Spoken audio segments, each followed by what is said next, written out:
Everybody all I'm not set? good at dancing though. All It's right. not gonna be impressive. All right, good morning, everybody. We'll call a meeting to order. Joint meeting of the Carver Select Board, Finance Committee, and Capital Outlay Committee for January 28th, 2023. This meeting is being cablecast by Area 58, Community Access Media, Channel 15, and will be posted by Area 58 on YouTube as soon as possible. There are openings on several committees. Please refer to the front page of the Select Board website for a listing and application. If we could all stand for the pledge. I pledge allegiance to the flag of the United States of America and to the republic for which it stands, one nation, under God, indivisible, with liberty and justice for all.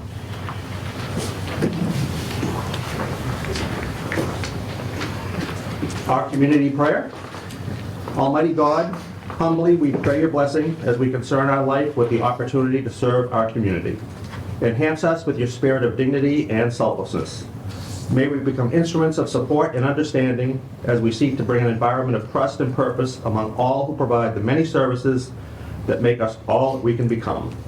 Help us to achieve the goals of our commitment in this office that is now our responsibility. And especially, we lift our prayers for all the citizens of our community that we have been allowed to serve, that they may discover the fullness and joy of life that we all seek. And keep those serving in our armed forces and our first responders in our hearts and thoughts. Amen. All right. Before we get started this morning, just a couple of quick things. First of all, I want to thank the fire department and Chief Weston for putting this whole room together and making the room available to us. Thank you very much. I want to thank all the department heads for cooperating and getting us all the information and bringing this together. I think this is an important meeting that was held in Carver for a long time, and I'm glad it's back. And especially, just quickly, I want to thank a couple of members of the town administrative staff over at Town Hall, Elaine Weston, who's here, and Shelby Roy, who's not, for putting this mountain of paperwork together. I happened to walk into Town Hall yesterday while they were in the middle of it, and it was quite an accomplishment. So thank you very much. We all appreciate it. All right. Mr. Germain, Ms. Sullivan, do you want to call your boards to order? We call the Finance Committee joint meeting with the Select Board and Capital Outlay to order. I'd like to call the Capital Outlay, along with the Select Board and Finance Committee, to order. Our first presentation is... Yes. Just a quick question before we start the whole thing. Can I just ask if any direction was given to the departments in submitting their budgets? Were they asked to just come up with their budgets and we're seeing a raw budget, or were they asked to keep it to 3%, or just to get some sense as to what we're looking at the budgets? Mr. Benson. So if I may, so they were asked to do a level service budget with any new requests to be separated from that. So you may see a part-time employee or something like that, and that'll be on top of it. So Okay. this is basically from the departments. We made some slight changes as we went along when we met with the departments, Sue and I and Elaine. And now we're gonna go through this process. We will have work to do to kind of cut it down, so. Okay, thank you. Thank you. First presentation this morning is from the fire department, and I will turn it over to Chief Weston and Deputy Chief Germain. Thank you for coming this morning. Thank you for having us. Going around the room, Deputy Germain is normally, as we do it, we try to give you a booklet of our budget and also our capital expenses. This morning, we'll stick to our time limit. We don't want to have any delays for anyone behind us. We'll go through our budget. We'll go briefly through our capital for you, so both groups have an explanation of what we're doing. We fully expect, if you want to go into more detail, we'll certainly make ourselves available to Capital Outlay Finance or whoever to come in and do more presentations. So kind of an overview of what we'd like to do today. We're going to do this in two parts. I'm going to do the actual budget, and then I'm going to hand it off to Deputy Germain, and he's going to go through the capital. So we'll both be available for any questions. So let me just start off by saying that the Carver Fire Department continues to function at a high level. Last year, we did work through, obviously, a pandemic, and we're still kind of in that mode. But I can honestly say that I think we've met every challenge that's been before us. And I'm very proud to say that we work very united with the police department, EMS, in emergency management. And again, I think we work very hard together at that. So I want to thank our fire officers, our police officers, our EMTs, our paramedics, and our dispatchers for getting us through this.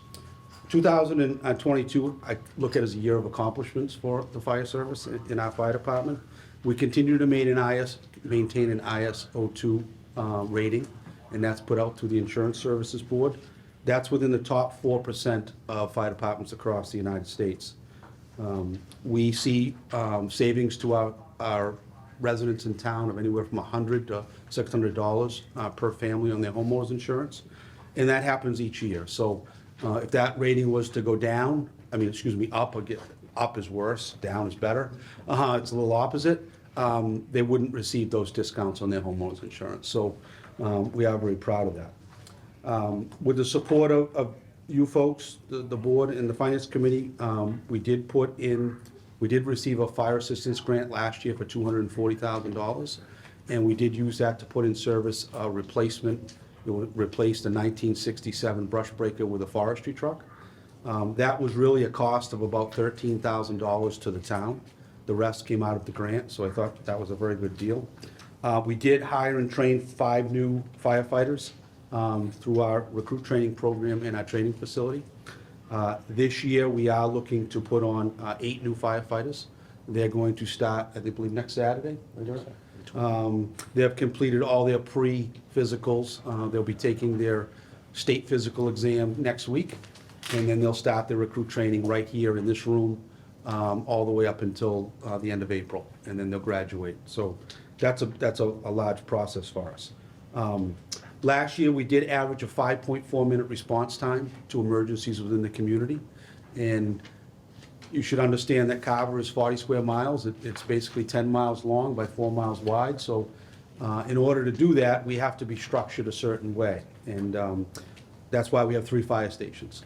That's why we have 80 to 85 call firefighters, 3 full-time, we call ourselves administrators, whether it's chiefs or deputies, and a full-time dispatcher.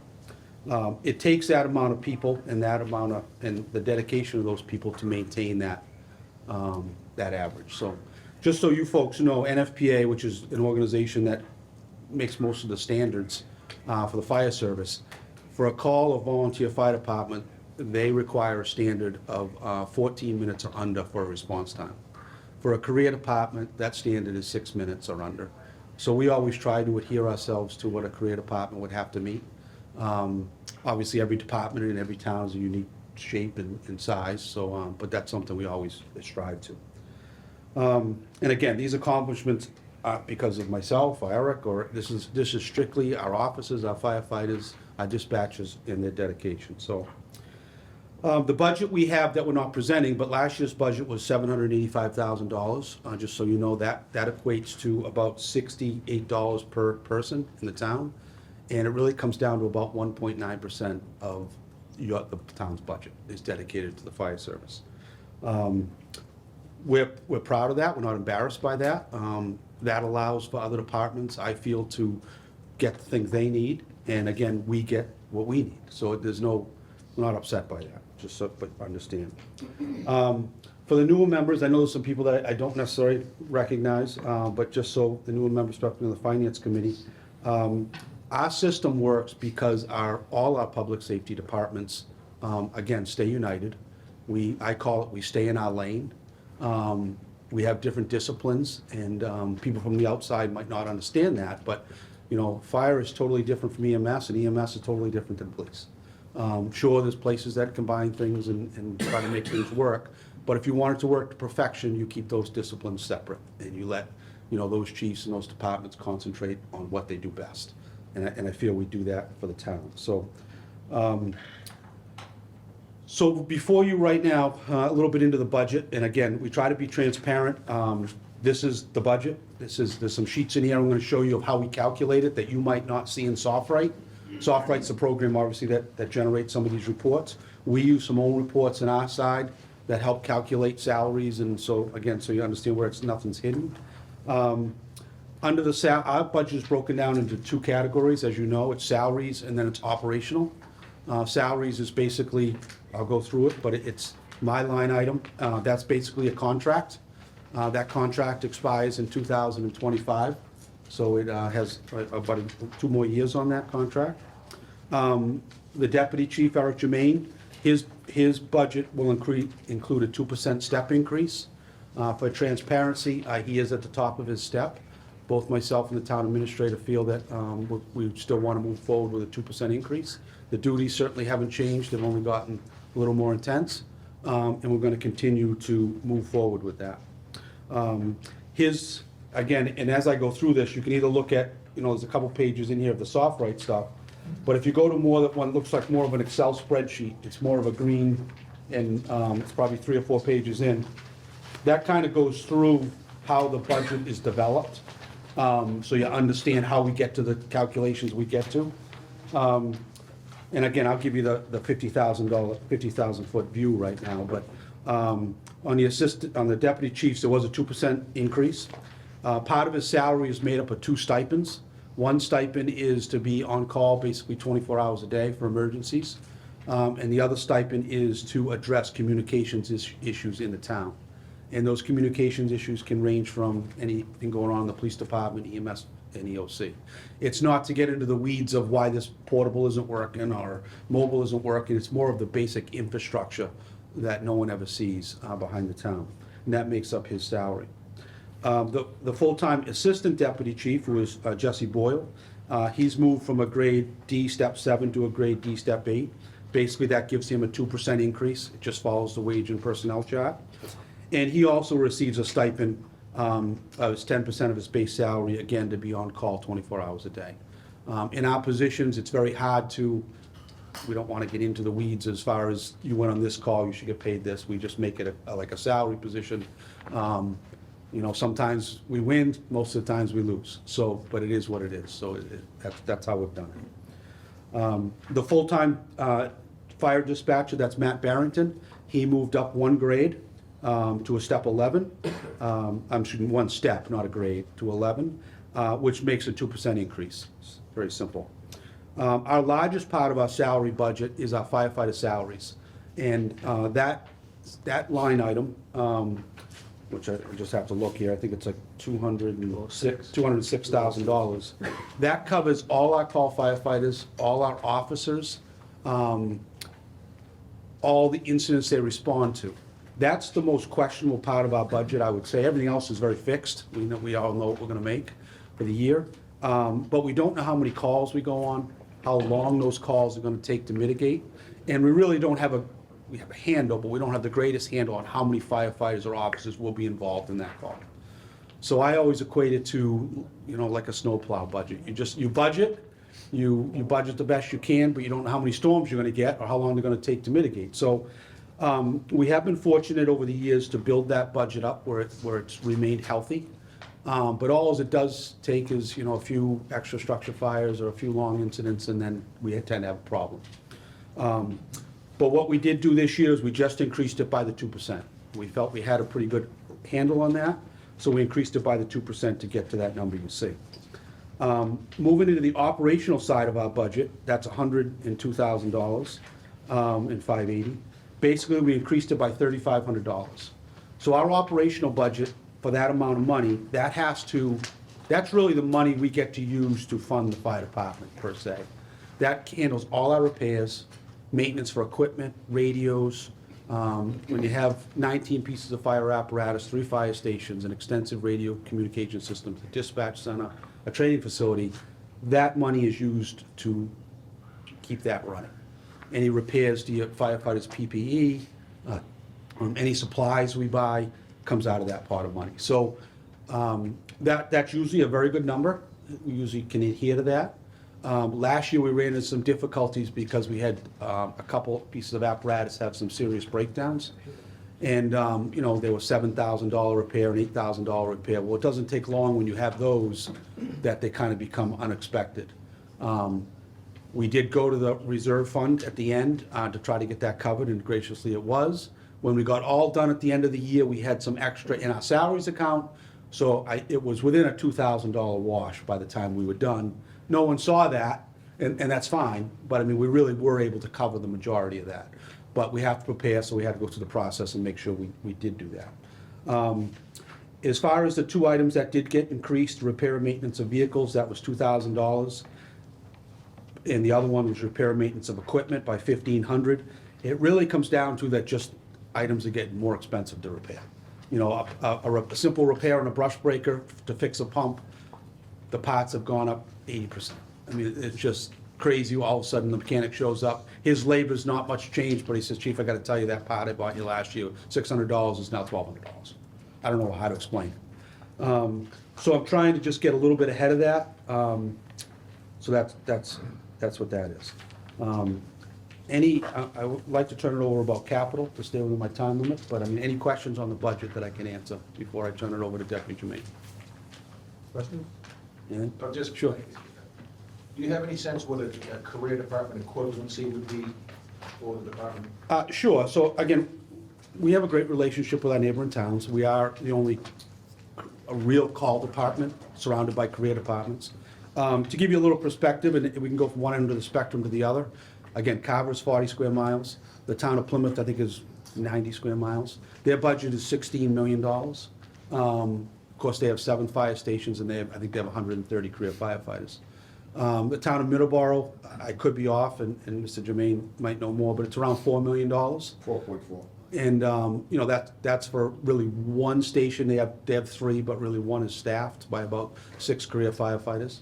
Duxbury's around $4 million, Kingston's around $3 million, Plimpton's a little over $1 million, Wareham's about almost $4 million. So, most public safety departments, and I don't mean to speak for Chief Dufilly, but they usually require about 6 to 7% of the budget. When you look up how their budgets are calculated, they're usually 6% or 7% for fire, 6 to 7% for police. So that's how they come to those numbers. Like I said, ours is around 1.9, so just so you know. Yep.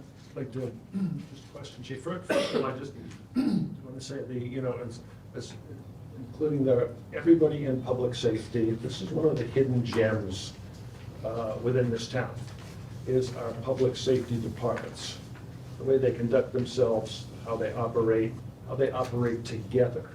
You just can't say enough about that, and it's critical, and it's one of the biggest advantages we get from these departments. Thank you. So thank you all. But Chief, you've got a rating of a 2, which puts you in the top 4%. The only true call fire department on the South Shore. What are some of the other towns rated at? Do you know? So, they are in the process of rating some of the towns. I think Plymouth just moved up to a 3. And again, when I say up, 1 is the highest. Right. 1 is the best, 10 is the worst, let's just put it that way. We used to be a 9, okay, until we challenged the ISO. And we didn't challenge the ISO rating until we felt we had the pieces in place to make it worthwhile. And then we did. So we moved from a 9 to a 2. I think Plymouth just moved from a 4 to a 3. Wareham, I think, is a 3. Duxbury, I think, is a 4. Kingston might be a 3. In that ballpark. And those are all career Those are departments. good departments, yeah. So basically, we've got the only true call fire department on the South Shore, and essentially have the best ISO rating. Really? Take a bow. There you go. What does hold us back from becoming a 1, and again, you gotta be careful when you challenge this score, because you can also go the other way too, just as easy as you went up, is, we don't have, is water supplies. In the ISO, a big part of their rating is, almost half their rating is how many water supplies you have in town compared to how many large buildings you have. And that's one of the reasons why we've fought hard to have underground tanks, water tanks, fire suppression tanks put in public buildings and so forth, because ISO will not recognize ponds or rivers. They will only recognize known quantities, fixed quantities of water that are available all seasons. So the more tanks we put in around some of the buildings, that helps our ISO rating. A couple pieces of equipment that we could acquire that would help that rating. But again, it's definitely achievable to become a level 1, but we're just not there yet to ask for them to do that. So again, you don't want to go the opposite. And again, ISO is Insurance Services Office, and every year they rate every town on a geographic basis and give them a rating.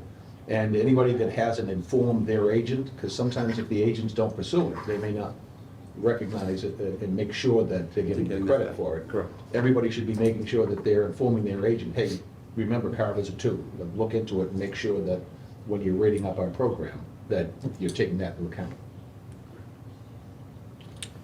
One question, Chief. Do we still do either certifications or trainings for other fire departments in other towns? And if so, does it generate any revenue that would offset these costs? So the answer is yes and no. So we do, no, so we, like Plymouth, the town of Plymouth was just here a couple weeks ago. They're starting, they hired, I don't know, 5 new firefighters. So they come here and they use a certain portion of our training facility. We don't allow any outside fire departments to do any live fires, but we use our search and rescue and smoke and so forth. So yes, that happens regularly. Use our instructors. We have come up with a philosophy that we don't generate revenue. It just is, it's not enough to amount to much, and the work that goes through it, and we kind of just use it as a way, you gotta remember, we're a call department surrounded by career neighbors. So we kind of use it as a way to keep that bond working. If I felt for a second we were being taken advantage of or abused, or, it's not uncommon for them to cover our supplies. So like if we use 4 jugs of smoke, all of a sudden 4 jugs of smoke will show up, or if we need some straw, all of a sudden straw shows up. So I don't think we're losing at all, but we're not making money, just to be honest. And if we did, and again, why we don't too is, I think if we charge somebody, they're gonna expect a certain level of service after that. And that puts a burden on us. It's one thing to let someone come in and we give them a person to help them for the day and stay with them for the day, but now all of a sudden you become you're teaching and that you're expecting a service, and we don't have the staff to do that, so. Good? Okay. If I could just say, I just want to add on to what Mr. Maha mentioned earlier. I think one of the unique and really exceptional things about our public service departments, and really all our departments in general, and I've said this at town meeting before, is the way they all come together and work together, especially at budget time. I think anyone that has talked to folks that they know in municipal government and other towns, and Mr. Fennessy, I'm sure you can speak to this, and Ms. Moakland probably yourself as well, but it's rare, and it's unique, and it's really something that's always been impressive about the town of Carver. So I just want to mention that just really for the public, because it's really extraordinary. Yeah, and usually town departments are going after the same pot of money, so they're fighting over it to get the money for their department. And that happens a little bit at the beginning where, obviously they need to fund their departments and they don't want to see cuts to their departments. But once we get to the nitty gritty, they're like saying, well, if the police need it more this year, we'll defer ours. And we saw that last year in the capital outlay across the board. So so I echo what you're saying. I just wanted to mention that, that's all. Folks. Right. Good morning, everyone. For those of you that, new members that don't know me, my name is Eric Germain. I'm the Deputy Fire Chief here at Carver Fire. We'd like to talk a little bit about our capital plan, our 10-year plan. First, Mr. Clark, I just wanted to expand maybe for 2 seconds on the question that you asked about comparison of budgets between our budget and a career facility. I think, for me, when I think of those things, our budget is what it is, and it's obviously a lot lower than what a career fire department is. I think the thing that gets lost in the translation is the level of service between the two. So for our budget, we average about 21, 22 firefighters during the day. At night, sometimes even 30 to 40 firefighters on calls. When you go to a career department, it's obviously much less than that. You're usually getting a duty crew of between 3 and 7, something like that. So I think when you compare the budgets, again, obviously it's lower, but the level of service, I think, for the money that you get is skewed by that number. If you really dug in and looked and saw what the statistics are, you'd be shocked at how well it's done. And again, it's not about us, it's about the way our system works. How many people we can put on a fire scene, the type of equipment that we have, and things like that. I think it's eye-opening when you dig deep in there. So Great point. thank you. Okay, so I'll take just a few minutes. I know up against a hard stop here, so I'd like to talk a little bit about our 10-year plan, and in particular, our request for FY '24. So the fire chief, each year, we update our 10-year plan, and the 10-year plan is something that we've done for as long as I can remember, chief. So if you look through this book, again, on the back of the book, you'll see that 10-year plan. But again, we'd like to concentrate on the 4 requests for FY '24. We'll start with the replacement of our SCBA bottles, which is the first request for $155,000. The SCBA bottles, it's part of a system that we use, and anyone that's ever seen a firefighter in their full turnout gear with their air packs on, that's the cylinder that goes in the pack. Again, it's part of a system, but that's the air that we breathe when we go into any hazardous atmosphere or an area where the air is not safe to breathe normally. So this year in 2023, we have 105 of those cylinders. Those cylinders are expiring. There's a 15-year mandated life expectancy or lifespan on those cylinders. So the day you buy them, 15 years later, they expire, and that is DOT and NFPA. So there's really nothing we can do about that. They have to be taken out of service. Technically, what they do is they take them and cut them in half, and then they dispose of them. We're undecided. We may be able to keep a few of those for training and things like that, but as far as like frontline service, firefighting, those have to be replaced. Again, especially, we think back just a couple of years ago with the COVID stuff. Anytime we go into one of those hazardous atmospheres, anytime we don't want to breathe or can't breathe the air of ambient air, these things are, so we use them every day. And again, the fire department can't function without that critical equipment. So for $155,000, that's the estimated cost to replace 105 cylinders. We move on to request number 2, which is to rehab one of our brush breakers for $175,000. Our brush breakers, the fleet itself is aging. We had our oldest brush breaker a few years ago that went through this rehab process. It was a 1991 International. It sits right behind that wall that the select board's against, right in the apparatus bay. It was rehabbed about 4 years ago, beautifully done. And again, I think most of you know, I think we have a history in the fire department of being as frugal as we can be, and we try not to ask for things that we don't need. And I know the chief would tell you that it was really difficult at that time, and again, I'll talk about the request for this truck, but difficult to look at in the eyes of taxpayers and say that the truck needs to be replaced. When it was in pretty decent shape, it really needed a real good overhaul and a rehab. And we feel that this particular truck this year is in that same category of, it costs about a little over $500,000 to replace, and these were on the capital plan for replacement. But again, it's hard to look at the truck and then be realistic about it and say we need $500,000 or over $500,000 to replace it when we can rehab it for about $175,000. The breaker fleet, whether you know it or not, obviously we live here in Carver, it's very rural. It really is instrumental to the way we fight forest fires. You go to other parts of the country, you don't see this type of vehicle, but particularly in Plymouth County, Bristol County, Barnstable County, this is the way we do it. It's the way Carver's done it since, what year? About since our inception. And again, they're really a critical piece, particularly with the Miles Standish State Forest and the type of pine barren ecosystem that we enjoy here and that rural character of Carver. So again, $175,000 to rehab. It was slated to, this particular article was on the capital plan for last year, but we worked with capital outlay and the boards to move it, shift it to this year, just because there was a little bit of a financial uncertainty, so we had moved it to this year. So we hope that we'll be able to accomplish that this year. We'll move on to item number 3, which is $15,000, and that is to offset the costs of hiring new call firefighters and equipping them.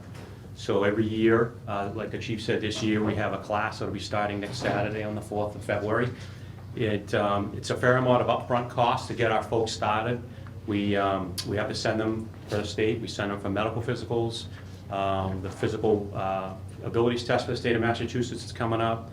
PPE, so we'll do what we can as far as in-house PPE. We have some stuff when folks retire, we launder it and we get it all cleaned up, and certain things we have to buy, but some things we can reuse. So we'll go through that process again and be as frugal as we can. But really that $15,000 is a lifesaver for us, because we really couldn't sustain that cost out of our budget. So that'll, again, pay for the physicals, all of the things that happen up front, and then get them through recruit training, out the door to graduation in April. Last year, I believe that was a concession also on our part. We had some monies left over from the previous year, and we felt that that money could get us through last year's budget, and it did. But this year, we're back at ground zero, so we're asking for that $15,000 again to pull us through.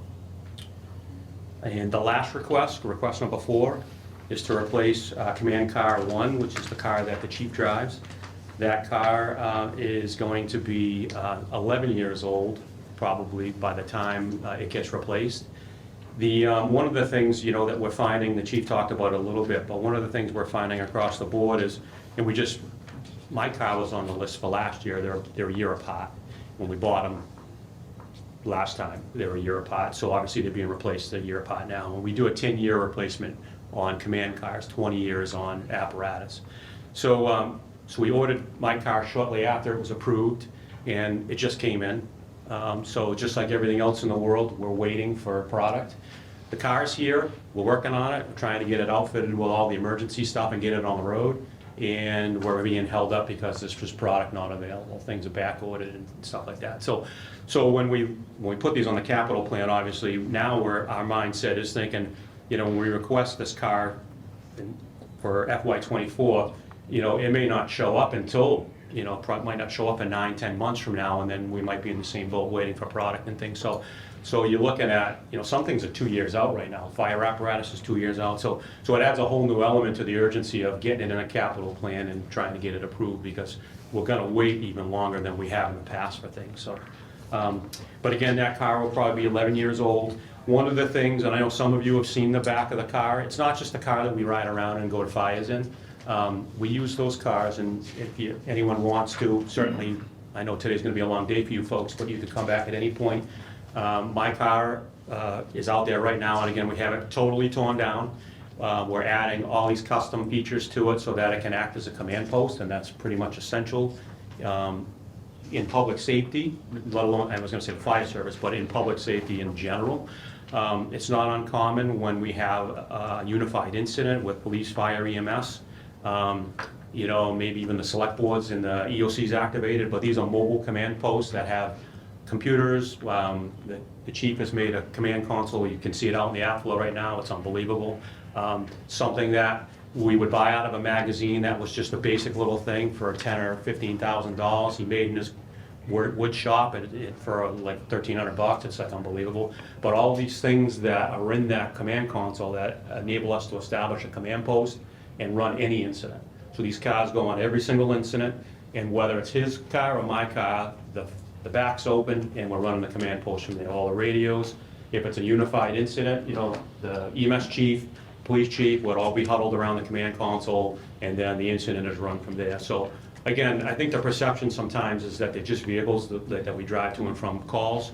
They're really instrumental in what we do, whether we're sitting in the driver's seat with the radios, working the incident, or we have the command post open, which happens probably 99% of the time at emergency incidents. That really is what they're used for. So kind of a pretty critical piece when it comes to mitigating incidents. So again, that'll be 11 years old, and we hope that that's one of the requests that we hope will be fulfilled this year. I think that, any questions on any of the 4 requests? I just want to make a comment, Mr. Chairman. I took a walk out back, and I saw their brand-new 2023 all torn apart. Looks like it's heading for the junkyard. I don't think the town needs to appreciate the incredible amount of work that's involved. It'd be like taking Pat's brand-new Corvette completely apart to put something in it as he just got it delivered. The savings to the town, because Eric is doing this himself, and putting in components that they're buying, but the labor savings alone is, and I would argue, I think we're in the $20,000-$25,000 range. If you were to send that vehicle out with a set of specs and say, here's all the stuff I want you to install in it, bring it back to me done. And I believe we'd have a bill that would knock our socks off. So this is just one more aspect of, you'd never find this in a staff department, because it takes a tremendous amount of expertise, and as good as Eric is, he's finding out that there's still stuff that the new vehicles are so complex that you unplug something and he couldn't open his back door till he plugged the seat back in. This is how nutty these cars are set up. So it's just a lot of work, and we're very, very fortunate to have this level of expertise who will do this stuff in-house. These guys work on all their own equipment as much as they possibly can, and that's a huge plus. So thank you. We appreciate that. Mr. Fennessy? So I have one question on number 3, assistance with the cost to hire, train, and equip. So looking at this may be a better fit in your budget. Every year you hire new firefighters, so we can count on that money being needed every year. Do you know how much the difference is between the equipment and how much it costs to hire and train these firefighters? Because it's $15,000, it's not a big hit. Yeah, I would, so we've had this discussion, this kind of comes up kind of common with this number. It does vary. I mean, it all depends on, obviously, we don't hire firefighters by their size and shape, so we don't know where we're gonna be. I mean, one set of turnout gear, just a coat and a pant, is, almost $6,000. Yeah. So, we're hiring 8 this year. Fortunately, we figure like 6 of them we can fit into gear we have, but every firefighter, no matter what they do, they get a new mask, they get new gloves, they get new boots, period. So those kind of are fixed costs that you obviously could calculate. It's the stuff you can't calculate with, okay, we don't have enough coats, so we gotta go buy 4 coats, so we gotta buy 4 pants. And so it's always debated every year whether this is a budget item or a capital item. Yeah. And it's, I guess, me doing it long enough, and maybe it's a bad thing, we've always done it through capital. And the advantage of that is, it's really just a separate pot of money that doesn't get entangled in our budget. When you get things entangled in your budget, you tend to spend. And, whether it's a line item in your budget, it's just a percentage number. I mean, it's still one pot of money. So I just like it as it's being separate, we know where it is. If we don't use all the money that whole year, fine, it carries over. Next year, we replenish it to what we think we might need. And last year, we got in that situation where we're getting close, but we had enough to finish. It used to be every year we put $15,000 into this fund, because it just kind of worked itself out. Sometimes we got ahead, sometimes we fell behind. So certainly willing to do anything you want. Yeah. It's just, I am telling you, I am not probably the best at, if you put that in my budget, then I've got to not use it, because I get to the end of the year, all of a sudden you got a breakdown, well, that got pulled in, and then you still have the same problem. I kind of like it just where it's just a separate fund, but Right, we'll can look at understand that the as we question. go forward, yeah. Just Thank so So you. you'd rather keep it in the capital? I personally like that, because and maybe it just goes, it has to be in a separate fund. You see it, it's transparent, we see it, we draw from it when we need, like radios, we have a communication radios. We need it when we use it. If we don't, the fire budget just stays the fire budget. So I know it crosses the lines, and I certainly am not objecting to it, I'm just Yeah. telling you an honest opinion of how we work it. And I know capital outlay is looking at modifying We are. what so- makes a capital Yeah. item. So we are looking this year to actually get down to what is a capital item and correct our bylaw. So something like this, I would think, maybe the uniforms do belong there, but your occupational health costs, maybe that has to come out and go over to expenses, which would be any of the physicals. And that maybe happening. what we would do, sorry to interrupt, maybe what we'd do is, again, we'll work with you. So maybe we establish, we put $15,000 into the fund, and that's used for PPE, and then, we get through this year, but next year we make a small change to our fire budget that we know, okay, we're gonna have so many physicals, we're gonna have so many exams, we're gonna order so many, that we maybe increase our operating budget by $3,500 or something. Exactly. Pick a number that, Yeah. so that could be done. But I would like to at least keep out the PPE and the fixed items that. Yeah, that's why I was asking the difference in the Yeah. equipment versus We can do the that. personnel. We can talk about that if you want to increase that this year. Yeah, at Thank some you. point we might have to. Okay. Because if we change our bylaw to be what is an actual capital item, Sure. some of those things are gonna have to come over to the operating Sure. budget. I would Not that just you would ask, lose them, they're just gonna come over to operating. no, it's fine. I would just ask for the discretion to make it the fund somewhere and define them a little better. No one's questioning the need. Yeah, I Yeah, get it. no, just the placement on them. Yeah, it's just an accounting. Yeah. And we always looked at it as a capital item was $10,000 or more, Mhm. and that's how it probably started in that direction. Yeah, absolutely. And we're still gonna keep the 10,000 or more, it's just, we'd like to break out something that's not a tangible item, that's not capital, and put that over to expenses. And I Okay, thank just you. have one other question, if I have a minute. Yes. So where the capital outlay committee's here, this year, we feel might be a little tough year for the capital. So the total request of all departments is $1.9 million, and the amount we currently have available is about $998,000. So if any of these had to be pushed off to next year, if they did, is there one thing in here that you would feel comfortable doing that to? Want me to- Yeah, so that was one of the closing statements that we wanted to make was, I think, obviously over the years, I think the fire department's demonstrated that, we're all taxpayers here too, and we understand the position that everyone's in to try and get things funded. The chief had put down, as a concession, that he could certainly push his car, the $90,000 car to a year out. Obviously, that's not something that we would want to do, but if we had to do it, that's something. Yeah. And we're not asking anyone to do that or make Yep. those decisions today. I just wanted to put that out there because as the budget process is going for capital, there are gonna be some things that have to go or get pushed out. So I just wanted to get that in everyone's mind now. We were hopeful, again, we go back to like the first request for the $155,000, the SCBA bottles. That was something that was negotiated through the mitigation plan with Hillwood. So we had hoped that was gonna come right off the top of the capital, but with Hillwood not, Yeah, so that had to remain as capital, so that's kind of tough there. yeah, and that seems like an item we have to have. Yeah. If I was looking at this, but I'm just putting Yeah, it out yeah. there. Mr. Durant. I guess it'd have to be Madam Chair. Out of the two, so you're saying the command car can go, but you prefer the brush breaker? Is that more necessary to that getting rehab than the command car? Yeah. So on a one-for-one, you'd put off the command car because you think you really need to do the brush break? Well, we already moved the brush breaker 1 year, and there's one right behind it, so they're gonna stack up. You know what I'm saying? There's two. One was for last year, one was for this year, and we already moved it. So, again, I think one of the things we try and do is keep things standardized here.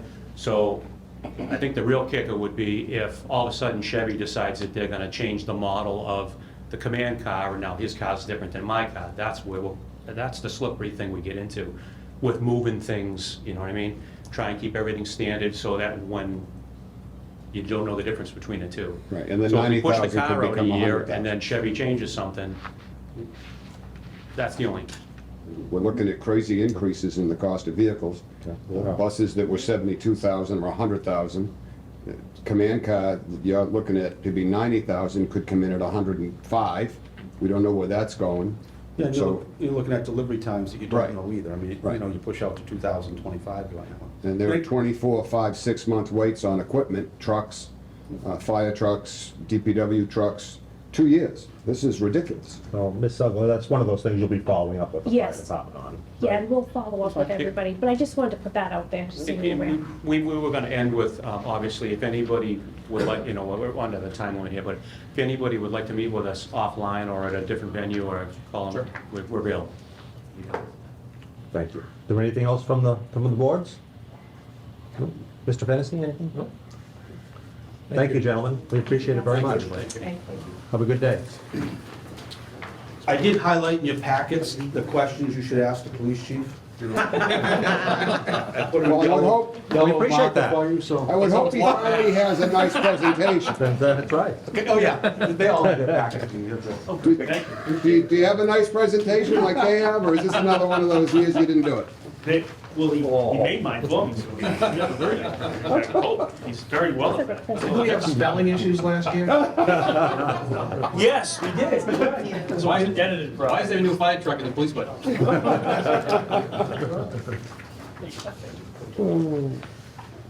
So I will endeavor to try to make mine a little shorter so we get back on track. Well, I would certainly hope so. You guys did a great job. Thank you.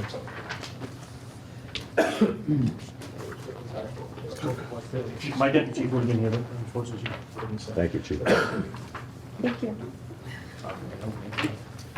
Sir?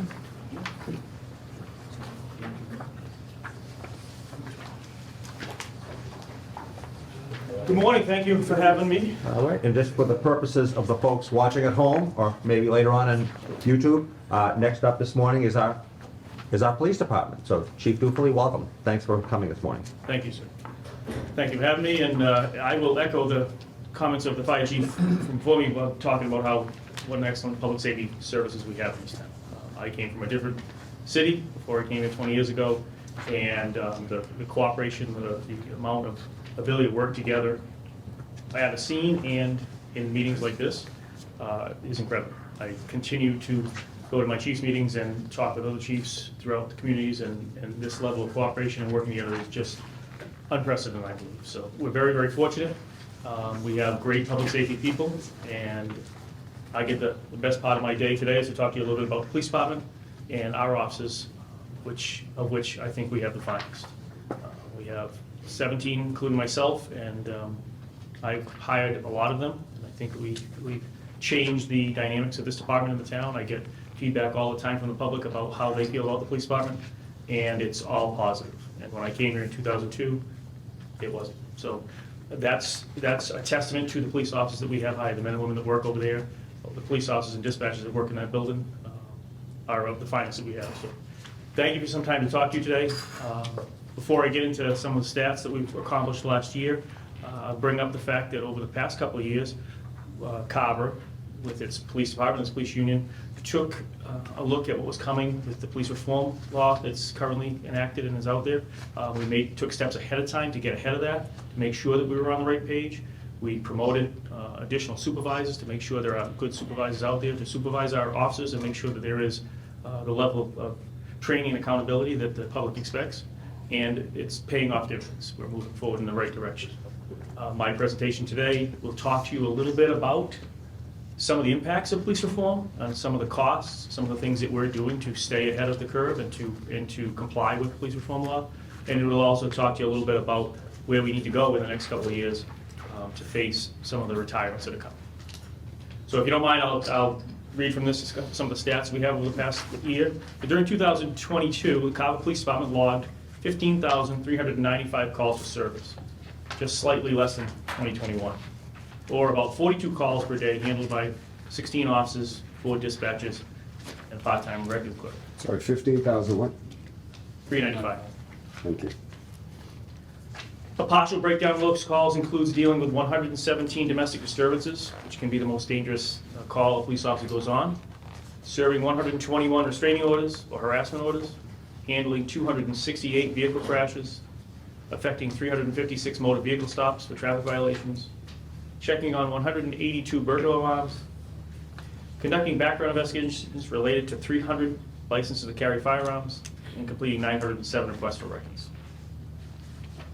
We work alongside our public safety partners, the fire department and the EMS, to assist at over 1,605 calls, which is up by over 100 calls from the previous year. Moving out of pandemic mode, we were able to run both our Junior Police Explorers program and our Carver Night Out again, which was excellent to have. In addition, the Carver Police Union was able to run their annual Christmas toy drive.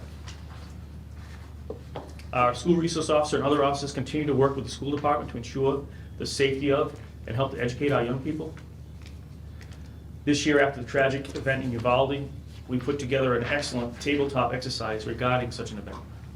We brought together police, fire, EMS, emergency management, town hall, select board, DPW, and school personnel.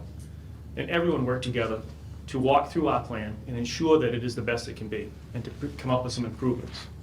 Mr. Walsh will talk about one of those improvements later in his talk. Our partnership with the Plymouth County Outreach project continues to provide follow-up after an overdose. We started this program probably about 6 or 7 years ago now. Carver was one of the initial departments that were in on it, and we continue to follow up after somebody experiences an overdose or somebody tells us that their children or child or person is using drugs, and we follow up with them with an offer of help. And we've been very successful in getting people into help and lowering the number of overdoses each year. We continue to move forward on implementing our body-worn camera program. That's one of the offsets of police reform. That program took a little longer. The company, Motorola, told us that they were experiencing supply chain problems, but we are on board to hopefully spin that up by mid-February this year.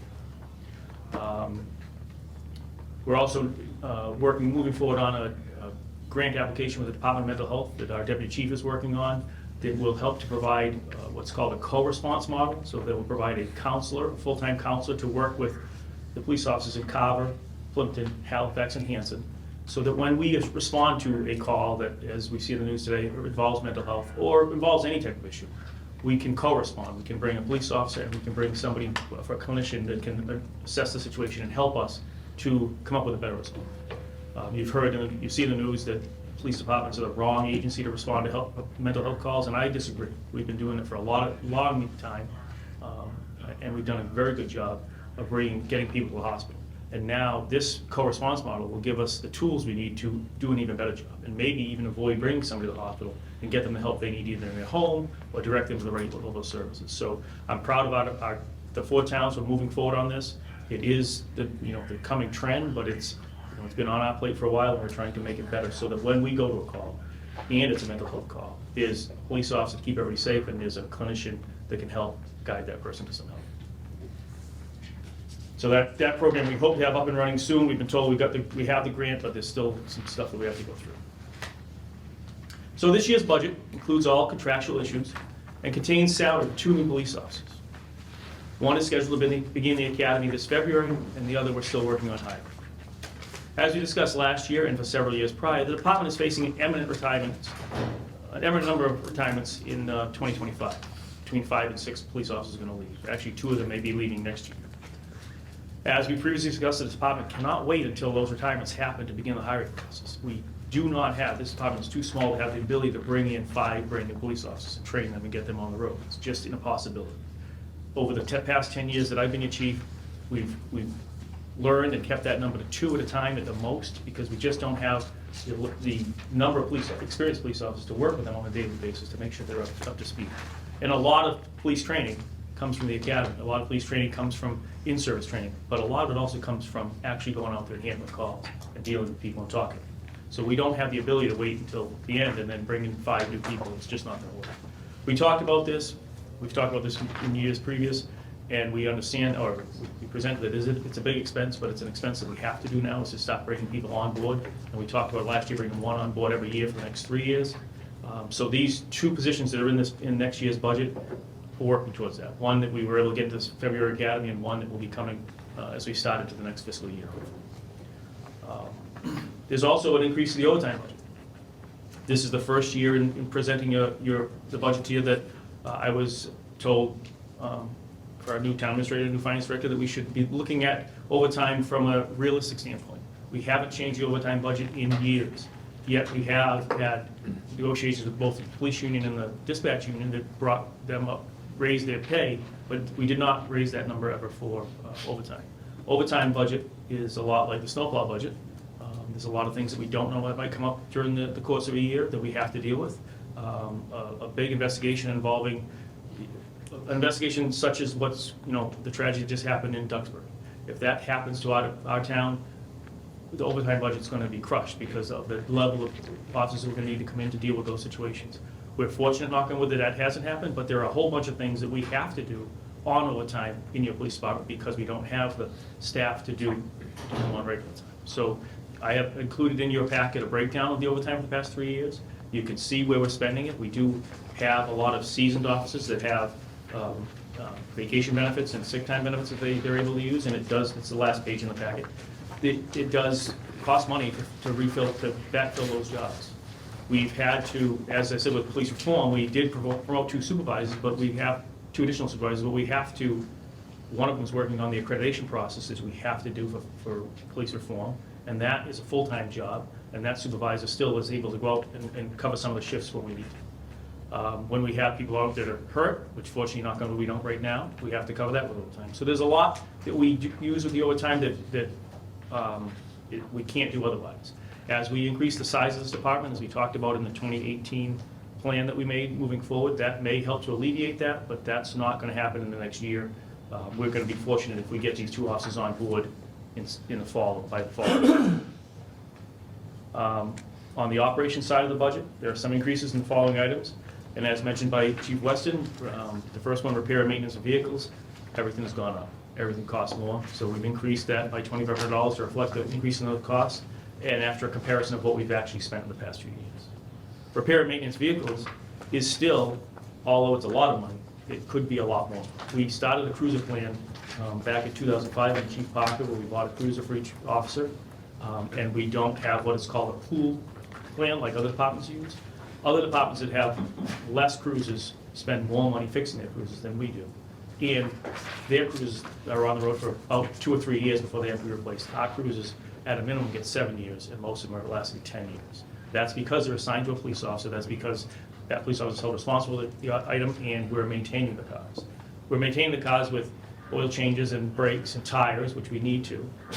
And we're finding, again, we're spending, when you look at the numbers that Hanson or Halifax or some of the other departments that have less cruisers, but they are pool cruisers, they're shared, they're running sometimes 3 shifts a day or 2 shifts a day.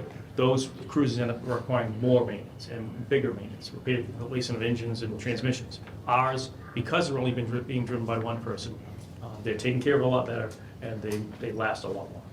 So we're asking to be able to continue that program too, as we talk about capital later on. But that repair and maintenance of vehicles, even though the number has come up because things have gone up, we still are below what other departments are paying to maintain their fleets, though we have more vehicles. So we want to continue that program, and I think that it's a very wise program to continue. Our telephone line has increased slightly. That's just stuff going up. If you look, other purchase services, if you look at from last year's, it's actually decreased to $13,600. That's because we've, through Ms. Moken, we've taken the line, the other purchase services line, and divided it up to what it really is. The line this right now, $13,600, is the cost to cover new tasers. In your packet is an explanation of our taser program. Tasers are a less lethal instrument that we've had deployed since 2013. We first started that by buying them outright, and over the years these programs have changed to, we could buy all brand new tasers outright and spend about $50,000, I think it was $40,000 or $50,000 to buy all new tasers outright. We own them, they have a year warranty, and then they're ours. We've done that over the past years. They do break, and they cost a lot of money to replace. They have a program, just like we're talking about a body-worn camera program, where over a 5-year period, we lease them, and with that, we get the tasers. We get all the training equipment, including the training cartridges, every year to retrain our officers. We get all the maintenance. So they give us a new one if it's broken, they give us new batteries if it's broken. So we save, I believe we will save money by this lease program than purchasing them outright. So we've asked to assign that to an operation budget instead of a capital budget. We could have asked for the $40,000, $50,000 to buy new ones, but I think by spending that money once, we'll have products that we're still going to have to maintain and repair and spend more money on that way than this way. So then, in this new line called computer software and subscriptions, there's an explanation or a page on there that shows you other purchase services. That shows you last year and the previous years what we used to pay for under that line item. There's many things like the cost of our annual subscription to TriCheck, which is the computer-aided software that we use for records management and dispatch. There is SystemWorks, which is a program that is used to fill overtime and details. Years back, we brought this program on board to reduce using a police officer sitting in the station calling this out to an automated system. So that money, though it's expensive, saves us and puts an officer back on the road. So we spend that money on that. The internet service. PMA incorporation is accreditation software. So as we're moving forward with the accreditation department, we have to have a software that's designed to maintain that and to show that the officers have read the policies and are up to date on them. And that's a cost that comes with accreditation. Accreditation comes with police reform, and it's something we have to do. Network Solutions is our website. Integrated Partners is the CGIS router, which we need to be able to run warrants and check on registrations. And the rest of these are all items that come up that we need to. Telecom Systems is a system that we need to be able to project the screens that come in on 911 at the fire department over to the dispatch center of the police department so that we can maintain 2 dispatch centers. They're all very necessary, and they cost money, and they continue to go up. So they're in your packet, and you can, if you have any questions, I'm happy to answer them. I can see that I'm at 9:30, so I'm trying to keep moving along. But they are in there. They're all necessary. We have to have them. Ammunition, the cost of ammunition, if we can even find it, has gone through the roof. So for us to be able to train our officers like we have to do on an annual basis, again, that's not something we can not do. They carry firearms. We have to train them on them. We have to buy bullets to do that. If the price keeps going up, and we're having a tough time even fighting. So that's increased. Under dues and membership, there's also a packet in here showing the last 3 years of what we spent that on to explain to you. But the dues and membership includes contractual dues and memberships that both myself and the deputy chief are in, the International Association of Chiefs of Police, Mass Chiefs Police Association, and such. And it also includes our dues that are required for the Mass Police Accreditation Committee, which is, again, back to accreditation. That's what it costs us to be part of that system. We have to do that. SEMLEC, which is the regional organization that combines 31 towns and cities that combine their resources to have a SWAT team, to have a search and rescue team, to have a dive team, to have all the things that we may need, but we can't afford. If you recall, we brought members in from those teams at no cost to the town before for different searches, for assistance when we had the events in town going on a couple of years back. So it's an insurance policy. We pay for that to be able to have those resources that we couldn't afford. We definitely can't afford to maintain our own SWAT team or a dive team, and we don't have the use for them on an everyday basis. But if we do, it's a phone call away, and we have them come in town. The Greater Boston Police Council is the Bay Current channel, which is radio channels that are universal that we can all use to share. Every police department in the state shares that cost. Traffic Logic is our traffic sign, the speed sign that we put out in the community to lower speeding cars, and it also tracks the information so we can put it in the neighborhood and determine if there is a problem or not, and then deploy resources to that. ICP-Net and Mass Communications Supervisors Association, and just associations that our dispatch belongs to that we use as a resource. So that's my quick explanation on all these. The responsibility of preparing and expending the budget for our police department is one of my most important tasks. I take that responsibility very seriously, as I am not a taxpayer in Carver, but I am a taxpayer, and I recognize that everything we ask for, every dollar we spend, comes out of your wallets. And as the fire chief mentioned, the public safety system we have today, the reason we can maintain a full-time police department is in part due to the way that the 3 agencies work together, and the money that's saved by having your call fire department, and the money that's brought in by having the EMS system that it is. So I'm very grateful that we have that, because I think if we were, as Mr. Fennessy mentioned, if we were all competing for that money, we would not have the services that we do today, not on either side. You wouldn't have a good police department, you wouldn't have as good a fire department if we had to compete for those monies. So I'm very, very happy for that. And I thank you again for your trust and support as your police chief. And I'd like to just acknowledge again, as the fire chief did, all the hard work of our police officers, our public safety dispatchers, our firefighters, our EMS personnel, and everyone else, DPW, who are out there to keep us safe day in and day out. And I'll be happy to answer any questions. Chief, could I ask you to speak for a minute? Because I have gotten a number of questions from residents about this, just to the police operations in regards to King Richard's Fair, and what the fair pays for and what the fair may not pay for that your department has to pick up. So the fair, if everything's correct, should pay for everyone. It's a business, and it's their responsibility to pay for all that. Over this past year, we did have to make some decisions because of the emergencies, the last minute poor planning of where we were going to put other cars based on the fair, that we had to come up with ways to deal with that. And in addition to that, we rely on police officers from other towns to come and work the fair detail, right? The fair pays for those details, they pay at a rate.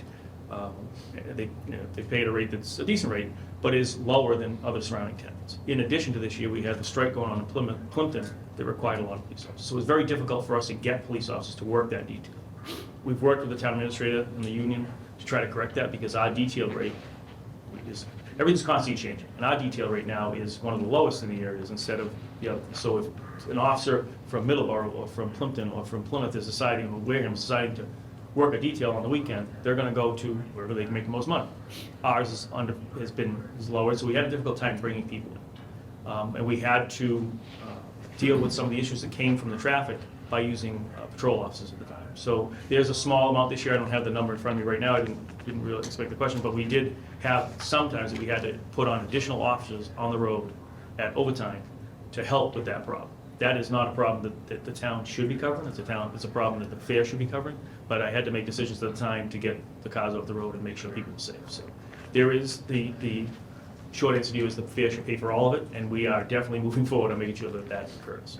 Chief, why is our detail rate, details are paid for by the businesses requiring, correct? That's correct. Why wouldn't we be in a more competitive detail rate so that we wouldn't be last option for some of the police officers? It's a very good question, and the answer is, it's a continually evolving situation. So our contract, our police contract is 3 years, right? And so is Plymouth's and so is all the surroundings, but they all expire at different times. So at any given time, certain towns are in negotiations and they come up with new contracts. And when they do, they usually raise that rate. So we have to always be watching for this and we have to always be prepared to deal with it. Our town administrator and our finance director both understand that. We've had good discussions about it. As a matter of fact, it brings up a great point that we have to, as we move forward in the next few years, we're going to see a very difficult time hiring police officers. Fortunately for Carver officers, we enjoy a great deal of support from our residents, but that's not true throughout the country. You can see it in the news every day. And that atmosphere has driven people to say, I'm not going to get in this position. I'm going to go do something else. I'll stay in the private sector. So to attract police officers and to fill those jobs, we're going to have to stay competitive. We're going to have to stay on this. We've done a good job at bringing our police officers contract and our dispatchers contract to an appropriate level, but we're always going to have to be watching and maintaining that, because if we don't, we're going to get the police officers and dispatchers that we don't. And I think you're going to see over the next couple of years, Carver voted last April to come out of civil service, as did somewhere between 20 and 40 other departments throughout the state, depending on who you believe. None of them have moved forward because the state legislature is holding that up. But that is going to happen. People are going to continue to come out of civil service because it's an antiquated system. There's a case out there right now called a Tatum case that it says that the promotional exam is racist, and they're working to fix that. But the system is old and is not adaptable to the current problems. Right now, with the lack of police officers, everyone is looking for what's called lateral transfers, the way that I came here in 2002. Civil service changed that because communities were getting upset that police officers were getting hired and trained by a department and then leaving, going somewhere else. So they made it so that for a lateral transfer to happen, both departments, the one that was getting the officer and the one that was losing the officer, had to agree. And so lateral transfers have come to a halt. Not a halt, they still happen, but the problem is most departments aren't letting people go because they can't afford to. Most departments are understaffed at this moment. Boston, who's the biggest department in the state, for the first time since 2007 is calling for lateral transfers, and they're not getting them. If they are getting them, they're getting police officers who they're willing to let go. So this is going to become similar to baseball, a free agency pretty soon, where if you don't have a contract that's supporting that, you're going to have the bottom of the barrel instead of the top of the barrel. We've worked long and hard to make sure that we have our officers at the top of the barrel, and we need to keep that there. So the detail rate is one aspect of that, and I think we have to maintain that as we move forward. Is it impossible, if you're in the middle of a contract, to have a one-off session to adjust the detail rates, since it doesn't really affect town finances? Pardon me? Impact bar. Yeah. Yes, yes. In order to try to remain competitive? Yes. Doesn't have to wait for the I think expiration Mr. of the Fenster. If contract? I may, we did start entering into negotiations on that issue to look at where we are with the detail rate, because raising that detail rate costs the town nothing. Costs the businesses that hire the detail officers more. But we have to look at getting competitive, because we won't have police officers here for King Richard's Fair next year, or this year. So we've started that process this past week, and hopefully we'll finish it up. I would think that should be a no-brainer from Yeah. both sides. I agree, and one of the other issues that we're gonna see that's come through police reform is, there was a desire in police reform to make sure that all police officers were of the same level of training. It's a good idea. Small departments like Carver and other departments have full-time police officers, we have a lot of them, and some departments rely on special police officers, we have some of those as well. Over the past couple of years, they've changed the requirements for a special police officer. They have to go back to what's called the Bridge Academy, which is another 200 hours of education, a good thing, more education is good. But they've put in a component, they have to have 2,400 hours of actual patrol work, not details, but patrol work. So we're losing, Walter Benoit retired this year, we're losing a lot of the ability to fill details with special police officers, because they're not there. And that's a one-off from police reform that's, I don't know if that was anticipated or not anticipated, but the fact of the matter is not just Carver, but every police department in the state who relies on those people to be out there doing details is not finding the ability to have them. We may, in the future, have to be talking about how we're gonna work that through with civilian people working in the department and do a flagging. We're not sure where that's going yet, but that's coming up in the next few years as well. So in addition to needing more full-time police officers, we have positions that we fill right now with special police officers that go out there and work details for the town. And they do provide a public safety service to the town that won't be there in the future. So that's another problem that's coming up that we have to deal with, or is gonna have to be dealt with. All right, well, go ahead. One other question I had is that I believe what's driving a lot of the retirements coming up shortly is that retirement benefits are going to be paid by the town of Carver is going to be reduced from 75% to 50%. Do you have any sense, if that was not the case, how many of the officers you're anticipating losing might be reduced by? I mean, how many are being driven by that change versus they're just reaching retirement age? So it's a great question, and I don't have a perfect answer for you because, as I mentioned, there is a, not within Carver, but there is a sentiment that, the public doesn't really like us much anymore, so some people are using that as a reason why they want to get out. And that's what I hear daily is, I wish I didn't have 10 years left, I wish I didn't have 15 years left. So I don't know how that would impact it, but I certainly know that it does impact people's decisions because it's a financial consideration, right? I can't speak for anybody else, but I am one of the people who will be retiring. I will not be at my 32 years at that point, so I need another year and 9 months to get to that. So for me, I mean, one of the reasons we got into this is the pension that comes with working this job, and to get to maximum pension, you need two things, 55 and 32 years. I'll be 56 and I'll have 30 years, well, a little over 30 years. So I will be leaving earlier than I had intended, but if I don't, then my cost to provide healthcare to my family is going to increase by quite a bit, and I will be in that position for 10 years. So it's not just the $6,000 from the first year, it's over a 10-year period. So people have to make decisions on, do they continue to work here, or do they go find something else? I'm gonna retire from this job, but I'm gonna have to find a job, right? But I'm gonna have to keep doing that. But I can't see financially how we could do that. So that's just for me. I can't speak for other people, but I know that it has impacted their decision, and people have planned their time. For that June 30th, 2025 date. Some are gonna go earlier because they've reached retirement age. Would they stay if it was changed? That's a good question. It's a possibility. I don't know. I think, I've heard a lot about this change we made back in 2015 and how it was negotiated and money was given for it. I was here and I don't recall that happening, but I certainly see that it's a change, and it's a change that people who signed on to work in this town made a decision based on either the contract or the benefits, or just like anybody does with any job, right? So they made that decision, and now we're changing that, so we're losing people early. I don't think it's a fair thing. I think if you came in at 75-25, you probably should keep that. If you made the choice to come here at 50-50, then you should keep that. That's the choice you made. But we've impacted people's lives, not just in the police department, to make different decisions. Right, I mean, the original decision was driven by the long-term liability to the town of those same costs, and the Right. fact that the business world and many cities and towns are at 50%, so that was part of the justification. But I just wanted to point out that may be part of what's driving some of the upcoming retirements, including possibly your own. Right, no, I completely agree with you, and I do think that the town needs to do everything they can do to reduce their costs long-term, and it's a good financial decision, but again, it is gonna impact the police department for sure. Just to compound on that, and then we'll talk about the 50/50, never mind about the retirement, but what about the new hires? You know, is that impacting it? Because I looked at, well, not that I was a fan of that decision, I wasn't. But, you know, is it going to impact hiring?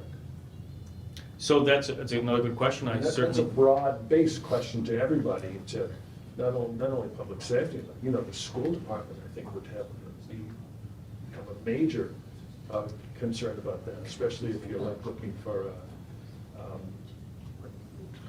you know, a unique type of teacher or something, and said, oh, the students are only paying 50/50, you know, so that's just a broad question that I think has to be addressed.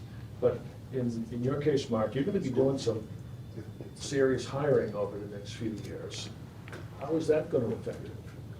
well, as I mentioned before, you have to find a balance. I recognize that every single dollar we spend comes out of the taxpayers' wallets, and it's a finite number. We can't just keep reaching into people's wallets. So we have to come up with some solution, and you also have to, as you mentioned, think about how you're gonna go through this hiring process and convince people to come here, right? So right now, the current contract, I think, I don't have it in front of me, but I believe it's through 2025, and it's changed for new hires to 65-35. And I think that that's gonna give us a competitive advantage over somebody that's 50/50, if that's important to that person. Some people it's not, some people don't take the healthcare related. So it is definitely is a concern, and it's a concern on both sides. Because the money's finite, the money's not never ending, and hiring people is gonna be a problem in the next few years. So we do have to consider it as we move forward, and I think that we have a good team in place to negotiate with the police union and to keep our contract current, to make sure those things are available so that when we are hiring police officers, they are the best, not the bottom of the barrel. Mr. Chairman. Mr. Chairman. Everybody knows where I stand on this. In fact, Mark and I talked yesterday on the phone. I've been talking about this for 3 years. The problem I have with 50/50 is this was not the deal. When these guys were hired, when some of these police officers in this town were hired 10, 15 years ago, the deal was 75-25. That was the deal. You want to change the deal for the new hires, by all means, change the deal to whatever you think you can get away with. But I don't believe that this town has a right to change the deal from what it was when these guys first got hired. We wouldn't like it in the private sector. I certainly wouldn't want to go back to 1975 trucking rates. I don't think anybody would want to go back to 1990 income numbers, because somebody's got to roll back. So your choice is, you can either take the rollback or you can leave. We don't have that luxury, because we don't have enough people beating the door down to come in and replace what may be leaving. And it's very difficult to lose a very experienced individual, and what's the real cost of bringing on a new hire? We have a new guy who can be all gun-ho, but we really don't get it takes a year for a new guy to find out where the back streets are. So I would like to see us do whatever it takes to follow what the original deal was when these officers that are talking about retiring in 2025, what was the deal when they got hired? And I think we should maintain that. That's just my personal opinion. And just for clarification, the school department is under a separate contracting budget, so it didn't fall under the 50/50. Which makes it even more, you know, not that I'm not saying anything bad about the school, but No, the I school just didn't wanted to follow. clarify for people who are watching. Thank you. Thank you. And Mr. Fennessy, I think one thing that's become apparent as we continue to have meetings at the select board room about King Richard's Fair, is that we address any inequities in the detail rate. So by the time the fair comes around again, we don't have any issues Yep. bringing in Yep. detail officers to handle that. Is there anything else? And I would also, Mr. Chairman, if I may quickly, I would also suggest that the contract or whatever agreement we make with King Richard's Fair has a caveat in there that if it gets out of control like it did last year and you gotta bring in 18 extra guys, then they're footing the bill for the 18 And extra that's guys. always been what we've talked about, that they, whatever we need, and that's part of, Yeah. that's part of the dated tickets, and so we have an idea of how many people are coming to the fair on any given day. Can I just ask one question? I think it's wonderful that you're gonna do this collaboration with the other towns for mental health. Will that grant help with, I know they're two separate issues, but anyone who's overdosing for the Narcan and the naloxone, Will that pick up any of your cost for those? So we've been very fortunate with that. We've been part of PCO for a long time. PCO, after we formed it, became a nonprofit organization and has been successful in getting grants through the federal government. So we've had to buy some Narcan over the past few years, but we've also been getting some free from them because of that grant. So it's a separate grant. But Okay. all of our houses carry Narcan. We've had to pay to replace some when there wasn't any free stuff available, but when it's available, we get it through PCO. It's separate from that the mental health grant wouldn't cover that, but. Okay. I know that some of the hospitals, would give it out for free if you went up to the pharmacy window. Mhm. But I think those programs are starting to end Yes. at the pharmacy window, so I didn't know if this would pick up your free. And it doesn't pick it up for free. PCO will still give us what we need. PCO gives us what we need to distribute to the community, so if people are asking for it, we can get them stuff for free. And the doses that we've had to purchase come through a state bid, so that we get them at the best cost we can. Anything else? Mr. Fennessy, do you have anything to add? No, all set, thank you. We didn't hear, did the chief want to talk about anything on the Capitol? You just want to do that at a That was my next subsequent question to the chief. Do you, chief? I certainly will. I know I'm way past my time, so. Our capital requests for next year include 2 police cruisers to maintain our program. They also include for the first time an admin cruiser. Again, I go back to our program is to have a cruiser for each officer, and that's worked out very well, and we've been maintaining that. To maintain that, though, over the past 10 years, my philosophy is that I need the best cruisers on the front line, with the police officers going to the calls. So the newest, the best tires, best brakes, and the admin people, myself, the deputy chief, our detective sergeant, our detectives, all aren't typically responding in that manner. We still go. We still need blue lights in them, but we don't have the best cars on that line. So we've been purchasing used cars along the way. We purchased used cars from Duxbury. We purchased used cars from Hingham. We purchased used cars from Marshfield. That's a way of maintaining this program and keeping the cost down. And unfortunately, we're running out of those resources. As dealerships have seen with us, they don't want to sell us. They want to sell us new cars. So they've been auctioning off the used cars that we were previously able to buy. And now with the cars being what they are, we're not getting the deals we want. I have one potentially lined up, the chief's car in Marshfield, when they trade that in, but right now I don't have any other used cars lined up, so we do have to look at how we're going to replace those cars that are aging and getting higher mileage.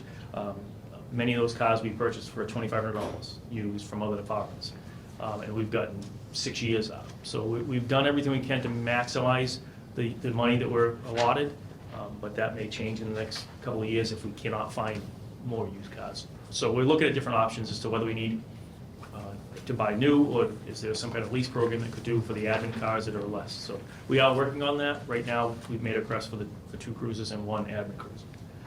In addition, we've made a request for, as the fire chief said, new hire equipment of $10,000. And if we need to move that around, we can, but that's how we've been doing it, and I'm happy to keep it that way. It's worked. But again, we will be hiring people for the next few years. We're going to have to build that up, because when we hire a new police officer, we have to pay $3,200 when they go to the academy. They have to buy a vest and a gun, and belt, and cloak, and everything they need. So it can be expensive. So we do need that line. And I'm sorry, I lost my train of thought. I forget what else is on there. record management system. Yeah. That's just on there as a placeholder for now. We've talked about maybe using ARPA money for that, but that's coming in the next few years. We're gonna, the records management system and the CAD system for dispatch. We purchased in 2005, it's worked well, but it's reaching end of life. Hasn't yet, but it's coming, so it's just on there as a placeholder. And there's also the bulletproof vests. So we get a grant from the federal government to pay for half of our bulletproof vests. Bullet-resistant vests have a 5-year lifespan, and there's 10 of them coming up.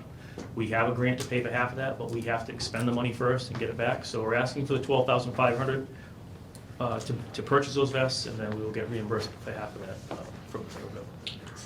And that's what we have for capital expenses this year.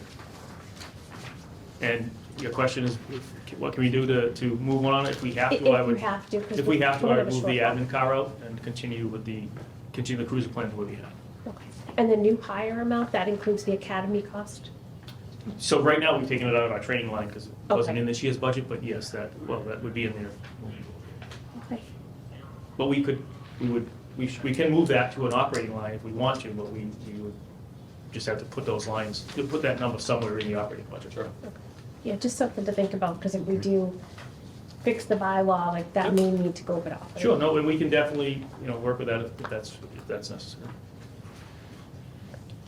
All right, good. Anyone else? Mr. Fennessy? Nope, I'm all set, thank you. Thank you, everyone, thank you for your time. Thank you. Thanks, chief.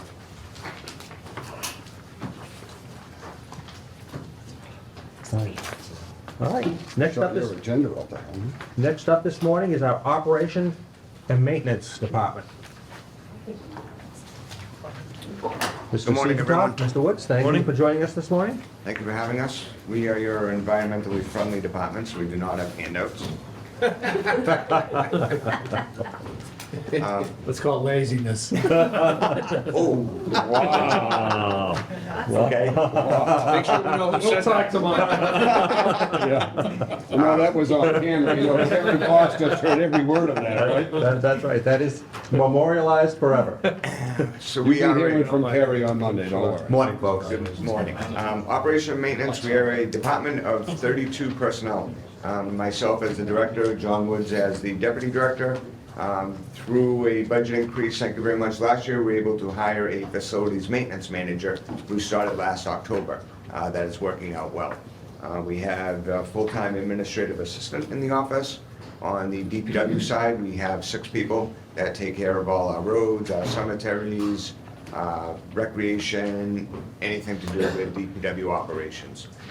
We have 2 full-time mechanics that service all our vehicles, police, fire, the other departments in our vehicles, assessing, Board of Health, things of that nature. We try to do everything we can in-house. A lot of these vehicles are very specialized. When necessary, we send them out, but we try to do everything we can in-house. We have 3 maintenance technicians, that 2 are dedicated, 1 to each school, and 1 that does all the other town buildings, where I can move them around as needed. But that's what we have on the personnel side for that. We have 14 custodians, the department employs, 12 of them are on the school side, 2 serve the town buildings, police, town hall, library, and the council on aging, and EMS, and then we have 1 part-time one that does fire stations.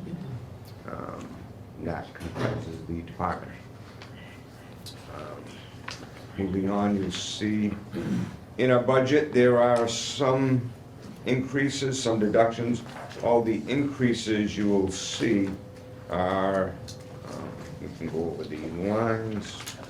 The deductions came from mostly with Ms. Moak when we kind of broke apart at the request of the Finance Committee last year to more categorize where we spend money. So that would be the deductions, money was shifted around and some new line items were added in. You will see in the staffing as well, we moved the facilities maintenance manager out of the general salaries, regular salaries as under the department head, as he is a salaried employee. We increased our equipment repair and maintenance line item from $10,000 to $20,000. That shows up as a 99.77% increase. That is used by our mechanics for repair items, and that just went up by the cost of everything that's increased. And really, that's all our increases are just due to purchases that we have to make in goods. Not so much services, some of those, but it's mostly materials. But we did see an increase. Obviously, we do contract out some services, and we had to see an increase in those as well. Townwide contracts. When this department was formed in 2018, we combined services to get a better buying power. A lot of the services we combined were rubbish removal, elevator services, fire extinguishers, things of that nature, alarm contracts, elevator contracts. So we're doing all we can to keep those costs as low as possible.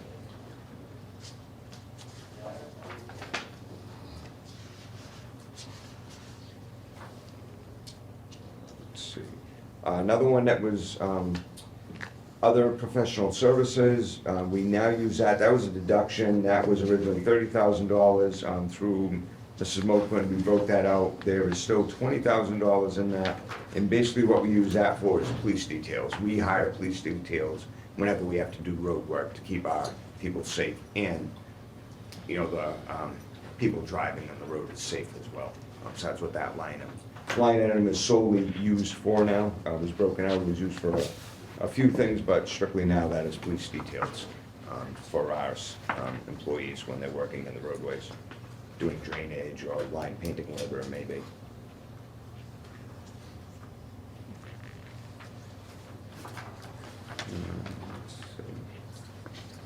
I think that was it. Do we have any questions on the line items? Mr. Chair, Yes. allow me to do a little tap dance here? These guys do a great job with their departments, and the small increases are increases that they don't have any real control over, because it's for purchasing different items that obviously, everything's gone up. And every time I talk to them, it's like, oh, we just got hit with a 22% increase in what we just got from last year to this year. So that's the majority of their increases. Yeah, it's basically materials increase and contractual obligations with the unions that work for us. One question I have, and I don't know, Mr. Fennessy or Mr. Seaton, Mr. Woods, maybe someone could tell me where it is in here. One of the things we've talked about multiple times at the select board meetings, in conjunction with the North Carver Water District, is paying a stipend to somebody at Town Hall, that those people would be a direct contact for the people on the North Carver Water District when there's an issue, or when we have to do outreach to them to let them know there's going to be an issue. Where is that? So right now, I don't know if you want to address this, right now it goes to Dave. Okay. From within town hall, so there's no stipend for it. Okay, but but didn't you talk one of about the things- paying some employee a stipend to? Yeah, and one of the things we did talk about at one time was the utilizing John Ball as the conduit from within the town, the new hire this year. So Okay. that's something I think he's, And I think it's a conversation we probably should have with all parties involved. yeah, and I've really, in talked it. to Mike Palmieri at one time about it from the North Carver Water District Commissioners. It's a new commission, all three are relatively new within the past 6 months or so. Yes. So we're trying to figure that out. I just think that if any other more board members want to comment, but I think one thing that was pretty unanimous in that room and the multiple times we've talked about it, is there has to be some contact at town hall, but on a consistent basis that people can call when there's a problem. Yep. And there has to be the same person that would, like that, water's gonna be off from 2 to 4 in the morning to flush. Somebody has to be proactive in letting them know, so that nobody's caught unawares. Yeah, I think what we talked about was that there's someone needed to kind of bridge the gap, because the current commissioners weren't able to, they either loaded, overloaded, couldn't do it, or whatnot, but we had to put that in place, but we also had shared costs, meaning we shouldn't be on the town's dime. So 50%, if you guys agree that 50% of his time goes to the North Carver Water District, then it's gotta be a bill back. Yeah, it wouldn't be Even that. though it's a separate district, we've gotta keep, there's a line that we're supposed to, stay, not go over. So now we're blurring it, but there should be the ability to bill for shared services. Yeah, and, go ahead. Okay, so no one else was involved in this, but I'm looking for an accounting platform, a new accounting platform, because they're not going to be servicing us anymore. And we happen to just speak to a utility billing company who would be, they would take it all on. So we have so little customers that if we use them, I think they said it was like $11,000 a year. They would do all the service calls, they'd do all the, if the customer called and needed some backflow, or I don't know all the terminology of that stuff anyway, but they would take the calls for us for $11,000 a year. 24/7? 24/7. And that's the Well, problem, that is would that town hall is only open during town hall. Right. No, you're right, and I think if someone's available for those folks 24/7, that's perfect. I think the main thing is that, again, there has to be someone dedicated that they can call when if there's no water, or again, Yeah, and I Would be believe, proactive. yeah, I believe they call the police department on weekends and at night. Well, they know it's the only phone that's yeah, gonna be that's the answered. only one that- Right. Right, so if we can find a third party that would be willing to take, Yeah. especially if it's 24/7, I think that's perfect. And right now, Amanda takes a lot of the calls, and we're on a system that is not plugged in. If she turns it on, it takes 40 minutes to get it turned on, so the That's the customer old has to get, software. yeah, the customer has to get a call back, so this company would take care of everything for us. So, just a thought, and And- sorry, I didn't include you in Yeah, that, no, it just happened to be. that's fine. I Yeah, thought it it was, sounds- I thought it was an accounting software platform, and it was actually utility billing. Yeah, no, that sounds like a great, No. we're very unique where we do not have a water department. You go to surrounding towns that have water departments, they have a dedicated line, they have people on call. We have operators, and I know when we got into the issues last summer, small water systems made their number available, but still, I think some people, not everybody knows that. So if we could have, if we could have a dedicated company to be in answering like we have for our alarm systems in the town, be it burglar or fire or whatever, if we have a dedicated company, I think that's huge. And they can have options too. Maybe I'm the first point of contact, small water systems is, but I think that's a great solution. I'll give you your information on Monday. No, thank you, and Mr. Fennessy, if you could just update us when we have some more information on that at a board meeting. Thank you. Sorry, I didn't mean to interrupt, but. Yeah, no, that's fine, and we're still, actually, right now, we are still on Middleborough's water. They're waiting. And that's why I asked, because this is the perfect time to put a plan in place while we Yeah. are on Middleborough. They're still waiting, small water systems is still waiting on a part up there. The wrong part was delivered, from what I understand. So I don't know the lead time on that. I think we're still a little ways out. So, Mr. Chair, so she had already talked to North Carver Water District about that, and they were in favor of getting that system. Great. So Which would let's see be if we under can their coffers. expedite that. Perfect. So that it won't, yeah. Perfect, thank you for that information. Mr. Chairman, I'm sorry to throw the wrench in the thing, but are we talking about $12,000 a year for an answering service that's then gonna take the message and then wake Dave up? No, they're gonna do all the billing for us. They're gonna, There's 100 customers, what do you mean do all the billing for? so we do quarterly billing for the water. Okay. And then any service calls would go to them. They call small water systems, Or Dave? whichever, well, however we wanna. I'm wondering if we're gonna spend $12,000 for an overgrown answering service. No, it sounded like they would just take the whole responsibility, work with small water systems, and North Carver Water District commissioners to get people serviced properly. Yeah, and I think, I think that's the wrong term, but these are people that rely on the town for their water. I agree. And if there's if there's gonna be a problem, if we have to flush pipes or do whatever we have to do to maintain, we have to be proactive in letting them. Are we gonna call 100 customers and say we're flushing pipes? Yeah, we ought to have some way of reaching out to them and letting them know. I think, but between 2 and 4 and Tuesday morning, the water's gonna be unavailable, sure. Okay. But Sure, the they need to customers know. can even go into the platform and pay their bills like you would any of your utilities. They can have automatic payments, they can go in and pay it when they want to, and when they call to say that there's something, that they think that they're getting billed too much, they call this company calls Small Water Systems. They go out and see if there's a leak in their pipes or, whatever the case may be. It does sound like a really good platform. But can I also ask, is this the come-on rate, and then once we're married to the system, now suddenly it's $30,000? I can't answer that, I don't know. I mean, is it for a 1 year, 2 year, 5 year, is there? It's a 3 to 5 year contract. And it's a 11 grand a year locked in? That's the whole problem I have with let me get the foot in the door to get the deal started, That's probably something the North Carver Water District is gonna have to manage going forward. I just know that, at least from our board that we've talked about, when North Carver Water comes back online and we take over for Middleborough, we need to have a plan in place for those folks up in North Carver. Mr. Hoff? Shouldn't that come out of North Carver Water District's budget, not. Yeah, It will. Yep. Absolutely. It probably should. I only asked the question because initially we had talked about giving a stipend to someone, an O&M, and that's why I wanted to know where it was. They have a budget. Yeah, and that stipend should come out of North Carver Water District's budget also. There's gonna be a stipend. I just Absolutely. don't want people to think that this is gonna be effective. No, Nope, absolutely. I also told North Carver Water District I'd come to their next meeting and explain the different platforms that we did look at. Perfect. Can I just ask a question? Who currently does the billing Amanda does the billing, Jill does the paying of the invoices. So if they're no longer doing that, you know, I'm sure you still need those positions. Do they have something else to do in the Oh, town? absolutely. Okay. Yeah. Sorry to interrupt. No, that's fine. And the other increases were contractual obligations, as I was saying, to unions that are under this department.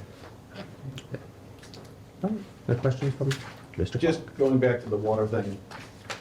Right now, Middleborough is, because it's with North Carver Middleborough shut down. supplying water. And have we done a cost benefit as to whether we're better off just leaving it with Middleborough and not even coming back to North Carver? She's very Mr. great Fennessy, idea. you have it. Haven't done a cost benefit. That's one of the potential permanent fixes, whether they'd be willing to sell water. They are. Have some kind of a meter that the town would put in that would say how much we're buying, because right now it's just flowing through with an estimated amount to the North Carver Water District. And whether that in turn leads to not having a necessary commission at that point, if they close down that and just go with Middleborough water. So that's all, you know, it's all up in the air right now. Aren't we working on an MOA right now to put a meter pit in? We are. On Plymouth Street? Yeah, from North Carver Water District, So- town of Carver, and town of Middleborough, to put in a meter. Yeah, they were. But that was for any time that we, because routinely, or not routinely, but occasionally, we do buy water from them when ours goes down. And that's what led to putting in this meter, is that any time that North Carver Water District had a problem, because we've had many problems, that it would turn on that meter and the flow would start. We'd know. I suggest if you pursue that route, you have to take into account the possible need, if we ever got anything off the ground in North Carver for a commercial development. Yes. That it Yeah. would be in the position to meet those needs as well. Yeah. Folks, back to you. Okay, that was it for the budget, unless you have any further questions. Questions? I have, you have one? No? Oh, no, I just want to make sure we don't forget capital. Yes. Okay. Well, you're gonna go into that, but I have a suggestion. Yes, And sir. I didn't know what time of the meeting was a good time to bring it up, so it's probably, since we have O&M here now, between the HVAC going in the library, next year's capital plan calling for a new roof on the library, town hall siding literally disintegrating into the ground, and now that's gonna be expensive to replace, and because we've delayed a year on that, it's gonna be even more expensive to replace. Now Dave tells me we're gonna do it in vinyl siding, because we can't possibly afford the cement board. I'm confused as to why we aren't looking into bonding the complete jobs for the library, the roof on the library, the town hall, done the right way, trim, everything, and then take the money that's already been set aside for these projects and roll it back into either the general fund, the capital fund, a reserve account, or whatever. And instead of trying to string this along and drag this out. So, I mean, I'm not trying to jump ahead of the capital outlay committee, but these two buildings are gonna consume a tremendous amount of money in the next 12 months. And I don't understand why we are so opposed to, we were originally gonna borrow some of this library mechanical money anyways, we didn't have the other $1 million. Why don't we just borrow and bond now John will hate this, I'm sure, but why don't we just borrow and get the job done? And just close the door on it, close the book on it, it's done. We have been setting money aside to paint town hall for I don't know how many years, and little picayune amounts of money going in to fix stuff which has gone toward the down payment of these expensive jobs. Why don't we just bite the bullet and get this done? The library deserves to have air conditioning. They haven't for 5 years. Town hall siding in the backside of that building looks like something that's in a third world country. And how long is it before we start doing structural damage to the town hall, so that then they come back to us as they pull the siding off and say, geez, we're sorry, the whole back wall has to be replaced, and there's another $200,000. This is crazy. We need to get the jobs done. I agree. Well, I would say that probably the first time, Al and I agree, that I. What? that I think- There's something in the water, I don't care what anybody says. Looking at these jobs to bond them, they're big enough, obviously, to make sense. Yeah. But here's the rub, and that is, right now, we got what? We got about a $1.6 million payment that we make right now for current projects that we have going on. So we bonded, there'll be a number, we add that to the total. It's gonna kind of limit when we go forward with some of these other jobs that we do. With regards to, there'll be a targeted number for capital outlay as we go forward. There's gonna be debt that we pay now and debt in the future if we take these on. So it's gonna limit the bucket that we're gonna have going forward for trucks and things like that. So, but it would make sense to get it done, because it's been out there, these things have been out there forever. We haven't met yet with you guys for capital outlay. We'll wait until after today's meeting to start setting up meetings, so maybe we could discuss that when we do Sure. meet, set up a date with capital. Certainly. Yep, anytime. Because we are gonna have, as it looks right now, there's $1.8 million, almost, I think, $1.8 million in request, and we have less than $1 million available for all the departments this year. Mr. Pettit. So what's the current rate now? I don't know the exact rate, but I'm thinking it's gonna be anywhere between 4 and 5%. That's the finding. Would you like me to go through this year's FY '24's capital requests? Or Absolutely. do you want to? I think you should go through it for everybody. Okay, You know. all right. No, I don't mind at all. Yep. Yeah. So the first one was for $100,000 for energy efficiency project. That has been, I've requested that the last 4 years, I've received it. And I try to run that, and for the last 4 years also, we have received grants from the DOER. We did just receive notification a month ago, received a grant from DOER worth $198,000, 198 something, I forget the exact figure. And those have to be earmarked to specifics, it's not a general amount. So a lot of the projects we're doing with that money is a lot of weatherproofing of buildings. There's various buildings, there's both fire stations, there's the library, there's the town administration. I think just about every building we're doing weatherization on, which is weather stripping around doors, insulation, anything needed. And also, out of that money is starting, we've done part of the middle high school LED lighting. We've done the gymnasiums, we've done the cafeteria, and a couple other areas. Luckily, we did all of the town buildings, except with the exception of the Council on Aging, because DOER is no longer funding lighting projects. They will no longer fund any fossil fuel heating, and they're trying to get everybody to go to electric-driven heat, meaning heat pumps, things of that nature, and that's what we're putting in the library. So that $100,000, what I would do with that would be to just add on additional lighting in the middle high school, LED lighting to expand. That whole building was $1 million to put in LED lighting in the middle high school. So we're just trying to take away chunks of that at a time and get it done. And that's what that is for. As you see, the library mechanical replacement, that was $900,000. I believe in that account, the bids came in at $1.89 million. That work has started, and it should be done this summer. So that is underway. It just started. The $60,000 is for, at the middle high school, to repaint and repair the basketball and the tennis courts that went in 2007, the year I started. So those have not been done yet. So obviously over 16 years, they're getting faded out. It would be, there are some surface cracks, so it would be to repair those. And the paint is a heavy paint, it's also, protects the surface. So if we go longer with that, we're apt to getting in more damage in the winter when water gets in cracks and expands and tears apart the asphalt. The Skag mower was for our DPW. That's one of, how many mowers do we have? Probably six to eight mowers that are used every day in the summertime to mow cemeteries, roadsides, things of that nature. The $15,000, the next three are for our DPW. That is for a two-post lift, a 15,000-pound lift that services all the smaller vehicles, anything from not big six-wheel trucks or fire trucks, but anything from our F-550s down.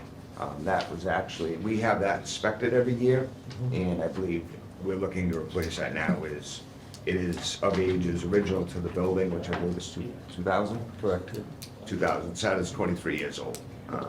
So that's reached its life cycle, so we need to get that replaced.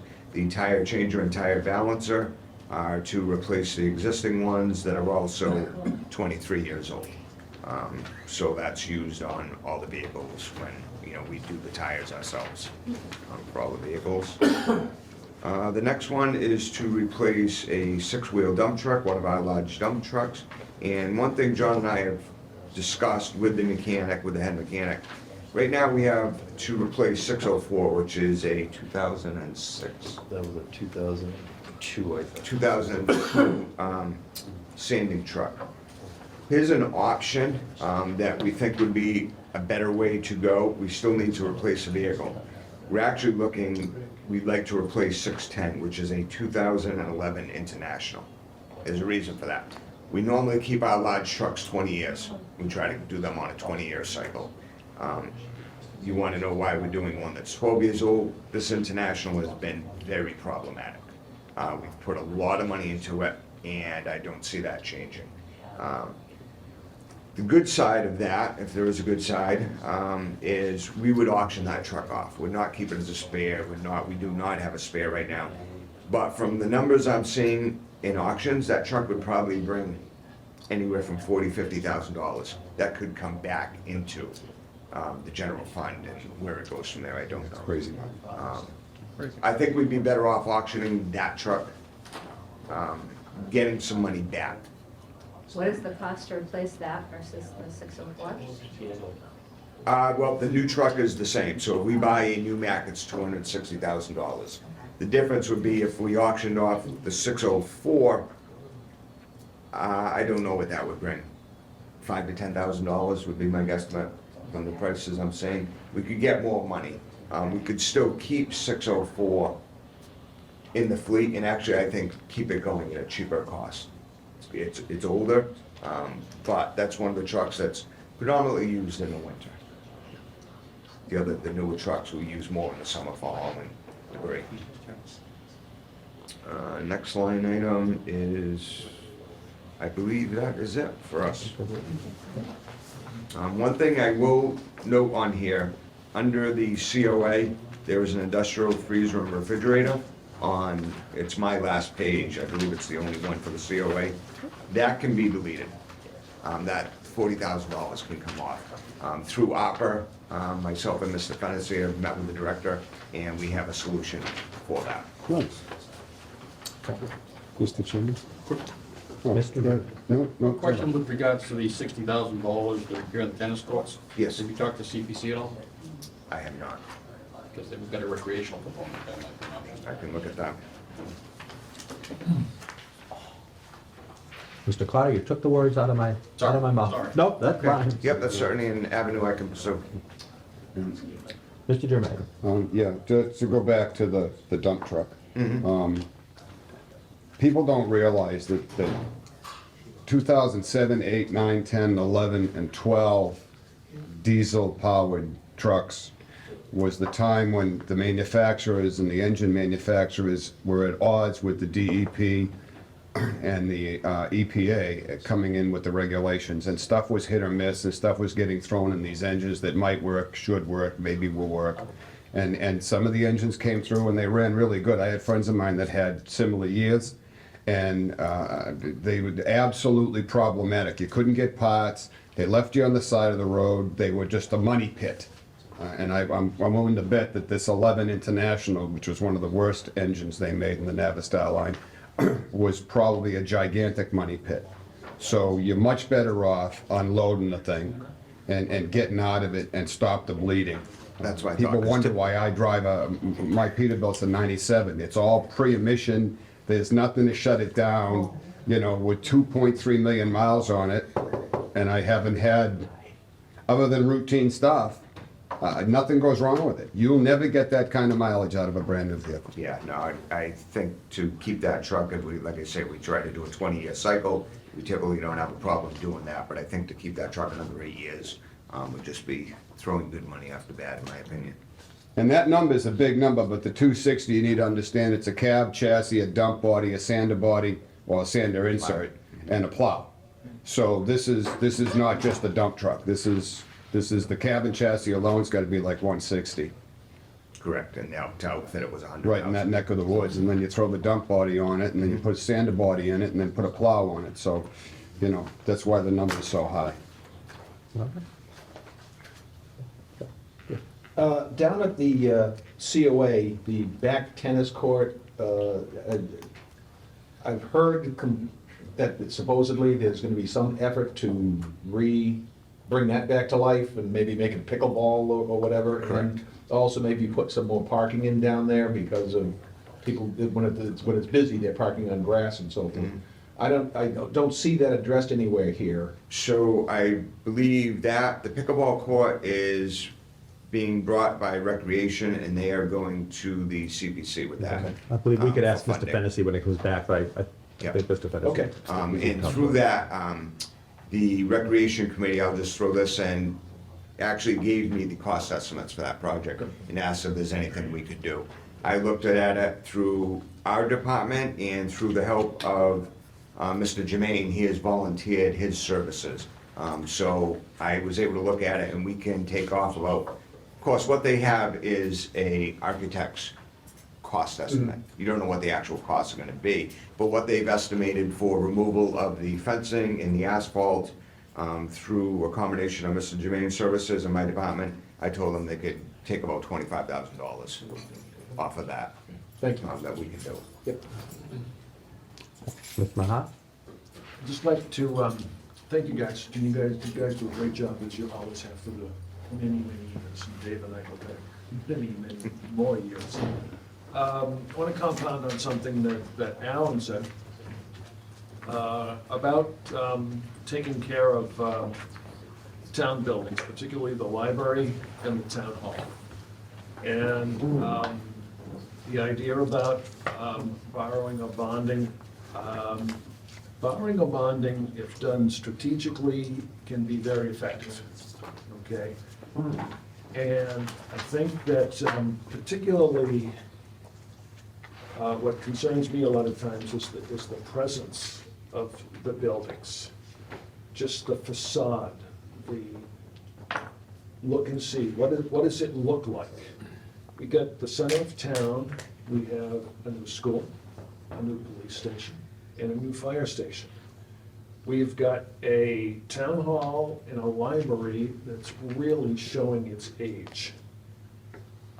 And the presence of that sends a message, and it's the wrong message. I think we owe it to ourselves, we owe it to the people in the town to have these buildings, lack of a better term, more presentable. They really do. They have to look good. And that, again, when they don't, it sends a very negative message. So if that takes borrowing or bonding, it's exactly what we should do. We owe that. This has been going on long enough, I think, anyway. We've got to get these buildings back up to speed. They have to look good, they have to be presentable. We owe that to the residents of this town. Can I just ask one question? Sure. You know, the capital outlay, we're kind of a newer group, some new members. Some of them have asked if we could maybe at some time come and see some of these vehicles or see some of the stuff that we're Absolutely. talking about, if you don't Sure. mind. Yep, absolutely, whenever, we can certainly show you whatever you like. Okay, yeah, just so we understand what we're looking at on paper, they just, you know, it Sure, would be yeah. helpful. And going back years ago, that's capital outlay, they used to meet at the DPW or at the Okay. schools and actually look at the equipment or the buildings, whatever it was, to get a And I taste of. promise never to tell you how to fix anything. So I couldn't- Oh, me either, I don't know. No, We're worries. just We'd visually be- wondering what some of We'd be the more stuff than looks happy. like. Yeah, it makes it easier. to, yeah. Thank you Yeah, guys. no, completely understand. It's much easier to comprehend something, looking at, okay, now this is what they're talking about.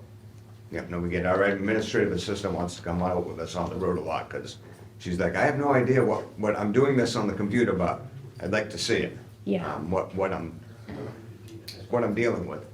She just wants the field trip. Mr. Fennessy, a question came up while you were out about the funding of the pickleball courts down at the Council on Aging, CPC, correct? Correct, that's before CPC. Just wanted to confirm that. Is there anything else for O&M? I have a question. Mr. Hoffman? So, just wanted to make sure it's clarified.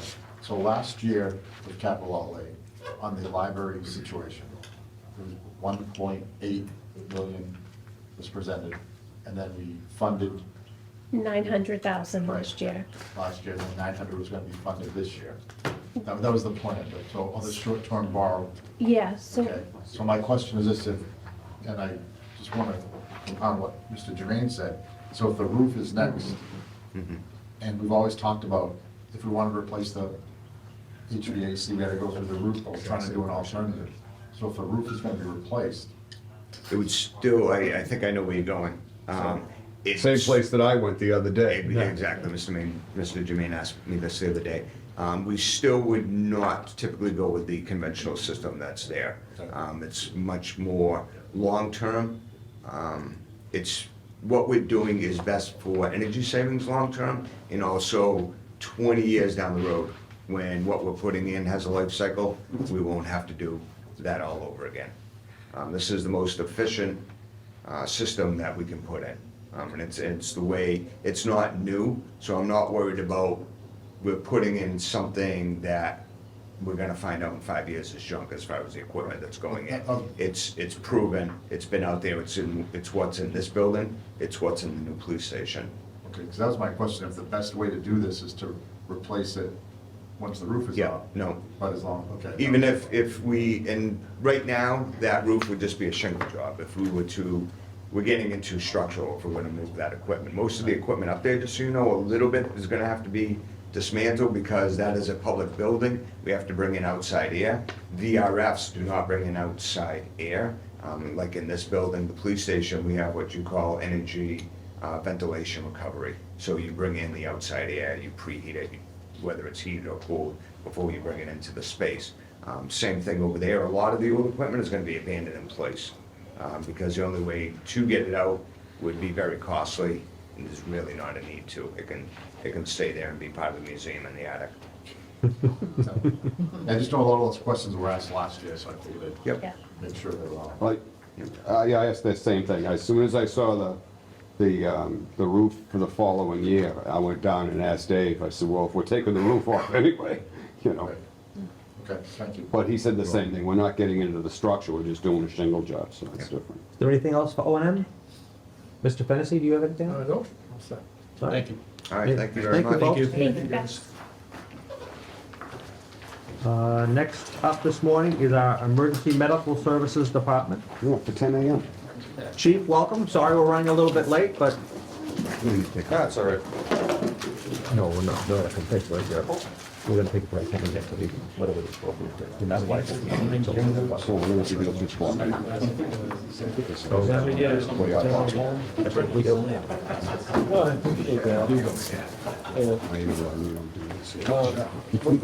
do this every year, for years and years. Yeah, we can hope it. Yes, they just really because. Share. We're going to TD in April, the last regular season game. So we're not going to get it. Just to really, doctors are at You gotta be kidding. You gotta be kidding. Plastic folders, come on. That's it. Oh, Friday, you look at it. You never, they were nicer than your plastic for us. Plastic folders. Or maybe like. I'm hiring a publisher next year. I don't know if we have to get that budget. I ordered one and then. just see who really wants to. Yeah. They sent me an email and said, this is nothing. Pass us the votes. It was like one of those, like, people that sound stuff, there's something. He's just taking it to get the folder. They want the folder. All right, Chief. Good morning. So I gave a handout that has basically a couple parts to it. The first beginning part is the FY24 budget presentation. Has a review of the department. For many of you, we've heard me speak before and probably have seen something similar in years past. But it goes over how our ambulance service operates for the town, what we have for staffing, how our staffing is certified, how we do our quality assurance. Everything includes our run numbers from the past year, which have gone up. And then there's a section where the budget is broken down a little bit more than what you may have in front of you as far as, especially for the salaries. There's a breakdown of how the salary budget, although it's one line item, it's one total number, but in the back of that, the last page of that beginning section is there. So it breaks it down for myself, administrative positions, EMTs and paramedics, what we're paying, what the account is paying. And then the other, in the back section, that is our capital outlay project for this year, which I'll get in at the end of this, which is really one thing that we're looking for this year through capital outlay. But to go over, the Carver EMS department is an advanced life support service that operates 2 Class 1 ambulances right in our station behind Town Hall. It's staffed 365 days a year, 24 hours a day, with a minimum of 1 EMT and 1 paramedic on duty. The second ambulance is staffed with members who live in town, who come in on call back if need be. And we're doing very well with covering all of our calls and a lot of our second calls, which is not really well heard of. I think this year we covered about 95% of our second calls when we had it, the ambulance was in service. Of course, if the ambulance is being repaired, it's not available to go, so we have to use mutual aid. And sometimes just due to the acuity of the first call, where we may have to have additional staff members on that first call, it ties up staff members so they're not available for that second call. So we'll use mutual aid from either Middleborough, Wareham, Plimpton, or Plymouth to help us provide the care there.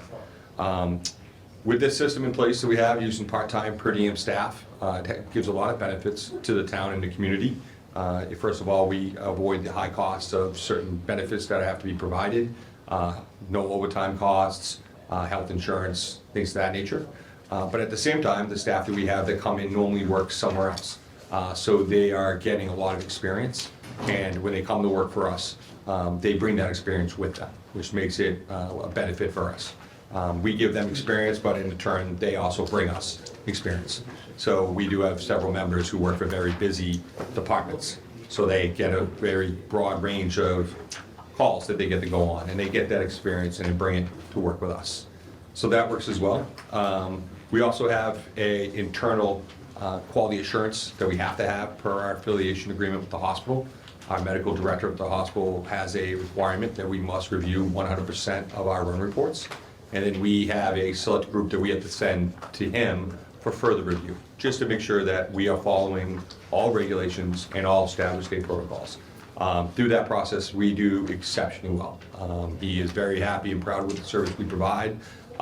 He even recommends us to a lot of people as the model of how to run a quality assurance program and how to run a medical service. So it's very, very easy to work with him, and he works very well with us. And our quality assurance make sure that our staff are doing it the job the right way every time. And any deficiency we find, we correct very quickly through re-education and retraining. And that has worked very well for us throughout the years. This year, we are requesting for the overview of the funds is every year the budgets, both the salary and the operating budget, gets pulled out of the ambulance fund, the ambulance reserve fund. And this year, in FY22 that ended June 30th, we brought in over $938,000 into the ambulance fund, and our budget spent for salary and operating was $841, which meant that our receipts exceeded how much we spent by about $96,000.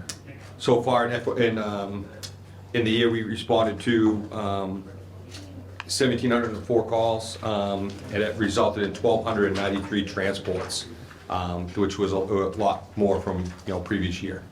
We've seen since the end of COVID, our call volume has been steadily increasing every year.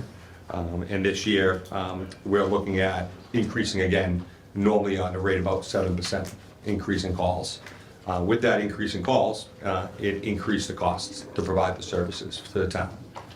The equipment, of course, is getting more expensive, and the more calls we go on, the more equipment we need, and the busier we get, and the more we have to have staff come in off duty that increases our salary cost. So we have to pay those staff for coming back into calls to handle it. So this year for the budget, we did a 5.5% increase into our salary account to make sure that we're up to speed in the salary.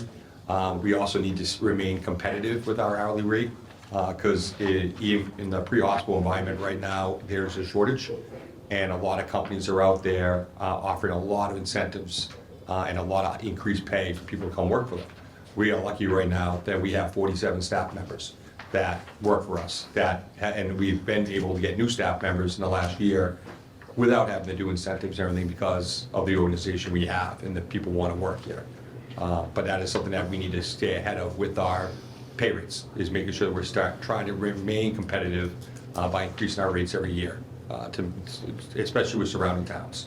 And then the operating account, we're looking for a 3% increase, and that's just to stay in line with the increased costs and the increased use of materials we've been seeing over the last year. Any questions on the salary or the operating line? I do. On our spreadsheet that Sue's provided for us, Yep. And I'm glad you broke it out on your document. I'd like to see the same kind of breakout on the soft-right system, so if you don't mind. So we can look at regular salaries and we see the similar breakout that the chief provided for us on page 16. Under basic life support of $303,000 and advanced life support of $309,000, how many people is that for? So that's for 47 people. That's for 24. Cycling. Yeah, 24 EMTs, 23 paramedics.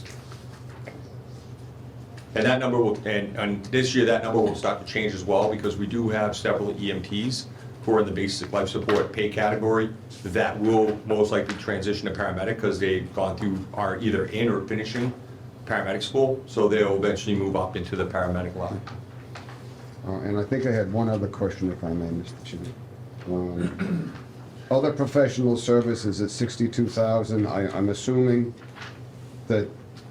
Well, I'm not assuming anything. What is that for? So other professional, if you see the breakdown that I gave you with salary, right above that those are added as new. It's actually, if you look down, the first one says ambulance billing and collection for $42,000. Yep. There are several accounts that were created by the finance department to assist us with the other professional services. Okay. And those are broken down through ambulance billing, collection, office supplies, computer software subscription, uniforms, and repair and maintenance for vehicles. Okay. So if you take those several items and you add them together, it comes to that $62,000 that originally was requested for other professional services. Okay. And operating supplies, I'm assuming, are the first aid kits and. Yeah, operating supplies, more like medical supplies, everything else. And for next year, we're going to look to kind of, the office supplies numbers is pretty low because we normally take office supplies out of operating supplies. Mm-hmm. So instead of editing how much we asked for in the operating supplies line item for this year, we figured next year we'll do a better review of how much we spent, and you'll probably see next year the operating supplies not being $62,000 but maybe being less than that, and then we'll incorporate really the office supplies we were spent for into the office supplies line item for FY25. We've done it with the other departments, with the other professional services, and the finance director knows that I have a thing about the other word because it seems to be the place where we put stuff. I'd just like to see some notes so that anybody else looking at this and they see that word other with a $62,000 number, then like some of the other spots we have now, give an explanation of what that other is for. So it just lends for the transparency. That's it. Thank you. Can I just ask one question while we're on that other expense? Does the ambulance and the billing collection, it must be Comstar or one of them? That's their cost for, they charge us 4% for our billing. So whatever we collect, they take 4% of, and that will cover that for the. Do they help with any like cost reporting schedules? Do you have to do an ambulance cost report? Yeah, so we've been doing some cost reporting. They help us with that, and we did some cost reporting in the past for certain things, especially with CARES Act money, but even more recently with Medicaid. And we are going to have to do Medicare cost reporting next fiscal year. And the cost reporting for Medicaid right now, they are estimating we're going to get about $15,000 back for underpayment. But the best thing about cost reporting is that we're hopeful it's going to show them that they're not reimbursing departments enough. The cost to provide the service and the cost that they pay us is not equivalent. So, and right now Medicare, Medicaid patients make about 82% of our billable transports. So that's at a lot smaller reduced rate than what we normally charge because of the contract that we have to have. That's what I wondered. Mr. Platt? I might have missed it, I had the room briefly. Everything is still, you're still self-funding? Correct. The department, correct? Yes. So in other communities where they farm it out to an ambulance service, Correct. that ends up to be a net cost to that town? Typically, yes. Yeah, typically there's a cost to it. There are some towns that have what they call a zero bid, where the ambulance service will come in and not charge the town for it, and they'll charge the patients.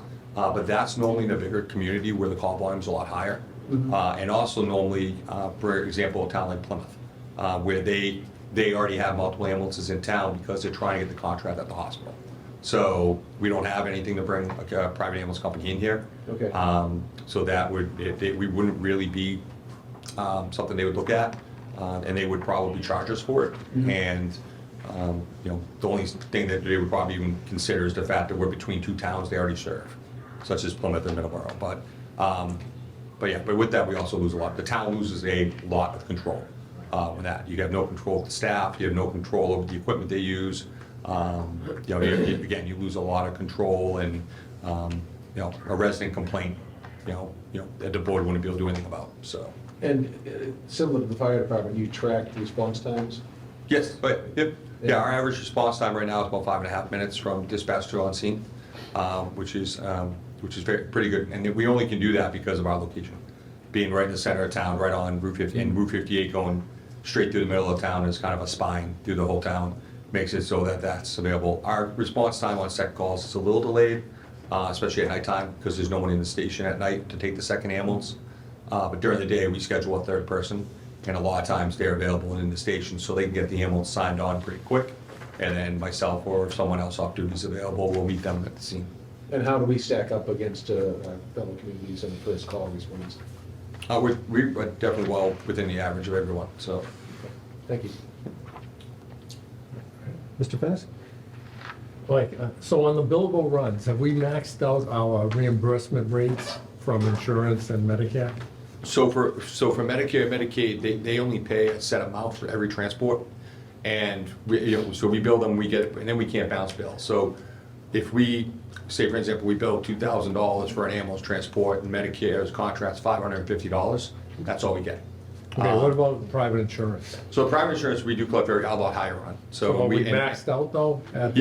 We are not the highest in the state, and we are we're about the average for our area. So. Okay. And when's the last time we raised those to get up to the highest in the state? I don't think it was this past, I think it was the summer before last. So not 2022, So let's look at 2021. those and see if they need adjustment. Yeah, last time I checked, the other communities around us haven't raised their rates since we have. Yeah. So we're still right in the middle of, right in the mean average of what most departments are charging Okay, in and the again, area. I'm only talking about the reimbursement from insurance. Yep. So I don't want to leave anything on the table where they reimburse us to a certain degree, so. Okay. Yeah, sometimes on those, you can only do it as far as the contract Yeah. ends. So if you've entered a 3 or a 5-year contract with TOPS or HMO, or any type of Blue Cross plan, they're not gonna look at it until Okay. that ends. Health insurance, huh? Yeah, they won't even, they won't. So that's, and so if you, any questions on more on the budget, I can go into what the capital request this year is. It's not. Any questions on the budget? No? Okay. All right. Our capital request this year is actually a minimal one. We have a SUV for the department that is used to respond to medicals as the third person during the day. It's also used for staff to go run errands during the day while they're on shift, if they have to, go pick up lunch or whatever. But it's also used for road knowledge. Our staff takes it during the day to go out and reinforce the roads, know where stuff is, especially new developments. It's used for administrative functions as well. If we need to go to the hospital, pick up medications, if we don't want guys doing that in their personal vehicles, and we don't want to tie up an ambulance. So we use that vehicle for that. Car 3 was a vehicle we got from the highway department. It was the superintendent's vehicle at one point. When he retired, it went to surplus. We got it from surplus and have had it since then. It has roughly over 120,000 miles on it. It's a 2010. It's shown its age. And it's something that we feel, talking to maintenance, they feel it could last, but if we can look to replace it, they recommend trying to find something to replace it in the next year or so. So we kind of put this in there as kind of just to hold the money aside. We're looking for $30,000 out of the ambulance, will be transferred out of the ambulance reserve fund to do similar to what we did with the COVID response vehicle, which is find something used. We have a very good relationship with a vendor, a used vendor out of Long Island, New York. We can get an SUV with low mileage that already has the emergency warning lights and the siren already into it, which costs money to put in. Normally we'll have some cabinetry in the back, which again is another cost. And to do a project new like this, it'd be over $50,000 to $60,000. So for half the price, we can get a vehicle that will work, be in good shape. It will be proven that it can be used and operated, and the only cost would be to purchase it and letter it. And that for we feel for $30,000 we can do that through using that vendor. So can I just ask a capital question? Are you asking for this to come from the town, or are you gonna spend this out of your own We come return? from the ambulance reserve fund. Okay. So. Well, I guess I'm just confused. On the capital outlay, there's 38,000, and then are you pulling 30 from the ambulance fund and then 38 from capital for a $68,000 number?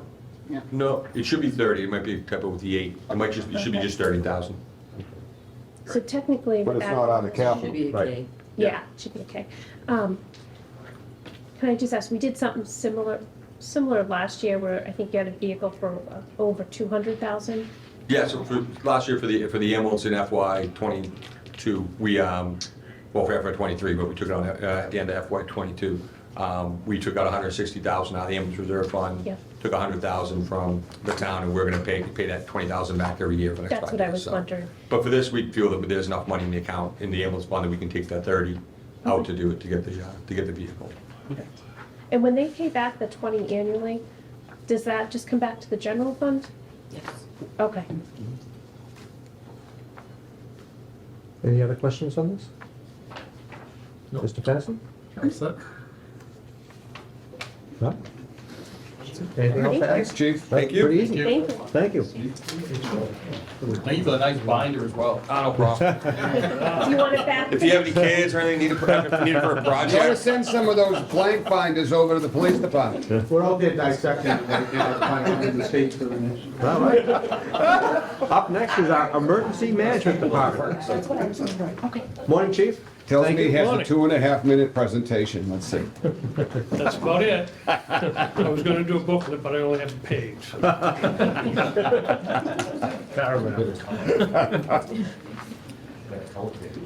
So a little bit of history, just to put this in context. From the 1980s until 2019, emergency management was totally funded from an annual grant from the Entergy Corporation, who were the owners and operators of the Pilgrim Nuclear Power Station in Plymouth. The grant was provided because the town of Carver fell within the FEMA Emergency Planning Zone, or EPZ, which was a 10-mile circle around the power plant, and supported a full-time emergency management director, which is a position I held from 2004 until my retirement on June 30, 2020. Beginning in July of 2020, the emergency management director's position was reduced to a part-time position because we were relieved of the many tasks that were required by regulation related to being within an EPZ of a nuclear power plant. My part-time hours now average 15 hours a week. The Entergy Grant Fund had money left in it in 2020 due to prudent budgetary practices of the past, and has supported the Emergency Management Agency for fiscal year 2021 and fiscal year 2022.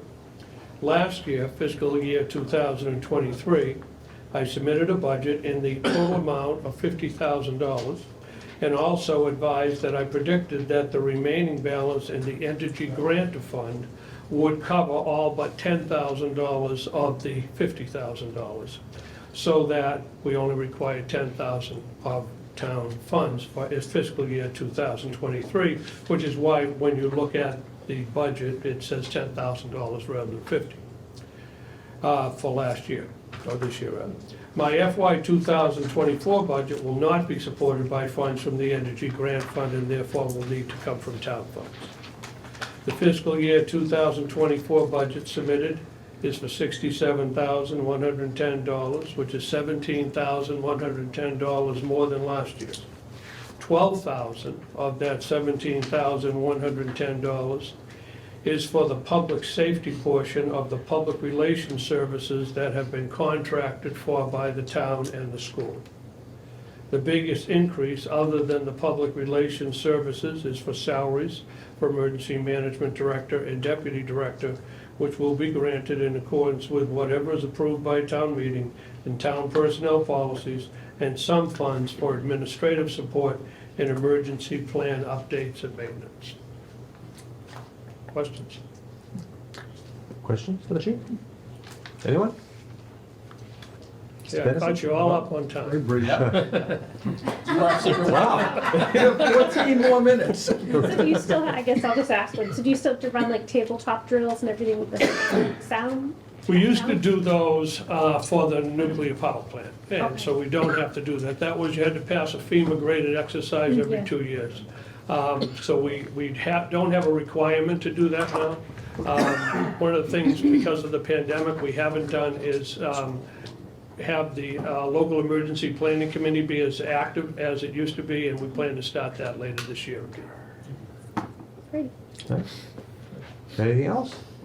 Good job. All right, good job, thank you. Thank you. All right, we will take a short break, and then we'll be back with the library. We are back in session, thank you. Next up on our budget hearing today is the library department. Thank you. Hey, everybody. Good morning, how are you? I'm good. Thanks for joining us today. Of course. It's my favorite Saturday of the year. It's all our favorite Saturday of the year. I will be brief too, so that you can stay caught up. It's funny, my husband said to me last night, "Are you the senior department head now?" And I was like, "No, Tom Walsh is still hanging on." I said, "But other than him, there's no one else." So we've been doing this together a while, I guess. So I'll just say that in terms of any changes from the previous fiscal year, we are fully staffed now. We don't have any vacancies at the moment. We are down one part-time position that we eliminated a couple of years ago as we came out of COVID. And I think that at some point in the next couple of years, we might have to revisit that and bring that position back. There's been a few times where I've had people unexpectedly be out and we've had to close early or not open on a Saturday because we just don't have as many, people working. So I think we're good for now, but that might be something in a year or two that I might be asking you to consider putting back in. We were certified by the Board of Library Commissioners this year. We did not need a waiver, which was great news. But really the only reason why we met that certification level was because we were able to count the money that the maintenance department used to buy those portable AC units that we had. We were able to count that as a library expenditure, and so that's why we met the bottom line. Otherwise, we would not have. So I think we just need to be mindful that we may need a waiver going forward again if we don't get to count that. And I don't want to count the HVAC project because then that will set us up with this really high bottom line that we wouldn't definitely be able to meet. Because just as a refresher, our bottom line for the certification from the state needs to be 2.5% increase average over the previous 3 years. So if we showed this huge spike in the FY24 budget, and then next year it goes back to normal, then that wouldn't help us. Our hours are the same. I don't think that we need to increase those at this time. We're at 42 hours a week. The state says we have to do 40. And nobody seems to mind that we're not open on Thursday nights anymore. They were always kind of our quietest night, and that's worked out well. And Saturdays, reducing and being only open till 2 seems fine. The staff loves it, and it's just a little more concentrated. It was always pretty quiet from 2 to 4 anyway, so we're good with that.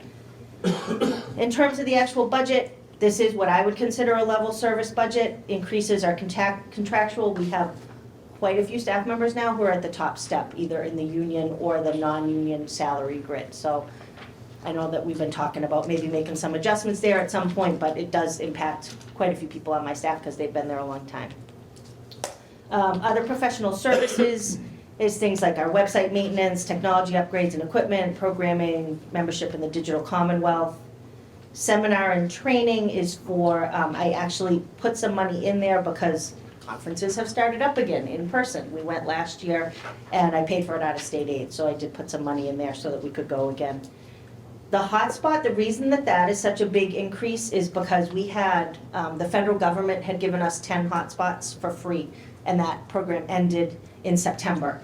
And we didn't keep all 10 because there were always some available, but I would say at least half of them were out on a regular basis. So we kept 5, which is about $30 a month, $32 a month. So I would like to keep those going forward. People really love that program. They check them out to go camping, they check them out for road trips, even, just a simple, they don't have Wi-Fi at home. So it is helpful for people and they are used a lot. How long do they check them out for? They go out for a week and we limit people to no more than once a month. Because we do have some families in town who don't have Wi-Fi at home, who use them, on a regular basis, which I think is great, but we also want to make sure they're available for other people too. So what is that program? I don't think a lot of people know about that. The hotspot program, so you can come in the library and you can check out a device, it's about this big, and it's free Wi-Fi. It's actually really good, it's good quick streaming, it's not, it's not the fastest, but I've never had a problem with it, and I've used it to stream like video content on vacation, camping and things like that. And Who's the it's provider, completely Kat? free, and Is it right now AT&T? we have AT&T or 6 of them. It's T-Mobile. T-Mobile? Yep, and we have 6, and they're $32 a month, and most of them are out on a pretty continual basis. I think that's a great program. Yeah, it's on It is 5G. great, it really is, and we did have, we got some money from ARPA 2 years ago where we extended the Wi-Fi in the library to make it better, and you can actually use it all outside, like in our parking area and stuff, which has been good. But this, for people to be able to take home and use is a great program. So quick question, there's no criteria and you get to take it out like one time you mentioned something about? We limit it to once a month per household, just because if we let the same people check it out, then nobody else gets a chance. But it's, completely free and they get it for a week. And all you have to do is call and reserve it and we keep a calendar. Mr. Pedersen? Yep, so you just said you had 6 of them? We do. Okay, so are they expiring and then you want to add 5? Because No, it so- says to increase the number to 5. Yeah, so what I did, so right now, we're just paying for them out of state aid. That'll cover, well, I'm paying for them out of that, but it's gonna hit.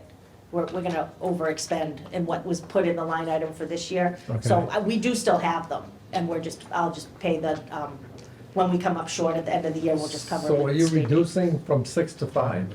No, we had 2, and then we had 10 from the state, so we kept 5, actually, so we have 7. We kept 5 from the state and sent back 5 when they started charging from Fort. Have 7.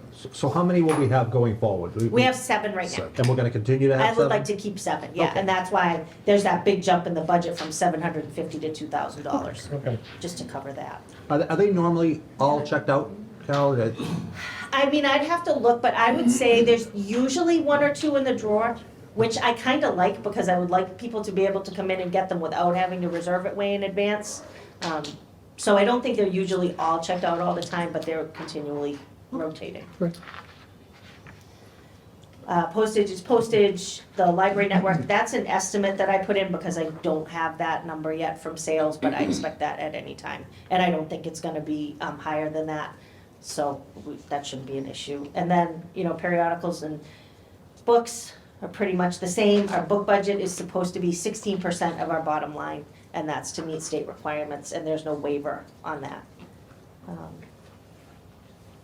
And I think that's it. In terms of revenues, which, aren't here, but I will say that our passport appointments have really picked up.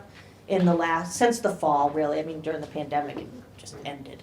But since the fall, we've been busier, and I think I just looked back over like the last few months, and we're generating anywhere between $800 and $1,500 a month in passport revenue right now.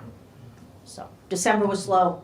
Now it's picked up a lot. We're doing, I would say half a dozen appointments a week right now. And that money goes into the revolving fund, but then we use that for the book budget. Which is nice. A lot of people go to the post office to get their passports. I think they appreciate when they come to the library and I say to them, because they, $35 isn't a small amount of money on top of the $130 that you're paying for the passport.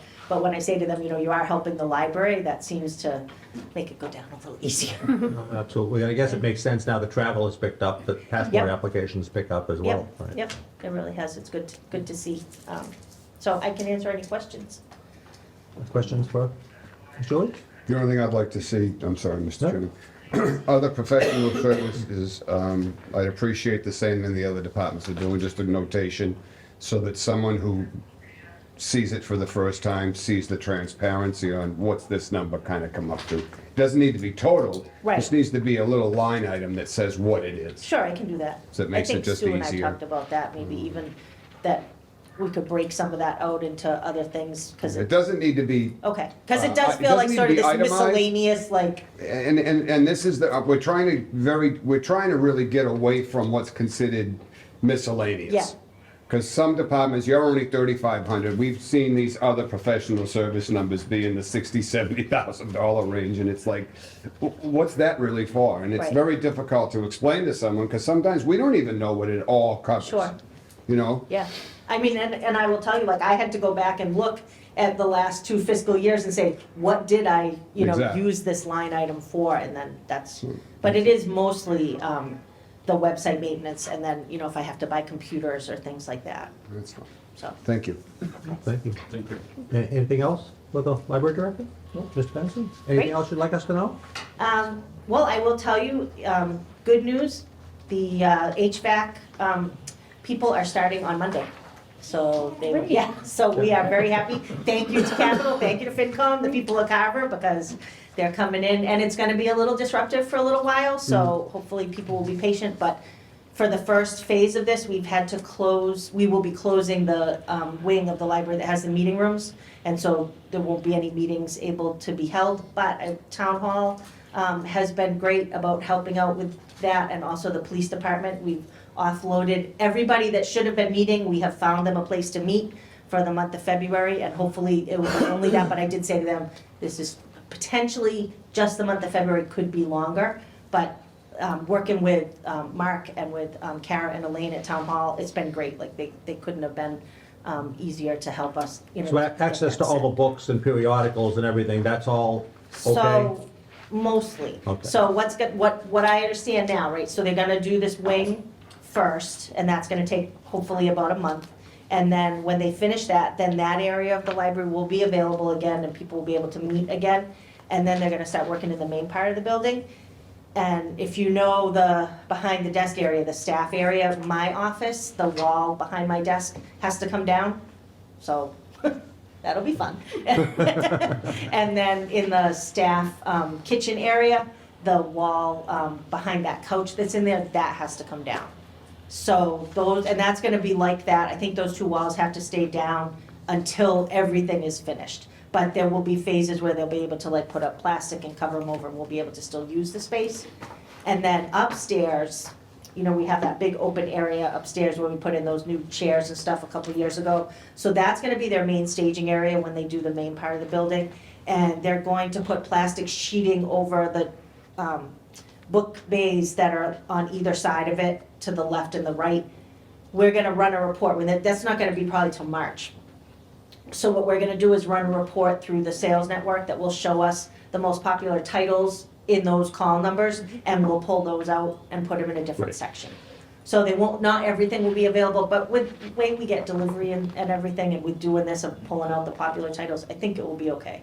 And it's temporary, and people will just be patient. I think there will definitely be at least a couple days where we'll have to close, because they need to bring in a lift and they'll be going in, like in front of the circulation desk and running stuff up to the second floor through that. And when I talked to Dave Siedentoff and to the consultants, they said they thought it would be best if just nobody was in the building on those days. That probably won't be till April. Great. And they hope to be done in May. Fantastic. So, yeah, so we're really excited. Everybody's looking forward to a summer of air conditioning again. And I think it's good. And then the only other thing I would say in terms of what you should know is we had a staff training day last week. We closed, the trustees voted, we closed the library for a day, and we had Alice training in the morning with the police department, which was wonderful and terrible all at the same time. I think everybody felt better afterwards, but as you all know, it's not something anyone wants to talk about. But it was great to work with the chief and Officer Hall to help us with that. And then in the afternoon, we did CPR and AED training, so everybody's all up to date and certified on that. So, Wonderful. yeah. All right. Seeing no questions, I thank you very much. Okay, thank We you. appreciate it. Enjoy the rest of your day. You're not staying for the rest of the? No, I'm not. You're welcome to stay. Next up is our Council on Aging.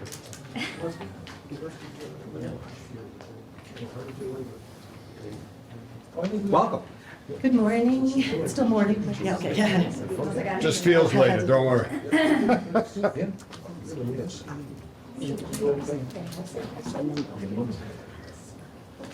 Oh, I tried to be mindful of the budget, knowing constraints and so forth, and trying to keep many things at a level funding. There has been a lot of growth at the COA. I think a lot of people are aware of that.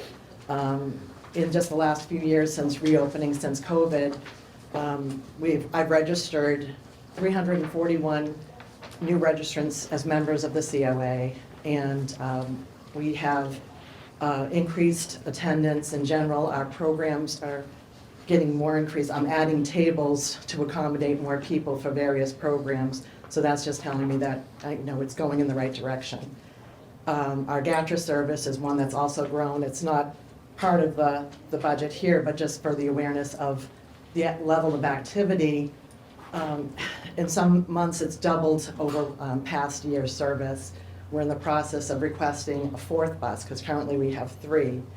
And it looks like that would be in the works in future months here, that would require probably 2 more bus drivers. We're currently at 7 drivers, so we would be up to 9. But that would be providing, and it's pretty much, the schedule is bumper to bumper. We start at 8, and the last stop is at 4 o'clock. And I've looked at the schedules, and it's just solidly filled. We used to have the availability of a bus to provide like a day trip, and we hope to get back to that if the 4th bus is added on, because that was another programming offer that we would be, in fact, we're vying for a larger, our current buses provide for 8 passengers. We have some bus drivers that are capable of driving the larger, like 16 passenger buses. So if we get to that opportunity to have the 4th bus be a larger bus, we could also add to the programming by having more availability and be able to transport 16 people to an activity or something like that. So it would definitely add to what we could offer. Going through the budget as far as some increases, I did want to address the telephone internet has a slight increase. I did want to mention that last year we had the upgrade of our Wi-Fi, which was much needed, and not realizing that our bandwidth was so low that we needed an increase in that, which was not initially figured into the budget. And that increase is covering that update of that increase. We were at 25 and it needs to be 250. So I mean, we were way below what we needed. The next increase is addressing the coverage for postage. The original previous budget had only covered the rental of our post office box. We're discovering through outreach, our outreach worker who became full-time and taking on the responsibility of the Shine responsibilities, both require a lot of mailings. Mailings of literature, mailings to family members, and it's increasing with both those responsibilities. And included if the postage. We also do our tax service through AARP, and that season is coming up now, and that requires mailings for the forms that are needed to send out to the people who are making their appointments. So that's the explanation for that increase. I did want to address the other purchase services. I do have a figure in there. We do discuss how it's a nebulous category, but I do want to have, because of programming costs, one of the increases, right now we're dependent on our Friends group for a lot of the support for our programming, and in the past, it's been more of just like supplementing what we have going on. Because of our growth, it's taken on a much larger requirement from our Friends group. And some of the costs what they pick up is our post, we're talking about postage, is for the mailing of our newsletters. That is averaging, I'm trying to get everyone to transfer over to our email option for newsletters, and I will say we're up to 600 and I think 617 email addresses that we send out to, but there's a lot of physical mailing of our newsletters, and that's an average cost of about $300 a month. And the Friends have been picking up that tab and have been for quite a while.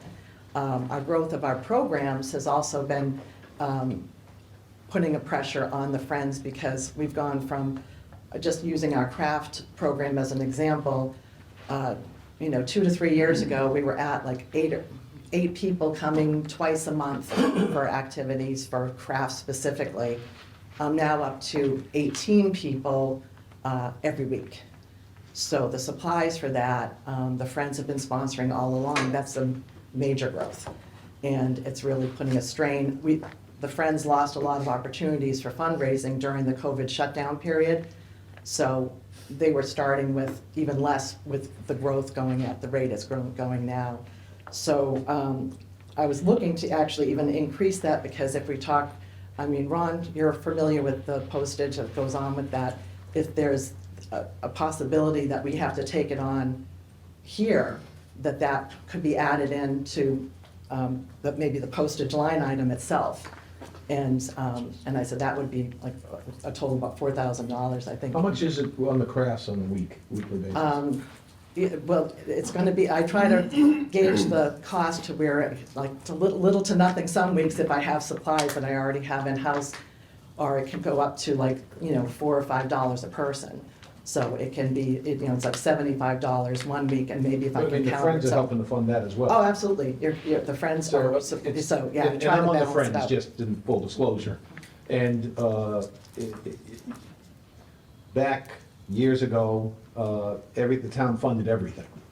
And then the Council on Aging was found to be a spot when money was tight, that's a place to go and consolidate and cut. And that's where we went from a full-time director and a full-time activities director to a split director between the library and the Council on Aging. We finally have gotten back to having a full-time director down there who also functions as the full-time activities director, as opposed to having a separate position there. And as part of the Friends, our mission, as spelled out, because we're a 501c3, is to help enhance the programming and enhance that seniors can participate in, not to pay operating costs of $3,600 a year for postage and close to $2,000 a year for crafts. So, with a $57 million budget, I guess I would ask that maybe we could include an extra $5,000 at least into the budget to cover those operating costs, so that the Friends can get back to doing what they're supposed to do, which is to help enhance the program. We subsidize the cost of the bus trips. We help to cut down the cost so seniors can go, instead of 110, they can go for 70 if they're, a member of the Friends, which is only $10 to become part of. And I really think, and I know it may not be the right time, but realistically, with all the seniors we have in this town, we should be funding a separate activities director as well. And So- I would agree with you. I think we certainly need to start building back toward that, because all the services we provide down there are really important. You're right, there was a time where we had a cut, and we looked for various places to cut, but now I think we're looking that we need to build back to it. And I really think the Friends, shouldn't have the responsibility of paying operating costs for the COA. Let us focus on doing what we do, and our fundraising focuses on enhancing the programs for seniors. And, I mean, we're happy to do it to help them get by, but if we can find $5,000 or $6,000 in the budget to add in this year to cover that, we can get back to our major focus. And then I would ask that, consideration be given to going back to what we used to have 20 years ago, which was a separate director and a separate activities director. In all clarity, I'm a member of the Friends as well. I just want everyone to know that, but I think it's important. But you're not on the board like I am not, no. He just put you in your place. Thank you. But you do have the card, he has the card. So I guess I won't mention that I'm a member either, because I'm not on the board like you are. We're not all, Yeah, we have an opening, I didn't mention it. So, if I may, you think the three of us had coffee this morning, because my question to you is going to be, where are we woefully inadequate in this budget? Because I still think that Yes. $28,000 for an operating budget for the Council on Aging, irrespective of the salaries, I think it's a ridiculously low number. Like, Agreed. I think we've underfunded recreation, I think we are underfunding the Council on Aging. So where are we woefully short, aside from hiring a new It is activities director? With programming or support, we were just talking about there's some operation costs. I also wanted, since we're on the topic, as a result of our board meeting Thursday, the discussion that the board members often put on usually like quarterly programs, and they've been funding those with out-of-pocket costs themselves, the members themselves. And so the board has no budget themselves, whether a line item could be, because it's programming that they're providing as well. It's just that they're running it. And it's all in the promotion of the COA. It's all to attract attendance to the COA.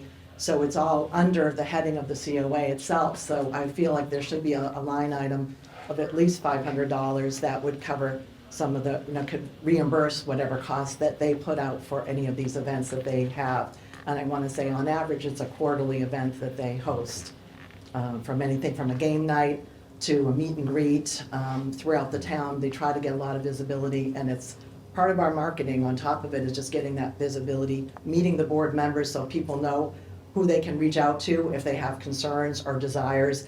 They begin to know those members of the community that represent the seniors truly, and they can reach out to them and offer those insights, especially out within the community itself. So I think it would be great to be able to support the board's activities also with additional funds. So if I could follow up, Mr. Chairman. We're obviously, today's informational meeting is exactly that. FinCom will be joint meeting with Capital Outlay throughout the month of February. So whatever meeting night, we're going to ask COA to come back in before FinCom and Capital Outlay, if you'd be so kind as to get with the finance director and adjust your budget to include paying for what the Friends now currently pay for, and whatever else is in your thoughts. That should be the numbers you bring to FinCom, and by then the town administrator, the finance director, myself, will have gotten together and figure out how we're gonna do this. But I really do still think that this is woefully underfunded. Because what I've been counting on, and I've been trying to be very conservative and mindful of budgets, is working with little to nothing and having very generous volunteers come in and offer their time for free. I have instructors that are willing to teach a program and take pay-as-you-go, whether there's 5 people or 15. And I've been grateful for that, and that's taken that pressure off of, but I would love to have programming that I could pay outright for. There's a lot of wellness programs that I'd like to include, and also be able to, support the ones that we currently have in place. The Cultural Council has been very generous to the COA. There's programming. They supported 4 out of the 5 that I submitted for this year very generously.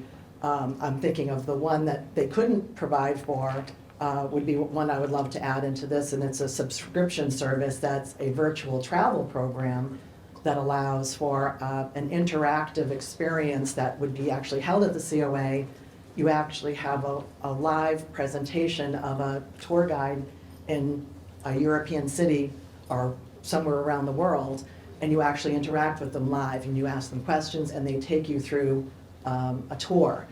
What's great about it, it also has the virtual aspect of it. It can be shared with a senior at their home.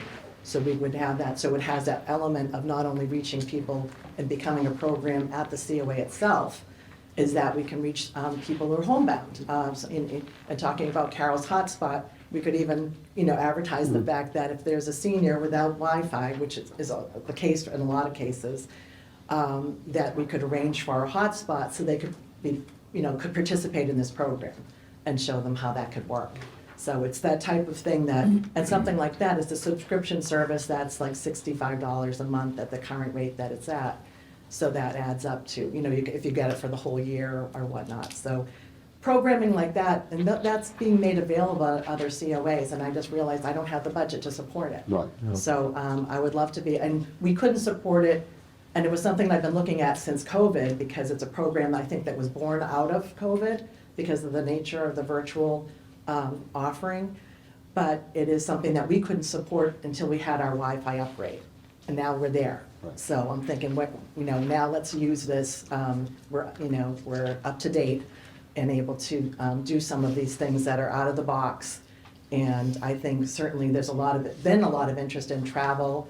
We had a program about China, where we had a speaker come in and share some food and share some stories of his travel, and that was very well attended. So I know the interest is there, and I think it's educational as well.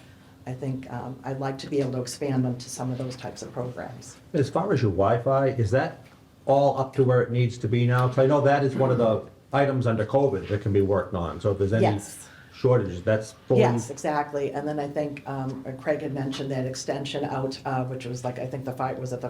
The fiber optic network, Into yeah. networking, it would be, I appreciate being included in that. Because we are sort of like off the map with the town, other town buildings are pretty centralized.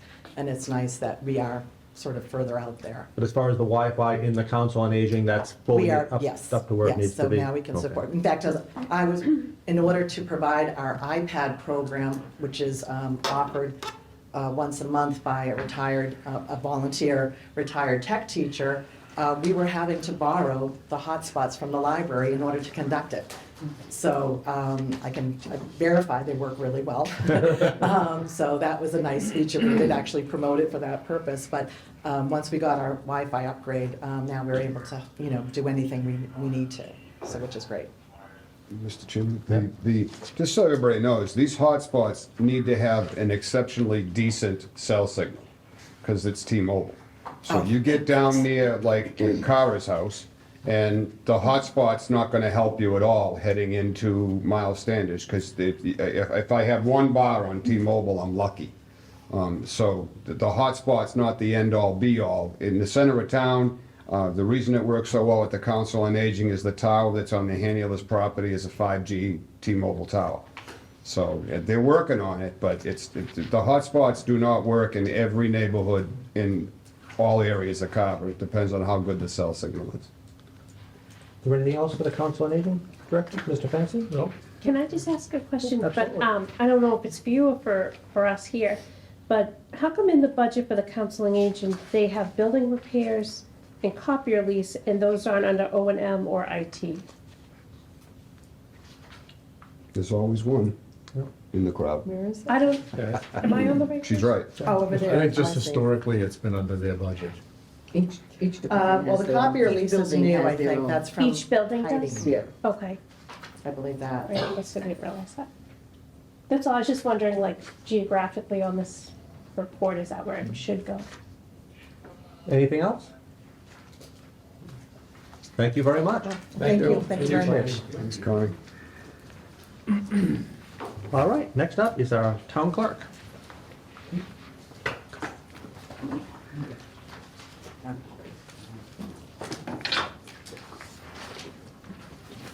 Good morning.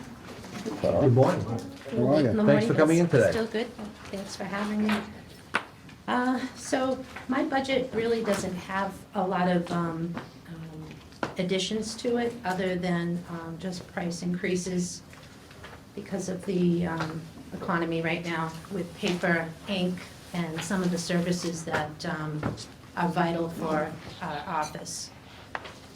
We will have, on the election side, 2 elections that hit within this budget year. We're going to have probably a really busy presidential primary in March 2024, and getting ready to go to a conference where they'll probably lay out the beginning of what we're going to be going towards with that, and I have a feeling that there's going to be more changes with that. So I've tried to be as liberal with the amounts as I could be without going over, but I do know that for our printing and postage has just gone up, and we're going to be doing a lot more of our printing in-house. So those are the increases that I have here. And then for some of the additions that we made with our clickers and our poll pads, there's some maintenance costs and some things that I didn't really see before, just to get them ready every year, that the companies that support those offer. And under my other professional services, I forgot to put in my notes my dog program, so that's $1,800 for the year, but that's included in that amount. It's just that I was gonna earmark that for something else that I think that I needed, and I'm willing to, wait on that if there's no money to get into general code to start with the codification. We kind of left that dangling. And that was something when I came into the office that I didn't know about, that had been started, and I guess the contract ran out on it. So it's something that we're gonna have to look at in the future, and I understand it's gonna be tight this year with this budget. So if it goes into the next one, then that's fine. I just keep patching the bylaws together. That's the best that I can do with that. Some vault maintenance, something we didn't think of before, that befell one of my fellow Cape clerks down in Barnstable. She couldn't get in her vault on election day, and I just think it's good practice to have the vault maintained. If they come in and whatever they do to it, WD-40 it, whatever it is that they're gonna do to that, but we wanna make sure we can always get in, so I think that's important. I think you and I have talked about that. I Yeah, think that's a scary thing. Absolutely, after I think I that. have nightmares about that, yeah. Wake up in a cold sweat, yeah, definitely. So that'll be good to get that done. And other than that, it's pretty much just business as usual. So I try not to stretch too far with it, but I know the things that have gone up. Paper is ridiculous. And they told us during the last general election, we were lucky to get the ballots that we got. We actually fought with New Hampshire. Our state election people went in and fought to get the paper before New Hampshire could get it, so that Massachusetts could have all their stuff printed. And that's when they alerted us that paper was going way up, and it was going to be, one of those things that we'd have to account for. One great thing I did at one of my last conferences was I took a half-a-day municipal budget class. So that helped me really get a better understanding, and I've tried to be, separate things out a little more so that you can see what it is that we're spending money on. It's not just lumped in as office supplies. Something we never thought that we would need and that we would go through like crazy, glue sticks.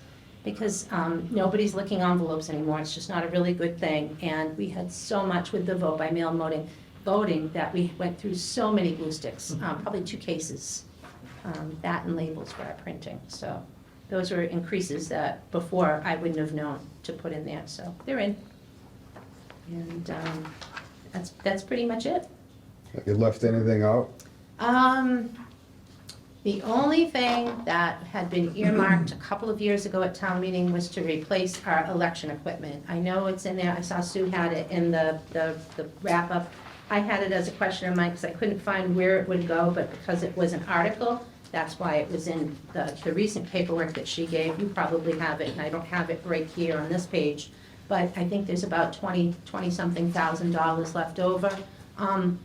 To be honest, I'm so afraid that we're gonna have to buy more election equipment. Well, that was my maybe next question. How another soon before backup. we're a 4th precinct? Right, because right now, with the old equipment that I have, they were able to give me, as people were moving into the new one, a couple of extra backups. So they just gave them to me, which is great. So we have those in case one of them break down.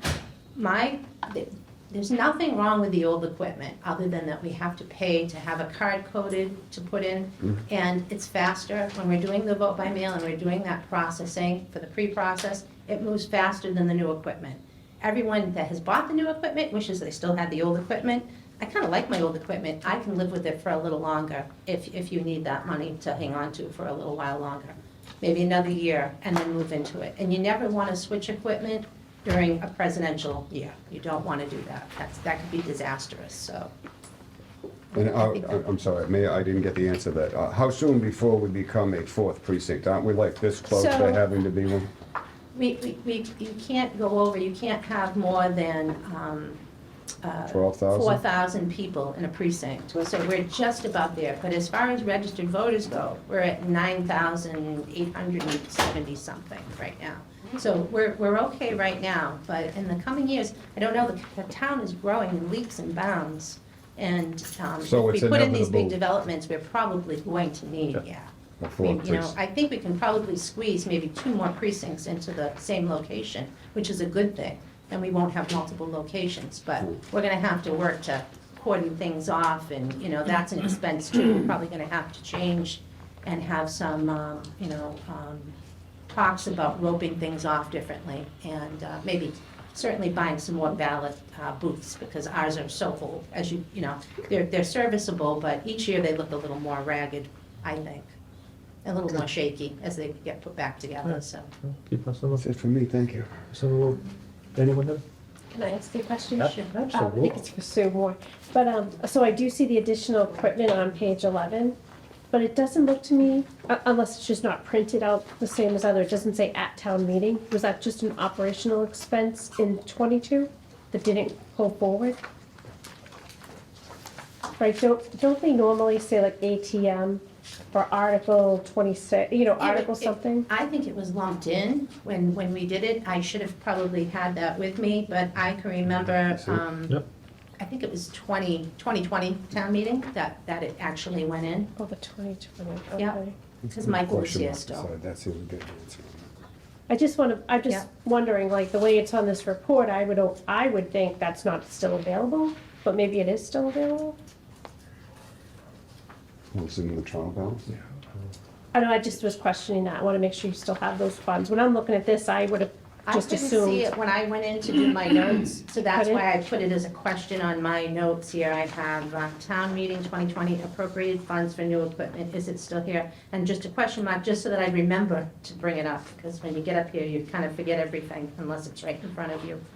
So that's where it is. And I see additional equipment, it was originally maybe $20,000 that we had set aside for 4 new tabulators to replace old election equipment. Of course, that number will change if we have to add another precinct, because you always need to have at least 1 spare. And then maybe we could just look into it. I'm just wondering if she still has that money available, or if that was just an operating expense that we didn't use in '22. And it got eaten up, because it was, sitting there for a while, yeah. Anything else? Anybody else? Mr. Fennessy? No? Good. Comment. We all often recognize our first responders and how amazing they are. This woman is an unsung hero. Look at how many times did she say in this budget, we can put it off, we can put it off, I don't need it. She asked for paper and glue sticks. I have a kindergartner right now.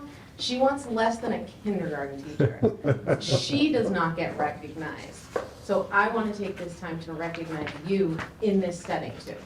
So, Thank you. this lady's phenomenal. Well said, well said. Yeah. Very well said. Anything else? Anything else? No, other than we have papers that are going to be, you can come and get papers this Tuesday. They're available for the local election, and it's going to be onward and upward.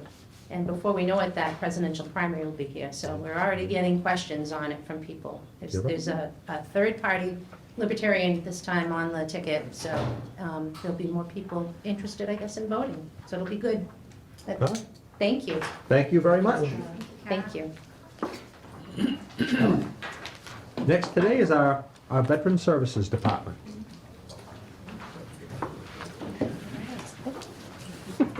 Right on.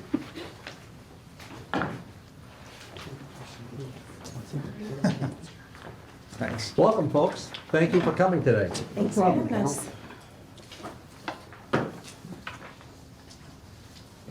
Well, in veterans, we're chugging along, we're doing fairly well. We're a little overwhelmed. There's been 3 legislative acts that have passed over the last couple of years. The Blue Water Navy Act, the Camp Lejeune problem with the water, and now the PACT Act. And that's increased our veterans' claims by a lot.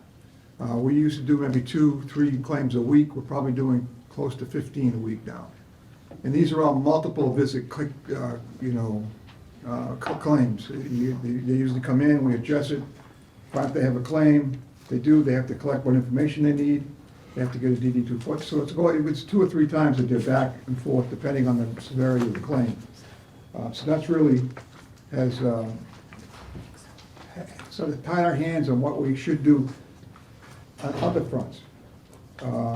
When we do something like the Christmas boxes that we did for Christmas and Thanksgiving box for turkey, those are things that really help our veterans and they're really appreciated. But it takes a lot of work and we get behind. And when I first came on, one of the goals I had was to get out in the community and try to let them know we're here and we can help them. That's work now, and we are getting more and more requests for help in various ways, plus the economy situation with COVID and everything. So it's all come together as an increasing workload. And some of the things that we want to do in trainings and stuff like this, we just can't get away. So I think the budget increase reflects the need to expand. I mean, there's 1,500, I believe, I think there's 1,500 vets in Carver. And on our rolls for the Chapter 115, we have between 30 and 34. So there's a lot more out there that we need to get a hold of, let them know we're here. Many times when I first went out to the villages for events and whatnot, I would come up to somebody and I'd say, I'm the Veterans Agent in Carver, and they said, we have a Veterans Office? I said, yeah, it's been there for like 30 years. Nobody knew we're here. So we've really changed that. And we're just trying to service the veteran as quickly and efficiently and as correctly as possibly can. And that's really where we're at. And I think you both, to your credit, have done a great job with community outreach. I see you down at the parks at different events, and really, it's to your credit, I think, the amount of outreach you've done to the public, trying to make everyone aware that you're there. Yeah. And you're there to help. And it's a challenge. It is a challenge. One of the biggest challenges is when somebody has an issue that comes in, or it doesn't come in, I talk to them at one of the villages or an event. I had the first barrier I get over to them is it's not charity. Because many of our people think it's charity, but I always tell them that, did you balk at taking your Social Security? And they said, no. Why? Because you earned it. Well, when you signed your name on the paper and you wanted to serve, you earned it. But that's a struggle to get people in. But that's what we've made some progress on that. But a lot more needs to be done. Any questions? I think Lisa might have something. You want to go first? You can. This is another budget in town that I believe is woefully underfunded. I think that we can do a lot more than we do. I understand that there's a monument in the center of town that needs to have some names added to it. There's no money in the budget to do that. It's disrespectful if you ask me. I don't see the discretionary account. Did we hide any of that? Is that not hide it, but is this under some other heading? It's under the emergency fund. Veterans Emergency Fund of $4,800 includes the wreaths at the grave? Yes. Is that what that's going to be used for? Well, Bob and I had talked about it, and it was kind of in order to get that started, basically we're kind of in a change in every aspect of our little veterans department right now with trying to get more help, just to get the workload and data entry and stuff like that done. So while it's kind of transitioning and we're trying to get more efficient, Bob had mentioned something about just doing like the memorials, the wreaths on memorials, but we are gonna do something that recognizes. Yeah, that's what we've been talking about this Yeah. for 2 years. Yeah. And I assume that the other additional funding that's in there is for the discretionary account Right. that we talked about in the summertime, that you said you'd like to be able to offer the veterans. For me, I think it's the absolute discretionary least we account can is used do. For someone who walks in our office and they have an emergency. That's right. I helped a gentleman a couple of years ago, he came in, he had an electric bill was gonna be turned off within 2 days, 3 days, whatever it was, and it was mid-January, and it took me 2 days, but we got an outside program to cover that cost and whatnot. It would be much easier if we could be able to work that in-house, quicker for them. But a lot of times it's food, grocery cards, gift cards, stuff like that we can include in Christmas and whatnot. That little bit means a lot. I'll tell you that when I was first getting out the checks a few years ago, a lady came into me and sat down, and she came in with a walker, she was very frail, lovely lady. I handed her a check and she looked at me and said, "Thank you, I get to eat again." That's what we're up against every day. This stuff that we do is important to them for their survival, not for their leisure.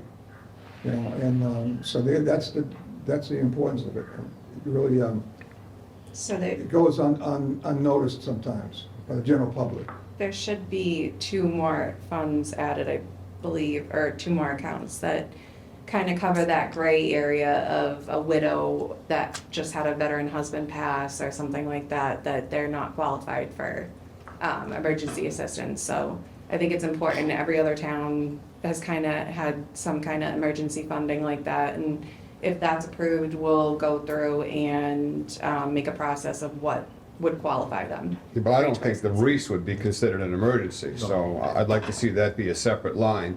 And I'd like to see it be a blaring separate line. It's the very least we can do. We've been doing it every year anyway. Yeah. Donna Fran was raising money each year to try to buy the wreaths. And a couple of years they came up short, and I know some people in this room stepped up and wrote a check. And then I was talking with Lisa and Mark one day, and I said, I don't know why we just don't do this. And they said that'd be great if we could. So I think we should. I think we need to be as pro-veteran in this town as we possibly can. They are not an afterthought. They should be the thought. We actually have a lot of veterans in town that you don't know about. But there's 2 separate kind of parts of the office. There's one that recognizes the veterans and does the memorabilia stuff. And then there's also the assistance part of it, where there's people that are in their homes that need help, and they're all by themselves, they don't have anyone, kind of like Council on Aging caseload type of work. So it's kind of, we're starting to get kind of more equipped with the things that we need to be able to provide our veterans in town services, but like every part of our department needed help. So there's been a lot of changes. We're supposed to maybe get some things changed around downstairs where our department is, and kind of get some upgrades, because everything's been the same for the past, I think, 30 years it's been.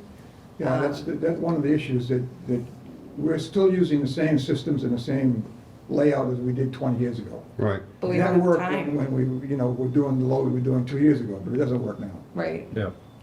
So we've got, if you call 211 right now and you say anything about a veteran, they'll say, start with your local VSO. So even on that realm, it's the caseload and the casework has increased. It's I can't even describe it. We need help, because there's a lot of veterans in town and people that qualify for services. And I think when I first got out of the Navy in 2009, I think the office was only open 4 hours a week. So we're kind of, now we have full-time and a part-time, and things are kind of moving along, but we need it. There's a lot of people in town that can use our help. Definitely. Mr. Chair. So just to kind of, first of all, I echo what you say. That's woefully underfunded, Council on Aging woefully underfunded. When I came in here, first thing I did was look at those 2 departments and made 2 people full-time. that were part-time. Now, we used to have 2 part-time employees, now we have a full-time and a part-time. And working with them, that didn't solve the problem. I mean, there's still an issue with people coming in, interrupting what they're trying to do, rightfully so, and then they get caught up in these times where they can't get the work done. So what I suggested and they proposed was to have a part-time administrative assistant, 14 hours a week, 2 days a week, to come in and be able to do the data entry, get the paperwork done, perhaps sit there and answer the phone on certain days. We also looked at making specific hours where the public can come in. Obviously, taking somebody who comes in off those hours, but at least they know now that they're open a certain period of time to come in and meet with them. So that was the first thing. So in the budget, you'll see that there's a part-time data entry clerk type position, and that's for $9,400. The other thing was this emergency fund. And we looked at that because of what they said. Same thing, that sometimes somebody comes in and they don't have the funds to do something. I talked to council just in case, because there's an anti-aid law where you can't aid mostly like charitable organizations.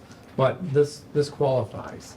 So what he suggested is that we set up a policy of perhaps the VSO, the chair of the select board, and me, that would review these requests that come in and make a decision on what to give, how much to give, because what you don't want is somebody to come in and say, oh, I have a $5,000 crisis, and then it wipes it out for the year. You want to be able to utilize that to help numerous veterans. Just for the emergency fund part? Yes, yeah. But that was never the intent of that emergency fund part. It was never designed for that. This one is. It was never designed for that. It was designed to pay a $124 light bill so you wouldn't get your lights turned off. It wasn't designed to pay Yeah, something more. No, not mortgage. Nobody said that, but yeah, if there's something that's happening to the veteran, maybe because they're in the hospital, or there's something that needs to keep going. I mean, that's something that would be decided by a small committee. And I know you and I have talked about, I appreciate when you got here, all the hard work you did for the Veterans Department, because it did need to be substantially upgraded, and you made that a priority, and I think we all appreciate that. But just to be clear, through the chair, I think that if someone comes into the veterans office and it's a small need, I mean, give them a dollar amount so they don't have to convene the town administrator and the chairman of the select board to find out whether we can give this guy $75 for his oil bill. Yeah, and again, a policy we we need to have some drafted. limits here. Yeah, maybe within that first, We if have it's a policy. over, yeah. So, I mean, I'm not concerned about that, we'll figure that out. Another Until point July about 1 that anyway, whole if we get thing it. is up until maybe 2 years ago, maybe 3 years ago, we were handling all these emergencies through outside programs. Those have all dried up. We used to use Hydrant Heroes a lot. They're not even in the mall anymore. I know if they've been moved or they're closed, I can't find them anymore. So we were able to use different entities outside of the office, which we can't anymore. And that's why the need is falling on us, which is fine, that's what we're here for. But we're gonna have to have the resources to handle them. Yeah, I just didn't want anybody to think that this emergency fund was being used to engrave a monument. No. I mean, that would come from somewhere else. Right. That will, And just know that that's one of the find things that needs yep, to be done, so yep. we need to find. And then we out. could add the wreaths if we have a dollar amount. Well, the wreath shouldn't come out of an emergency No, fund either. no. It should be a respect fund, if you want to call it something. The wreaths are respectful, putting their name on a monument is respectful. Why can't it be an ongoing, pick a name? We set up 2 new accounts. I think that one was labeled Veterans Memorabilia That's or even something better. like that. I think it was. I can't see it Veterans though. Memory Services. Okay. And how yeah. much generally would that be? What's that? For the wreaths, how much would that? It was about 1,500. Yeah, I think there That was. was on the high side. I think it was 1,200 the last time we tried to do it, raising Right. money. Right. Can I just ask, did we not get the wreaths last year? Because I could have We sworn. did. We did, right? Yeah. I thought we had a meeting and maybe they were paid for out of the select board budget. No, I think we transferred. We transferred? I think we Okay. did, yeah. I think Finance reserve, committee, yeah. I think reserve Okay. paid for it. It was a small number, though. It was only, I don't think it was even the full 1,200. Because it wasn't necessary or something. I just, I That was don't, I last know year. making the statement that this has to be in your regular Yeah, budget. Right. we'll fix that. Okay. That's a question for you, Mr. Chairman. From what I remember way back when with the Veterans Funds, isn't most of this reimbursed from the federal government? It is if it's the state. That's, so 75% of there's one particular account that's requesting the 300,000. Yeah. I don't need to know that. I'm just saying that it's a great thing that get reimbursed. If we could double the outreach, it doesn't have an exponential factor on our budget, meaning you get the reimbursement back, so. Well, that's specific to the Certain state, State program. correct. Yeah. So, the smaller flags, so the graves, the grave markers, things like that, we can request for the 75%, yes. My point is just, we should grow, because growing it doesn't really double our budget because we get a certain amount back. Correct. Right. Right. Okay. We're also under certain guidelines, what time limits we have. Sure. When we start a claim, we've got a certain amount of time to get it done. And when they start to stack up, it makes it difficult. Good to know. They're not getting service as quickly as they should. Anything else for the Veterans Department? Okay, Mr. Fennessy? No, but thank you for all you do. Yeah. Thank you. No. Thank you. Well, I just want to say one thing. We go to Leominster once a year for a large meeting, and I talk to a lot of VSOs. And there are several VSOs out there whose towns are not that cooperative. And I want to tell you how much we appreciate the attention you've given it and what you've done to help us out. It really means a lot to us as individuals and to the town. No, I know this town appreciates everything you do, and we appreciate our veterans. Well, we just want to do more. You guys have done a great job. You really have. You just, I'm very impressed Well, with thank the you. Veterans Department. We're getting there. Thanks for the support. You'll get there. Yeah. Keep up the There's a lot of people that stand very firmly behind you. I would say that every one of them Appreciate sit in that. this room, and there's a lot more beyond that. Good to know. Thank you, folks. Thank you. Appreciate it. Thank you. You have a great day. Thank you. That's good work. All right, next is our Conservation Department.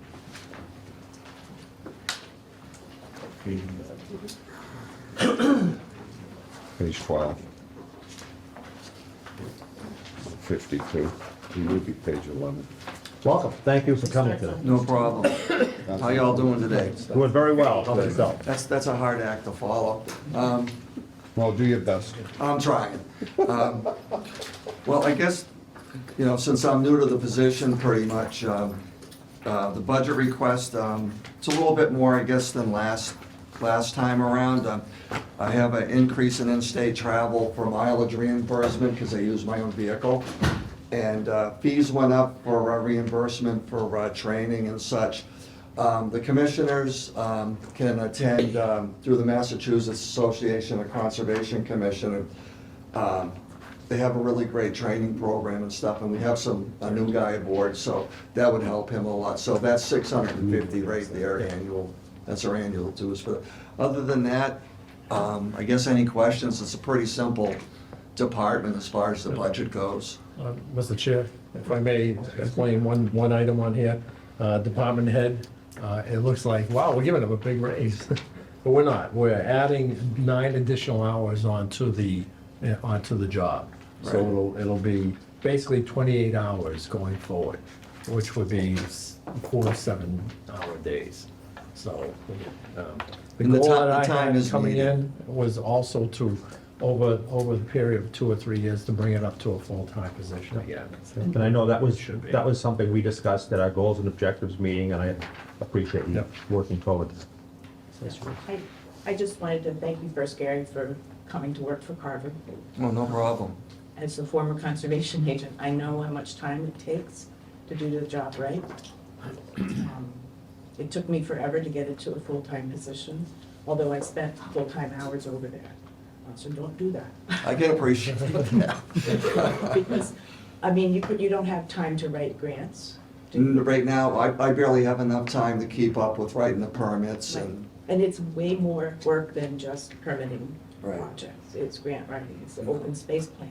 If we don't have an updated open space plan, we can't even get state grants. Right.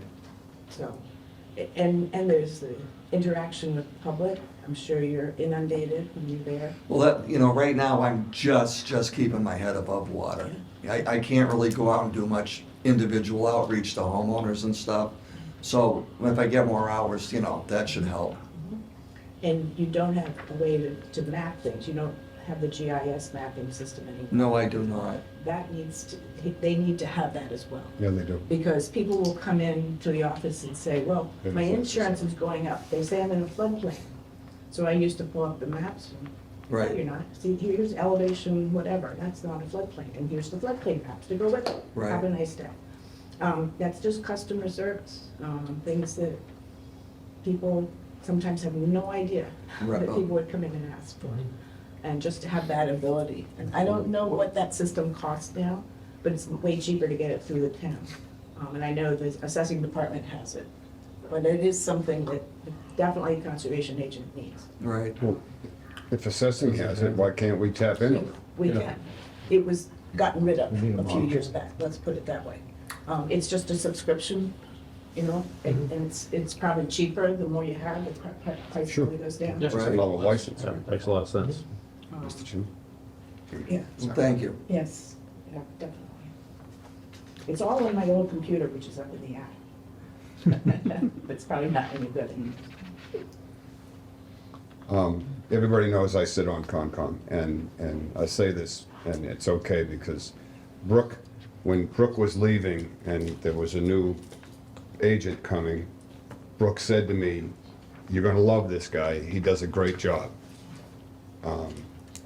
And she was absolutely correct. Gary has done a fabulous job with conservation, not that Brooke didn't by any means, but we were all afraid because we were spoiled with Brooke, because she did a good job also, and we weren't sure of who's coming in, and she absolutely have lived up to the expectations. We're very happy to have you, and you're a real asset to Concom. He does so much of the legwork that the chairman said Savory doesn't have to be put through, and he's Johnny on the spot with answers. We get consistent emails. Everybody knows exactly what's going on, so you've really done a great job. Thank you. And again, I echo that. Yeah. Thank you, Gary. Okay. And this is probably the first time people are seeing you. Oh, no, maybe at the conservation meetings. You see a little Bronco parked in the parking lot. That's me. He's the only one that drives a Bronco now, so. One of the new ones? Yeah, one of the little new ones, yeah. And I think we'd all like to say that the fact that you have to work with Alan on a regular basis, we really appreciate it. Well, we give them hazardous pay for that. Where do you think the 9 hours is coming from? Hasn't paid. I take this abuse with laugh. All right. It's okay. All set? Anything else for the conservation agent? Anything else you'd like us to know? Nope, I'm just keeping my head above water, and I'll let you know as things come up. Excuse me, one more thing. Sure. So the quick question is, to go back to you saying we need to have GIS mapping on that system. Yeah. I assume, wouldn't we also need it in planning? I would think we have it. I think, yeah. They Tom- probably Yeah, do, probably. but has. it's not on That's his Tom now. computer. We can ask Tom. It's not on Gary's. So what it needs, a license? Gary needs a license. Yes, yeah. Mr. Fennessy, can we? On all the Yeah, computers we tied will. together? We'll figure that out. I mean, No, it goes by departments. Whatever's Okay. on one Right. department is not necessarily on another department. We'll figure that out. Please keep us aware, okay? Yeah, And welcome to Carver. thank you. Thank you. Thank you. thank you. And again, sorry about And Alan. ask him. That's right. See you next time. Yeah, he's next. Is it? Mr. Bott, excellent timing. Actually, I think it says arrive 15 minutes early. You just made it. Next up is our planning department. I make more so. 5 minutes ahead. We're ahead of time. This is good.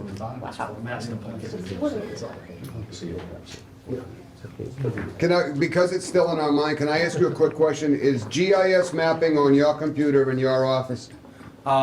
GIS, I have a link to GIS mapping, but it's not on my computer in my office. We have a license. Okay. So I guess the answer is yes. Okay. The town has a license? Is it a town-wide license or is it individual? I'd have to ask Joe. specifically, but they're typically individual licenses. Well, the question came up, could it be made available to the conservation agent? And that's, You both What we need to need have, both conservation and planning need to have that on your computer. Correct, but the thing about GIS is the license, the ES3, our view, is that it is not intuitive. It is not something you can just sit down and play with. You've essentially got to know what you're doing, have some training. And Esri, the folks who make the GIS, are sort of the Microsoft of the GIS world.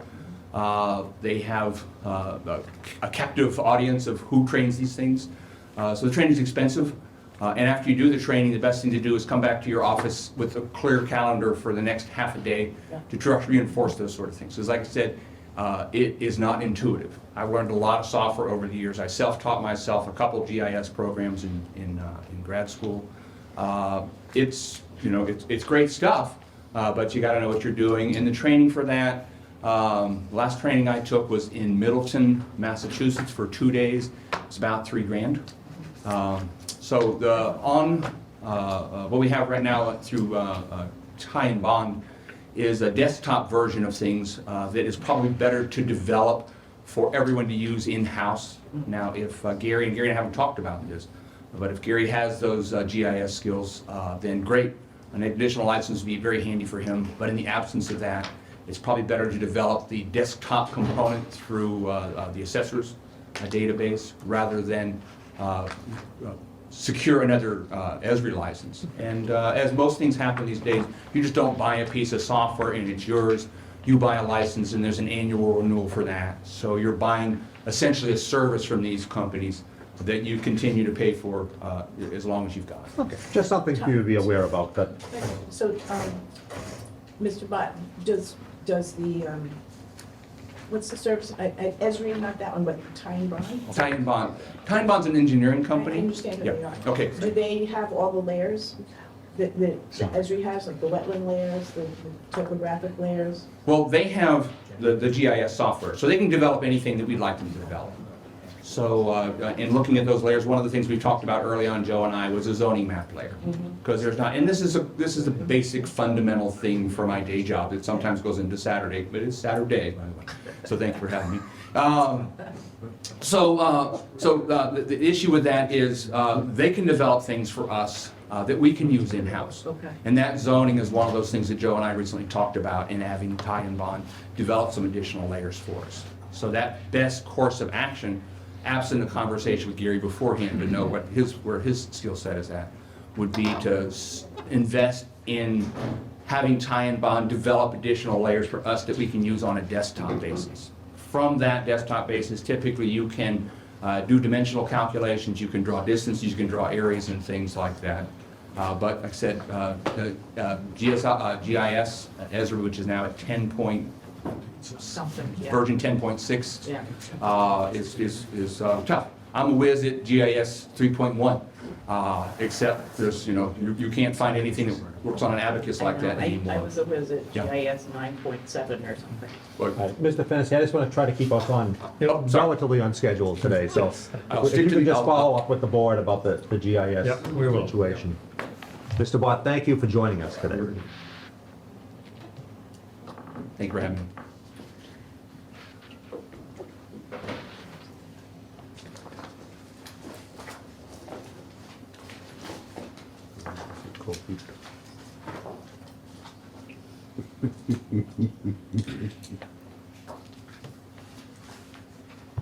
Sir?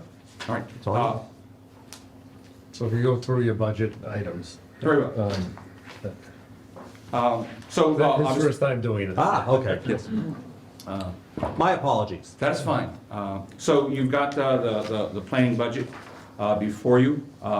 This is essentially a line,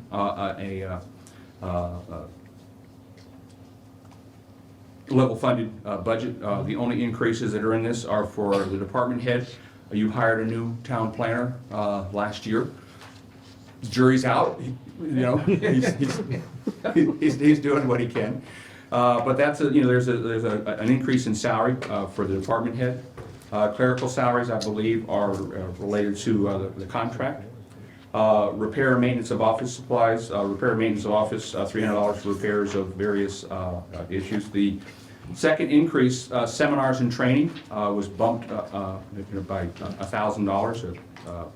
And that is largely to continue training opportunities for both the planning board and the zoning board of appeals.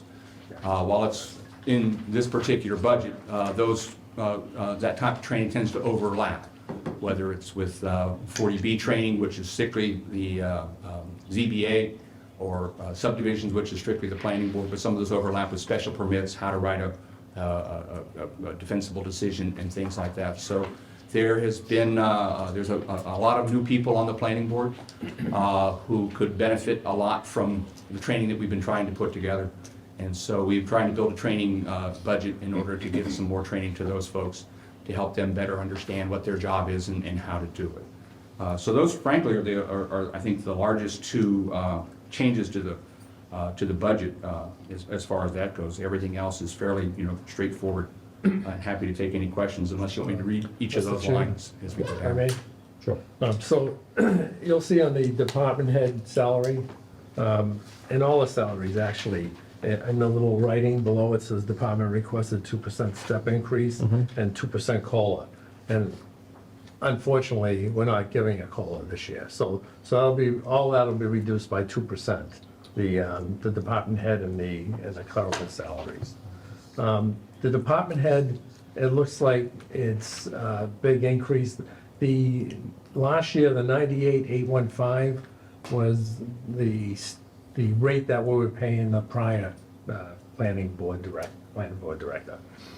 The department request, Tom came in at the top top grade, and that was below that on the old one. So coming in, he came in at a top grade, and I don't know what that figure will actually be, but it'll probably be somewhere around 112 or 113. Well, and that, may I say, that salary also reflects my my role as the Green Communities Coordinator. We recently submitted a GIS, a grant for green communities, and we were successful. So we just got word this week that we were awarded with another round of green community grants that we'll be using to basically tighten up a lot of building envelopes to reduce some of our heating costs. So my responsibilities, including planning, also includes the Green Communities Coordinator. I would just say to your previous comment, the jury may be out with some people, but not as far as I'm concerned. I think you do an excellent job. The town is lucky to have you here, so we appreciate everything you do. Thank you. Other questions from the I board? just have one question. What do we do for advertising? Town meeting, every time we go to town meeting, we are in charge of advertisements. When we do advertisements for master plans, for updates to the open space plan or the housing plan that we may be working on over the next year, those are advertisements that fall to us. Those things that come in as applications before the board for your private property, those folks pay for those advertisements. So our advertisements are based on paying for hearings for town meetings, hearings for other meetings that are within the working of the town and the department, not from advertisement. We've got 11, I want people to come to town meeting, but we have 11 articles that have been submitted by the planning board, some of which are mostly housekeeping, but you've got to advertise those, and you can imagine an ad by print line, they add up. And I try to not put 11 pages of text in there because nobody wants to read that in the paper. But we refer to those things. But there's still the cost of advertising and those things that we've got on our plate. They're pretty substantial this year. And I suspect they will be next year as we try to sort of sort through a lot of things that I look in as I've been here and kind of go, that looks like we call it deferred maintenance if it was a building, deferred planning if you're a planner. There's a lot of things we need to address that sort of been laying fallow for a few years. And you're correct, in my opinion. Thank you. Anything else? Mr. Fennessy? No, that's all I have. Mr. Bott, for your first time, that was pretty easy. Took it easy on you. Anything else you'd like the board to know? No, you just encouraged me to come back next year, and I appreciate that. I thank you very much. Thank you for being here. Thank you very much. Next is our Board of Health. You're gonna make us some copies. Okay. You're gonna make us eat copies. We're gonna get to our next break, which is, You're gonna make us eat cold pizza. yep, we're gonna move right along, stay on our schedule. It's gonna make us eat cold pizza. Very good. We're ahead of schedule. No, we're not. 10 minutes, we have. Pizza's getting cold.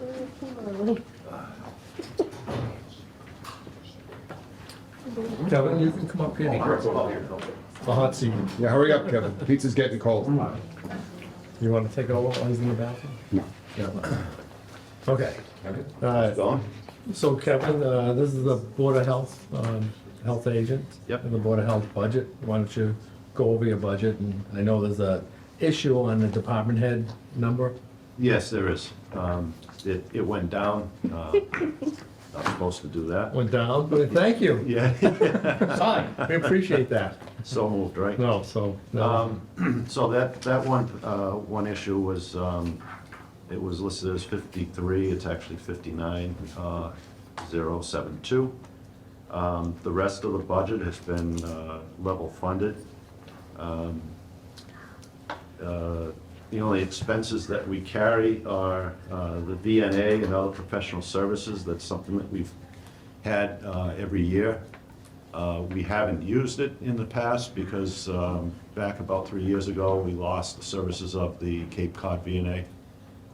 They simply decided not to go off Cape anymore. And then the pandemic hit.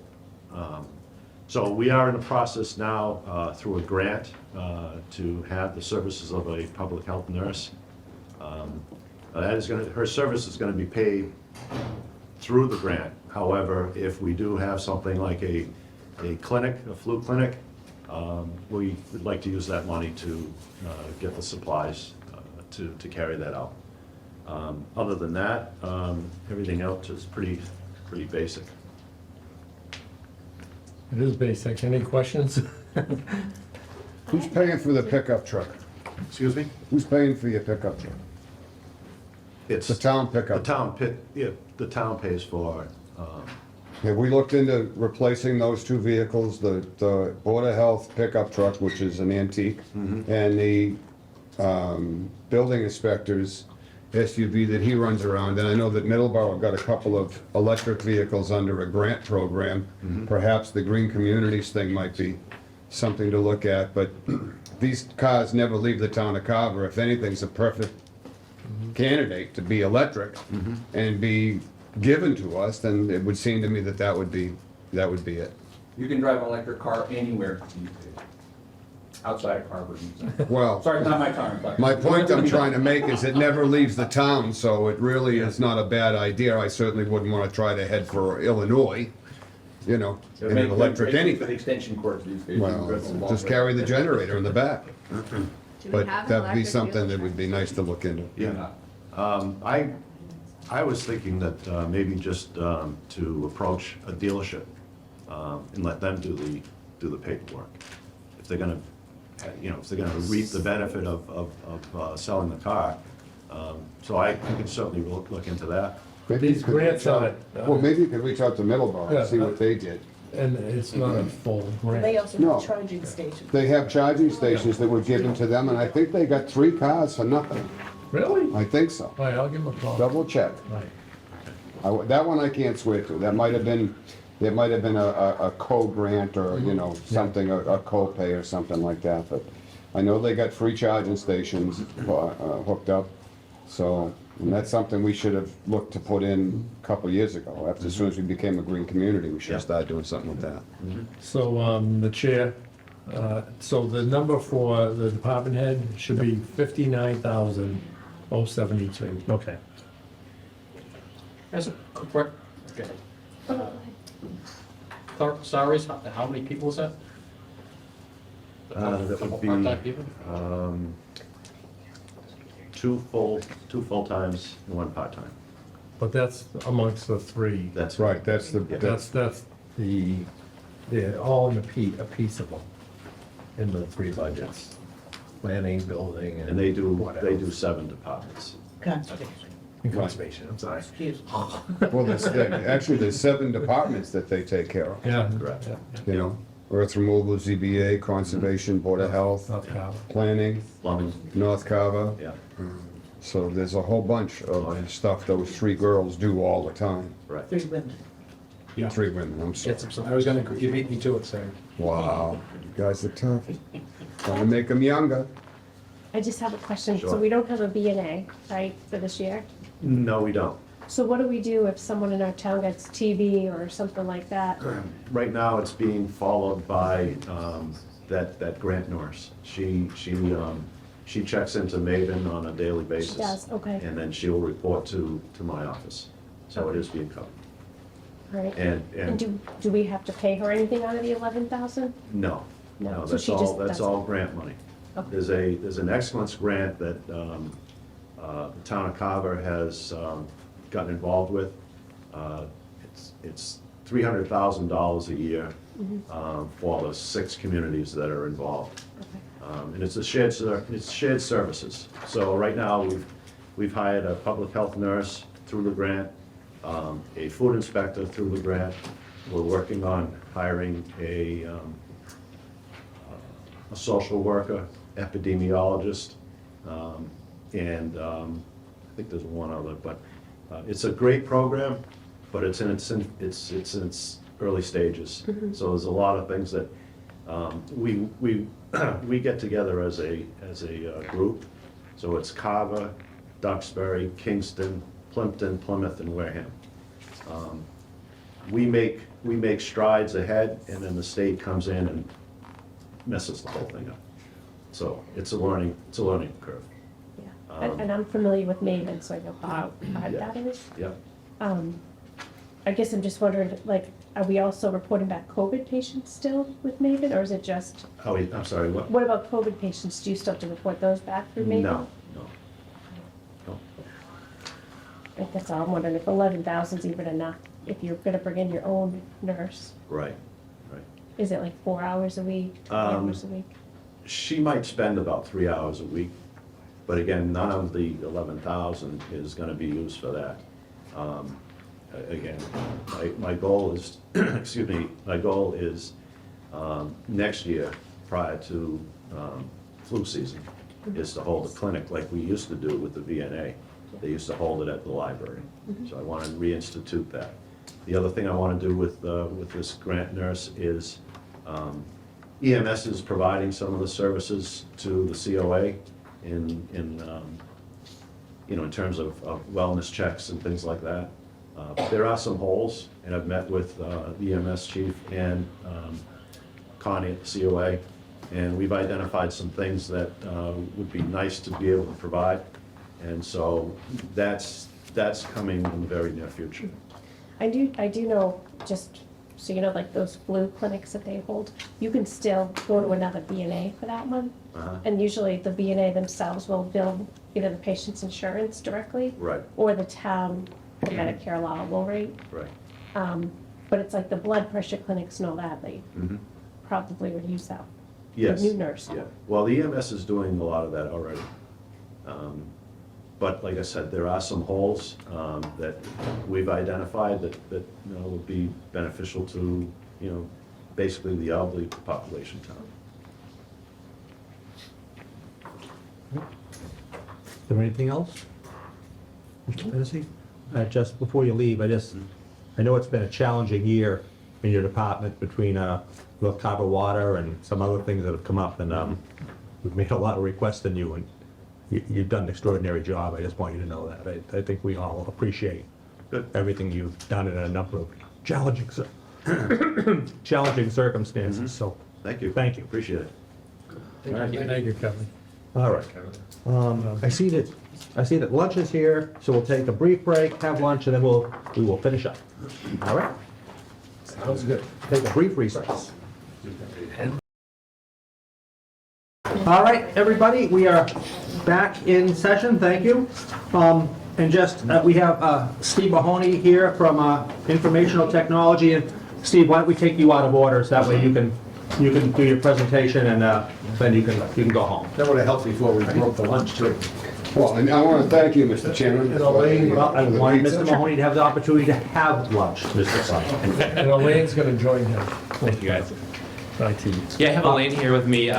Just so you know, we have just sort of like a combined budget here, a couple items for the select board office as well, and some of the IT expenses for the town hall. All right. So I'll just go through this line by line. A lot of this is pretty self-explanatory, but let me know if you guys have any questions as we go. So the first is obviously just copy paper and our .gov annual fee. So we have to pay a fee to our registrar to maintain our town domains, the .gov and .org website. SSCR, South Shore Computer Repair, is a local company. They provide services to the emergency departments in Carver, so fire, police, EMS. They provide like a malware protection program, we call EDR, antivirus system, as well as some occasional support as well. Also have a charge for copies, so there's a per page cost that we have for service and toner and things like that. For the select board office, we charge it off into this account. A couple years ago, we purchased some iPads for the inspection department so they can go out and do electronic paperwork in the field. They have a cellular modem, just like a cell phone would have for data service. This just covers the data fee on that. The next line is just a Comcast internet service for the town hall itself. The next one is just the email licensing for the town. This encompasses the town hall, police department, and committees, as well as the EMS department. We have the NEC telephone system for town hall. It's just a licensing and support contract, so we keep that system current. They perform annual updates and maintenance on it as well. Civic Plus hosts the website for the town of Carver. They just perform our basic maintenance. Most of the towns in the area use the same company, Civic Plus. We also added on this $11,500 item here. This is just for maintenance, for parts, repairs, things like that. Let's say someone's computer broke, we have to replace it unexpectedly. Software purchases, anything like that. Yeah. That's under Oh, additional okay, all right, equipment, I'm right? sorry, Yeah, thank you. Yep. Yep. Okay. So,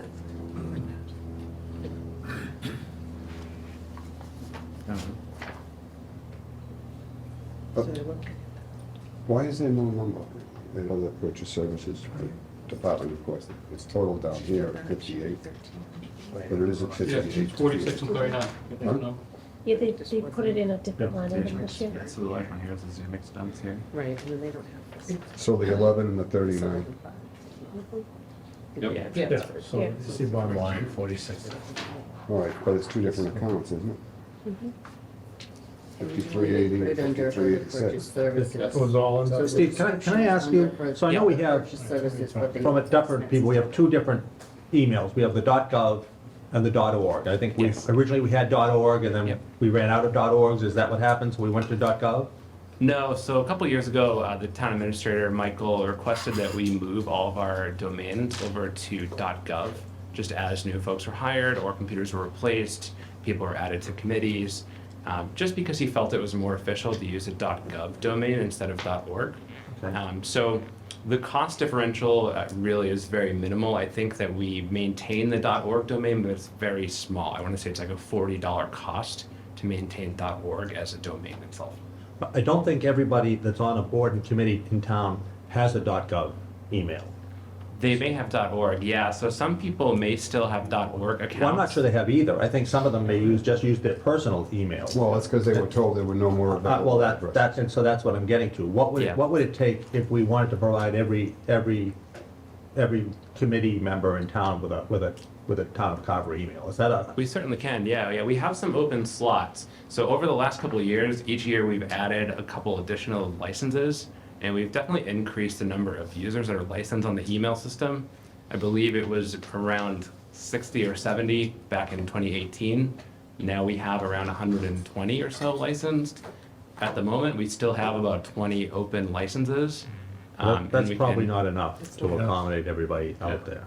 Yeah, if we're looking at just a basic email license for committee members, which is what we typically do, I believe the cost is around $100 per user per year, somewhere in that order. I have to get it exactly. That could amount to it. $100 per email? Yes, yeah. You have to keep in mind that for government email, we have to be on like a Microsoft GCC license, which is a government compliant and e-discovery compliant email system. Okay. All right, well, that explains why everybody doesn't have a. Yeah, it's been going up. The count has definitely been going up over the last couple of years, but we certainly could do that. It would just be a matter of funding it.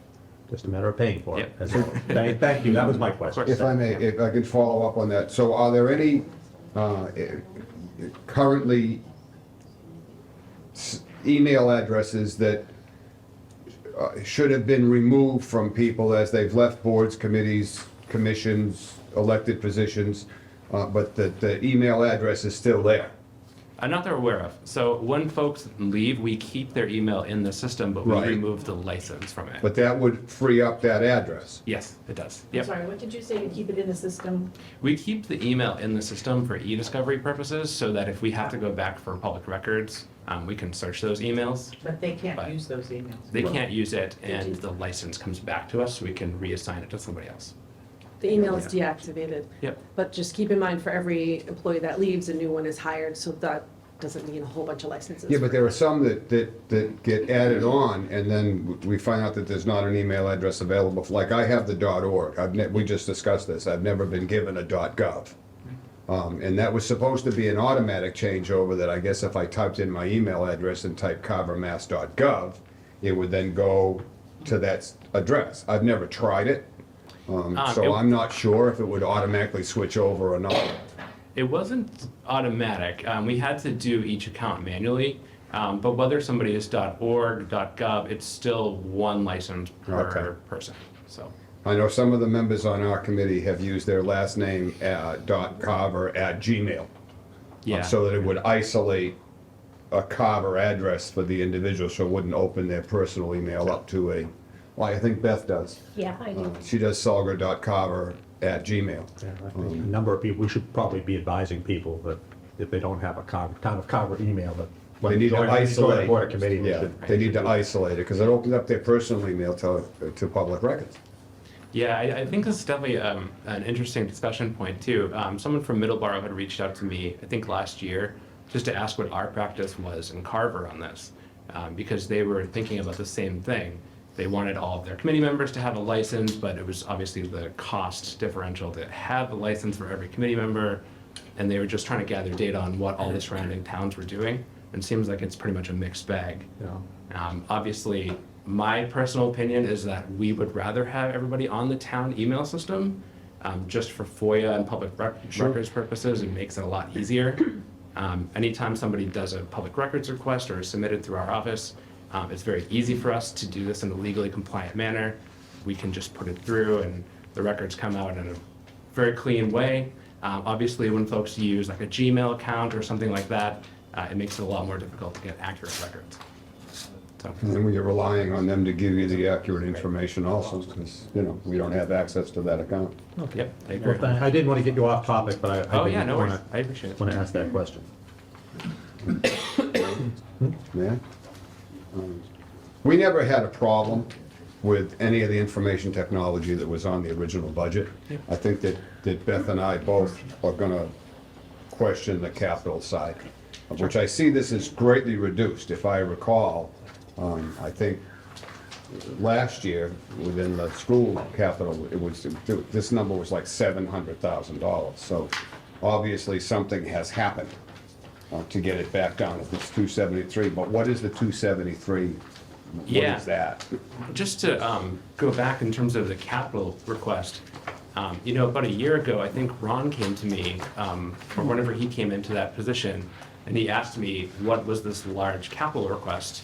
That's because I sat down with Ron. Yeah, and it was like a large request for the elementary school. It wasn't something that I had personally submitted.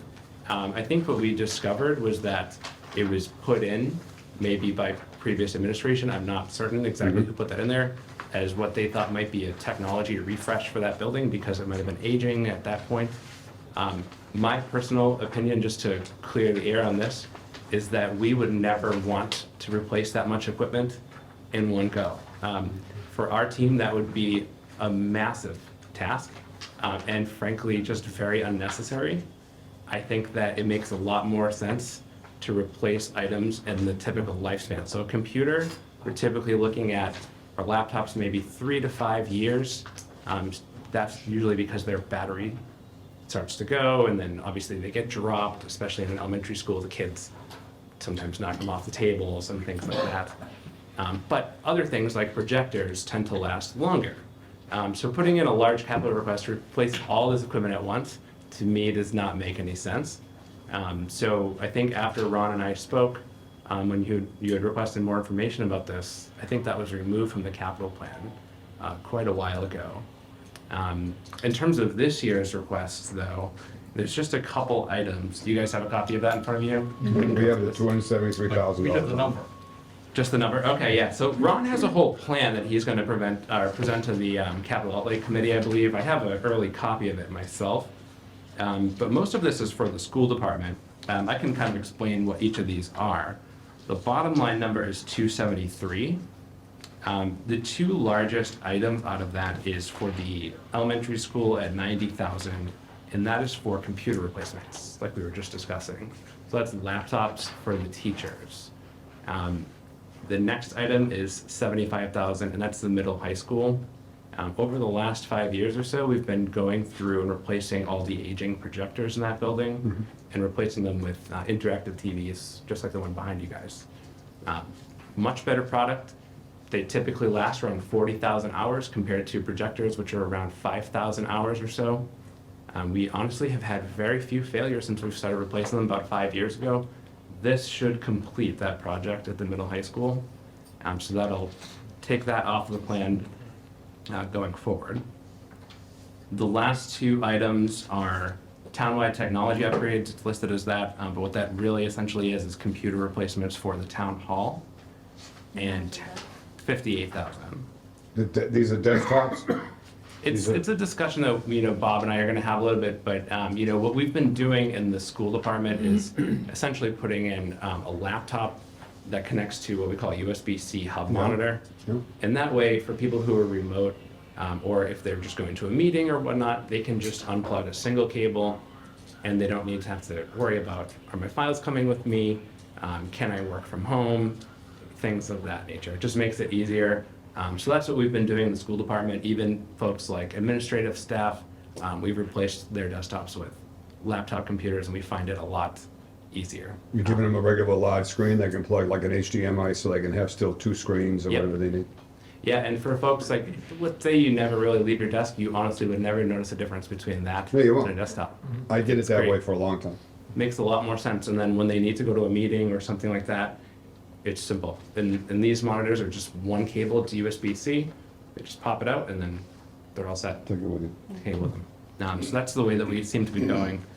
Our plan is to get those replaced for the town hall next year.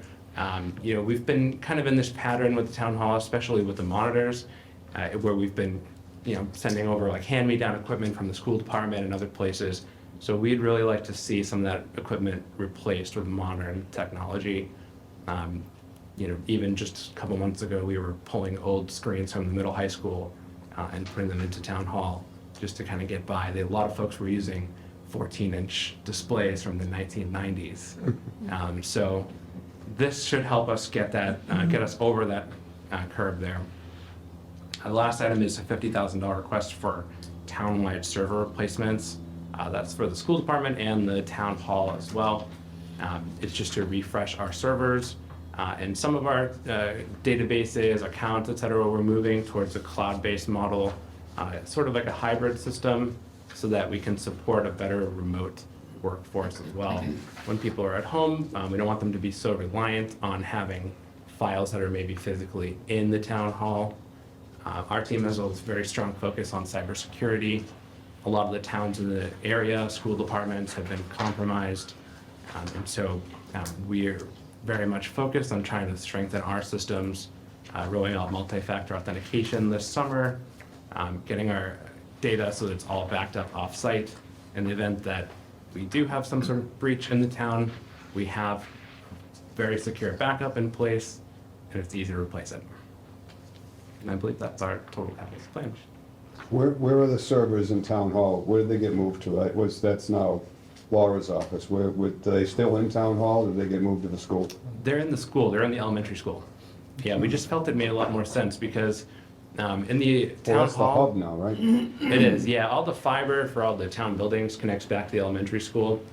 And that's an actually proper server room. It's kept cool there at 70 degrees. Whereas at town hall, we had some servers that was just a floor fan blowing on it. So it's a little bit better. And not a noticeable difference in speed or anything. Everything is connected by fiber between the buildings, so there's no difference in speed. So. Thank you. Anything else? That's it for me. Steve? Sorry, I've got a question to you, Mr. Chairman. I get what you were saying before, because in prior town meetings, there seemed to be these massive numbers, and it was always called town-wide Yeah. technology. And I think it used to get approved at town meeting too, but Yes. then never spent. So if I said to you, not to put you in the spot, Yep. give me a list of every single laptop that the town owns for the town side, school side, whatever, and where is it, or who has it, who does it Yep. belong to? Do we have that? Yes. Yeah. Okay. So when I look at COVID relief that we just got in, $109,000 that was spent, that got recovered, it's called Chromebooks for remote learning. Yeah. And there's also Chromebook asset tags. So, Yep. so we know the turnover, like this might be 3 years old, so these wouldn't be in the 273 for $3,000 that you just, that you Yep. made a request for. So does the 273 get everybody updated, so like we're 1, 2, 3 years behind, or is another number coming down the road, I guess? So the Chromebook devices are all for the students. It's for all essentially the school department has a Chromebook for every student Just at this needed, point. yep. And so what we've done over the last couple of years, and I believe when you guys receive a copy of this, what we've done is we've actually listed how we've offset that on the capital plan. We originally, a couple of years ago, had this listed out as a $160,000, $100,000 request, but we've taken it off the capital plan because we were able to use ESSER funds to replace all those student Chromebooks in the school department. The thing about Chromebooks is that they have a built-in expiration date. And so when you purchase them, you actually do know right up front when the device expires. And so what happens at that point is they stop receiving security and other updates from Google, certain websites, standardized testing, things like that stop working. And so that's where we have to kind of continually replace them. In addition, obviously, students have these devices, so we see significant breakage. And so to answer your question, yes, we definitely have an accurate inventory system. We use a tool that continuously monitors the network. So we keep track of all the software that's on these devices, where they are, who has what. So that's very well tracked by our department. Chromebooks is strictly for students, and then for staff in the school and the town, we use Windows computers. But they're all tracked. Yeah. Yep. Can I ask a question about these Chromebooks? Yeah. You said every student has one, but do they all need one? Well, so to clarify, in the middle high school, grades 6 through 12, Mhm. they have what we call one-to-one programs, so they each bring a device home. The device is assigned to that student. In the elementary school, they use a cart-based model, meaning that almost every classroom except pre-K through grade 2, they have shared carts. Maybe there's 2 or 3 for the grade, and then they'll just share them as needed. The rest of them, each of those classrooms has a cart that they pull them off of, but the devices do not go home, at least in the younger grades. During COVID, all of the students had a device that went home with them. At this point, we're back to the cart-based model, thankfully. Yeah, because I'm just That thinking, I should have 2 kids in the school, and we haven't had a computer home since COVID, and I don't think they use them every day, so that's why I'm wondering if they all need one for each student. Do you mean in terms of for students that already have computers at home, or? No, I mean like the Chromebook that they're getting in school. During COVID, they'd have one at home. Yep. But now, they don't have one at home, but I don't think they're using I don't think each of them are using a Chromebook every day. Oh, Older okay. grades definitely do, even Yeah. at the elementary. Like my 3rd grader uses her Chromebook every day. Every day? Yep. They have computer time. And they Yes. do a lot of math-based. I know stuff that, on like, yeah, they'll do it, but I don't think it's every day. Maybe it's just the younger ones don't use it Yeah. every day. Yeah, the younger ones for sure. I think there's definitely been a focus, especially after COVID, a lot of discussions about how much screen time is really appropriate. A lot of kids have gotten Well, used then to I'm just being thinking, on do you there too need one much. for every kid, or could, for the younger grades, could you buy, you know, 3/4 of as many as you do now, because they're not all being used all the time, that's all. Oh, yeah, yeah, for sure, yep. And that's why I think at least pre-K through grade 2, they just share carts and they just kind of push them around the hallway. 3 through 5, at least when the building was opened as well, they wanted a cart in every single room. And from what we see, based on our usage data, they're used pretty heavily. So in the school, they use Google Classroom for all of their assignments. And most of our systems and our textbooks and things like that have moved over to digital systems. So from what we can tell, like, I won't say that I'm a teacher or anything like that, and I don't want to steal like Scott's spotlight on this or anything like that, but from the technical standpoint, I do believe they're being used pretty heavily. Certainly more so in the higher grades, sure. All right. But to be clear, there's no Chromebooks in the capital request this year. They're not, nope, Right. not until FY26. Okay. Anything else from Mr. Mahoney? That's all, thank you. Mr. Fennessy, you good? I'm good. Okay. Thank you. Thank you. You guys? All right. Been done a while. Mr. Fennessy, what of the remaining items we have, which ones are you presenting? So the building, the inspectors, special services. Yeah. No. And then the select board. Just the build, just I guess inspectional services? Oh, they're gonna be here. But I'm just wondering, yeah, we should let anyone go who's not, but I guess there's no one else here, so. Yeah. Be with Board us. members. Move forward with Okay, so- inspectional services. So the building inspector, you probably know that Paul Boucher had resigned and took a position in another town as our building commissioner. So right now, we have an interim on 19 hours per week, Rod Palmer, and he's actually from Carver. He was the building commissioner for the town of Falmouth. And he came over. What's his name? Rod R.D. Palmer, Palmer. Seems like a great guy. Yes, yeah, really good guy. So the salary, that was the salary that Paul had requested, that's in there. I'd probably advertised around that, but just know again that he had 1% COLA, there's no COLA this year. Now, I'm sorry, is Rob Palmer part-time or full-time? Part-time, 19 hours per week right now. That troubles me because I know the building commissioner is our zoning enforcement officer. Right. And it's very hard to do that in 19 hours. Yeah, this is his ability because he's retired. So it's 19, but it's an interim, he's not a program right now. We're looking to fill that. Yes, yeah. So we're gonna leave this money in the budget? Yeah, so we'll leave that there for now while we advertise. We ran an advertisement once, we only received one resume, and it's not somebody that we look to hire, so unfortunately. So it's gonna be competitive, we may have to jump it up to get somebody to come in, but we'll see. That's good. We have to do. You should leave it where it is. All the rest is basically the same. He had seminar and training. He added from 300 to 1,000, but that's probably good to keep that there for the new person that comes in. They'll have to get involved, and there might be some courses that they may have to take or something, so we'll leave that. And that's it, really. These are basic budgets. Right. The plumbing and gas inspectional services, it's a 2% increase across the board for plumbing, gas, and electric.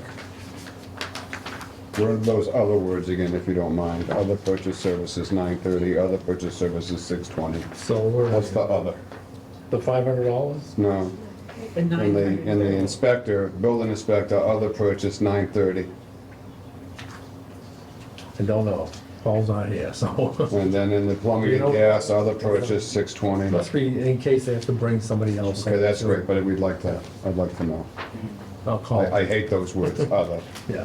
Which is why Sue's done a great job of getting a lot of this explanation done this year, so that we have some insight as to what the other is. But there are a few that slip through the crack, and it wasn't designed to have it be other if it was $25,000, and it's okay if it's only 900. Other is other. I'd like to have an idea of what the other is. Gotcha. Thank you. Nice. We're doing it in wire operating inspections. Why, same thing, it's 2%, and he has the other 5. Yeah, other. And, you know, I don't know how much of that is ever spent, but I think it's in case they have to bring in somebody to assist with something. It's just about It's just a transparency, simple that's all. That's it. All right, is everybody good with inspections? All right. I see our recreation folks here, so welcome. We're not gonna let him go with, No, we'll let them do their presentation so they can go. Look at that, exactly 1:30. Exactly on time. I know, look at that. Welcome, thanks for coming in today. Thank you. Thank you. My name's Emily Slavin. I am the recreation coordinator here in Carver. It's a part-time position. It's honestly nights, weekends, and whenever my cell phone rings. So it's kind of different. It's unique. It's not something that the town has done in other positions. But I feel like since I've taken that position 3 years ago, it's really brought a lot to the town. Not usually patting myself on the back, but I think this town needs even more than what I can offer as recreation coordinator. If we didn't have amazing Mary Ross as our chairman, and I'm being really serious, how much she does out of her own volunteer time, we would not get done what we have done so far in these 3 years. And we have actually a full committee will be after the next select board meeting. There's 2 people coming to fill the last slot, so pick the best one. So we've become the cool kids after many years. I know, right? So let's go. I mean, Jen knows, she's been on it, Jim's been on the committee, a lot of people here in the community. So when I applied for this job, I was able, you know, to bring summer programs. We run about 15 summer programs now, which is huge. We try to keep all of our summer programs around $50 to $60 a family for about 4 days a week, because we always leave that rain date, welcome to summer. And we also, a lot of my time is booking fields, working with the school system we honestly, as much as people don't understand, we don't have enough fields in this town to actually house all of our youth sports. So it's a juggle. I met with Robert and Sue and discussed our budget. We did ask for an increase this year due to the fact that porta potties alone for the areas that we house porta potties for the year sounds crazy, but we have spent most of our, I think this year alone was like 8,000 to 10,000 on porta potties. And it, Can at we a just 20 point him something. toward a tree? What? Can we just point him toward a tree? Right, so you think it's crazy, but we do porta potties right now. We do the ponds, you know, sometimes we split with DPW, mattering with who has the money that year. So we've done the ponds, the boat ramp, we do all of our fields throughout the year. The great thing is the playground has porta potties now, which has saved us money there. But we building, permanent. the permanent ones, so we don't have to get them there as much, but we do them for any events. We did it for haunted houses, ice skating rink, we will pull one in as soon as it gets cold. Would it make any sense to own a bunch? I don't want to clean them. No. Oh, I'm like, I have done enough, and that is not in my job description. Are you another $20 in the I did add, I do have. I mean, I would imagine you could probably own some, and then a company would come and maintain them, no? Or is that just it's honestly something about ridiculous? the same, you pay for the maintenance of it. And we did ask to go out to bid, the DPW this year, due to the contract being bought out, the price doubled. So in between us, we had a contract with Page Corp. Page Corp was bought out, and once they were bought out, our prices doubled. So we have asked the DPW to go out to bid this year, because it's astronomical. But that was one of the reasons we asked for an increase. We also maintain the playground, and there's some work that still needs to be done there, some fencing that needs to be fixed on the back softball field. But we do all the maintenance, we buy all the sand toys, we do all of that with our budget. Is that And- what's in all this other professional services Yeah. line? Yeah. We need that broken down a little bit better too, so. Well, right now, actually, we had a great meeting with Sue. We actually have no idea where our money is or how it was working. Because we Mark have, has it at his house. we have way too many account numbers, and Mary and I were all over the place, and money was missing, and it was everywhere, and Sue was honestly a great help to us. She really helped us sort it out. She means it was misplaced. Okay. Yeah. Yes, well, misplaced for us, we didn't really understand it, but Sue was able to break it down a little bit for us. We also bought an ice skate rink, and I don't know, that ran around Seven plus. Yeah. But it have freezes. Yeah. Well, I still. And it's a lovely, what, 45 degrees? Yeah. 50 degrees? But we know that if it doesn't this year, it doesn't go to waste, we pack it up and we That's put it right. out next year. And I still think, and I said it before you came in tonight, we were with another, I think Veterans was here, or maybe COA, but I think that recreation is, again, it's one of those sorely underfunded accounts. Yeah, I can think only it do needs- so much with a I think meeting it with, needs to have, yeah. you know, the recreation is only as successful as it is for the dedication of the two women that are sitting in front of us. They work themselves to a frazzle to make recreation work. I mean, Mary lives this recreation. She does. Emily works it hard as can be. And honestly, I work more than I probably get paid for, and that's the fact that I work with great people. Right, there's no doubt you do. And I also live, born and raised in this town, and never want to see anything not, I'm gonna live here forever. So my kids will live here, so that's different. I think I come with a different aspect of this town. But I will come in front of you and say our ultimate goal is to become a department. Yep. And you And our- should have been. and You should our have been an ultimate apartment years goal- ago. Our ultimate goal is to find a home for recreation. I would love to do so much more, the ideas I have, but since COVID, getting into the schools is difficult. Meaning renting space, you know. They have to have different rules. Things change, life change, right? For the good and for the bad. And we would like someday, not this year, we know, and maybe not in mine and Mary's lifetime, I don't know. But we would like a place to house recreation, just like other larger towns have recreation rec centers, you know? So I will say it every time I meet in front of you, that's my ultimate goal. But we did ask for an increase in our budget. I think we show that we do great things. We look to increase it. We have great ideas, but Is we this the can do what we increase? Is this reflected? yeah, that's reflecting it. And it's still not enough. Yeah. I would say to you that CPC probably agrees that it's not enough on the budget side. Correct.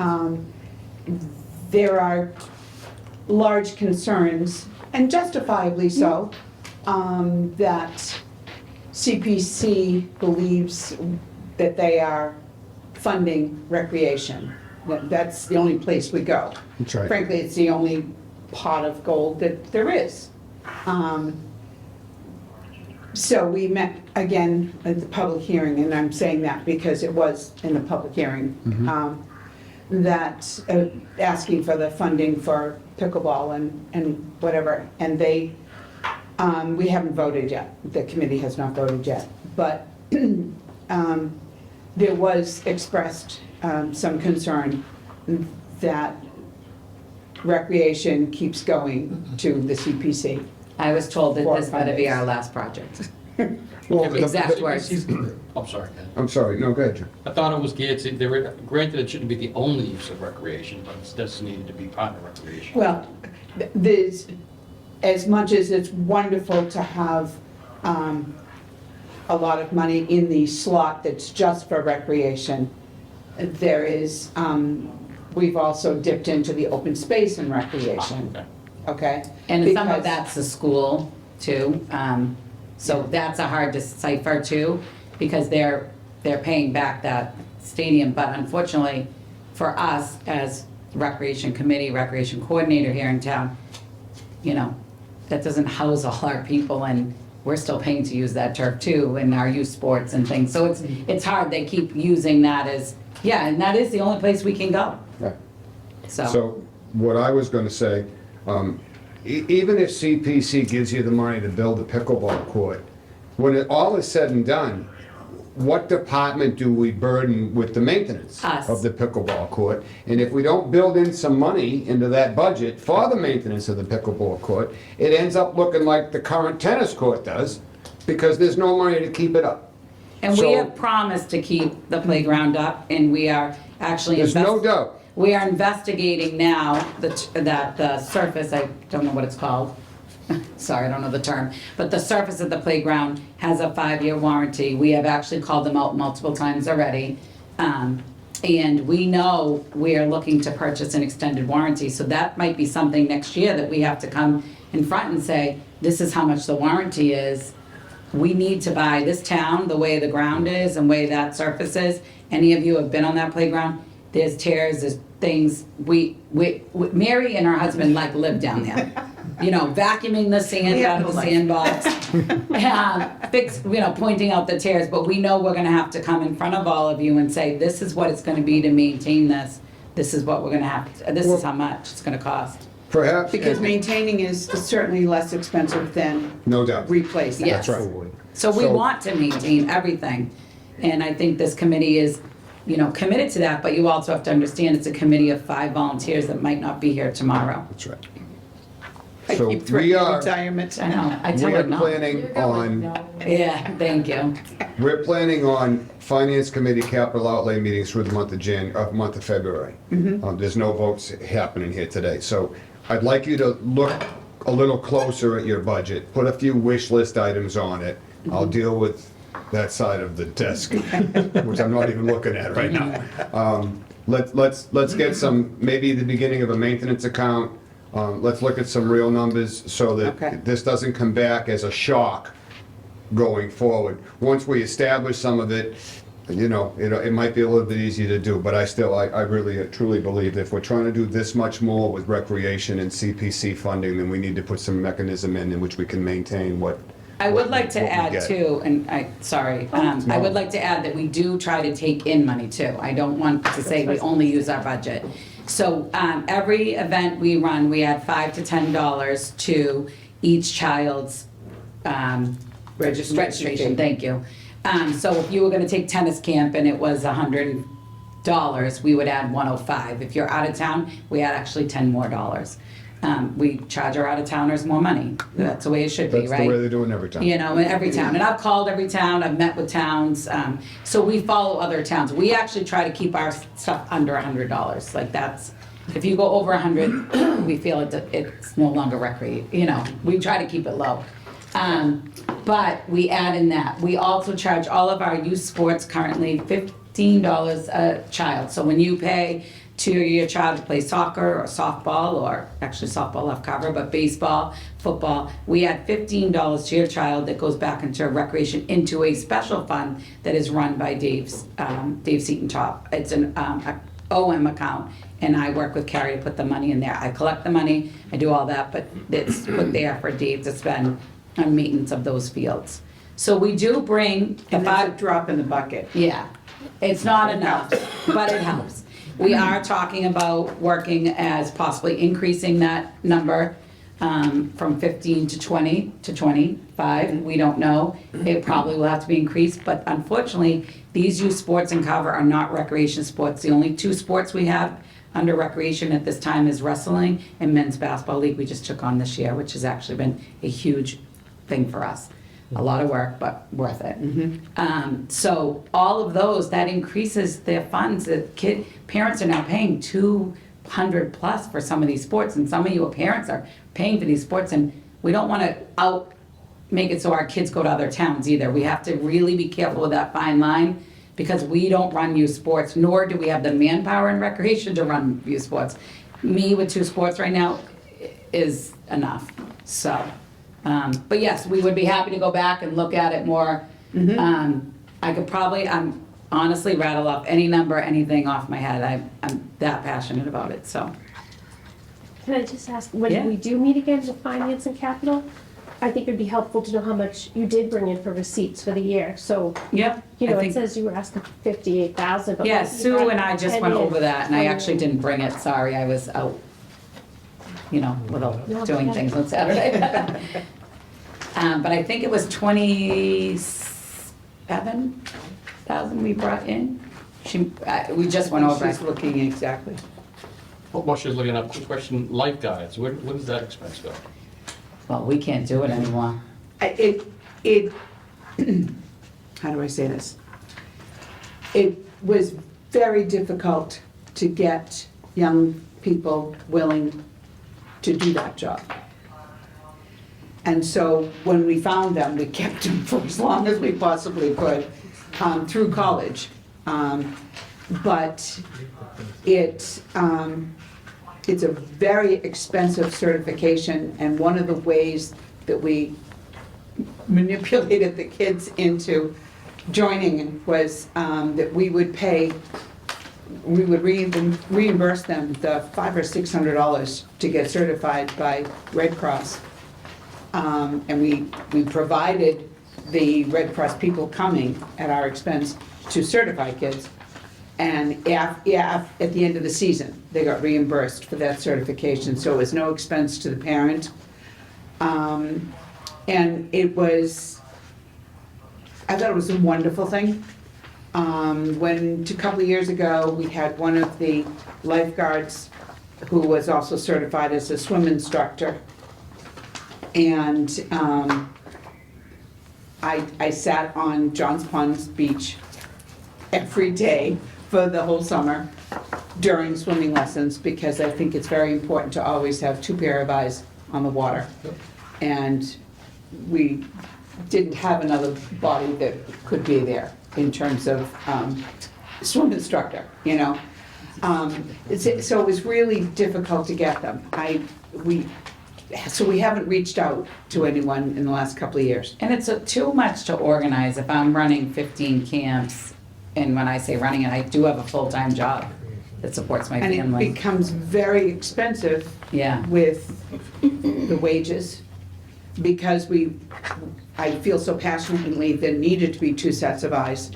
So the kids could take a 5 or 10 minute break and sit up in the chair, but there was always one in the chair and one on the water. And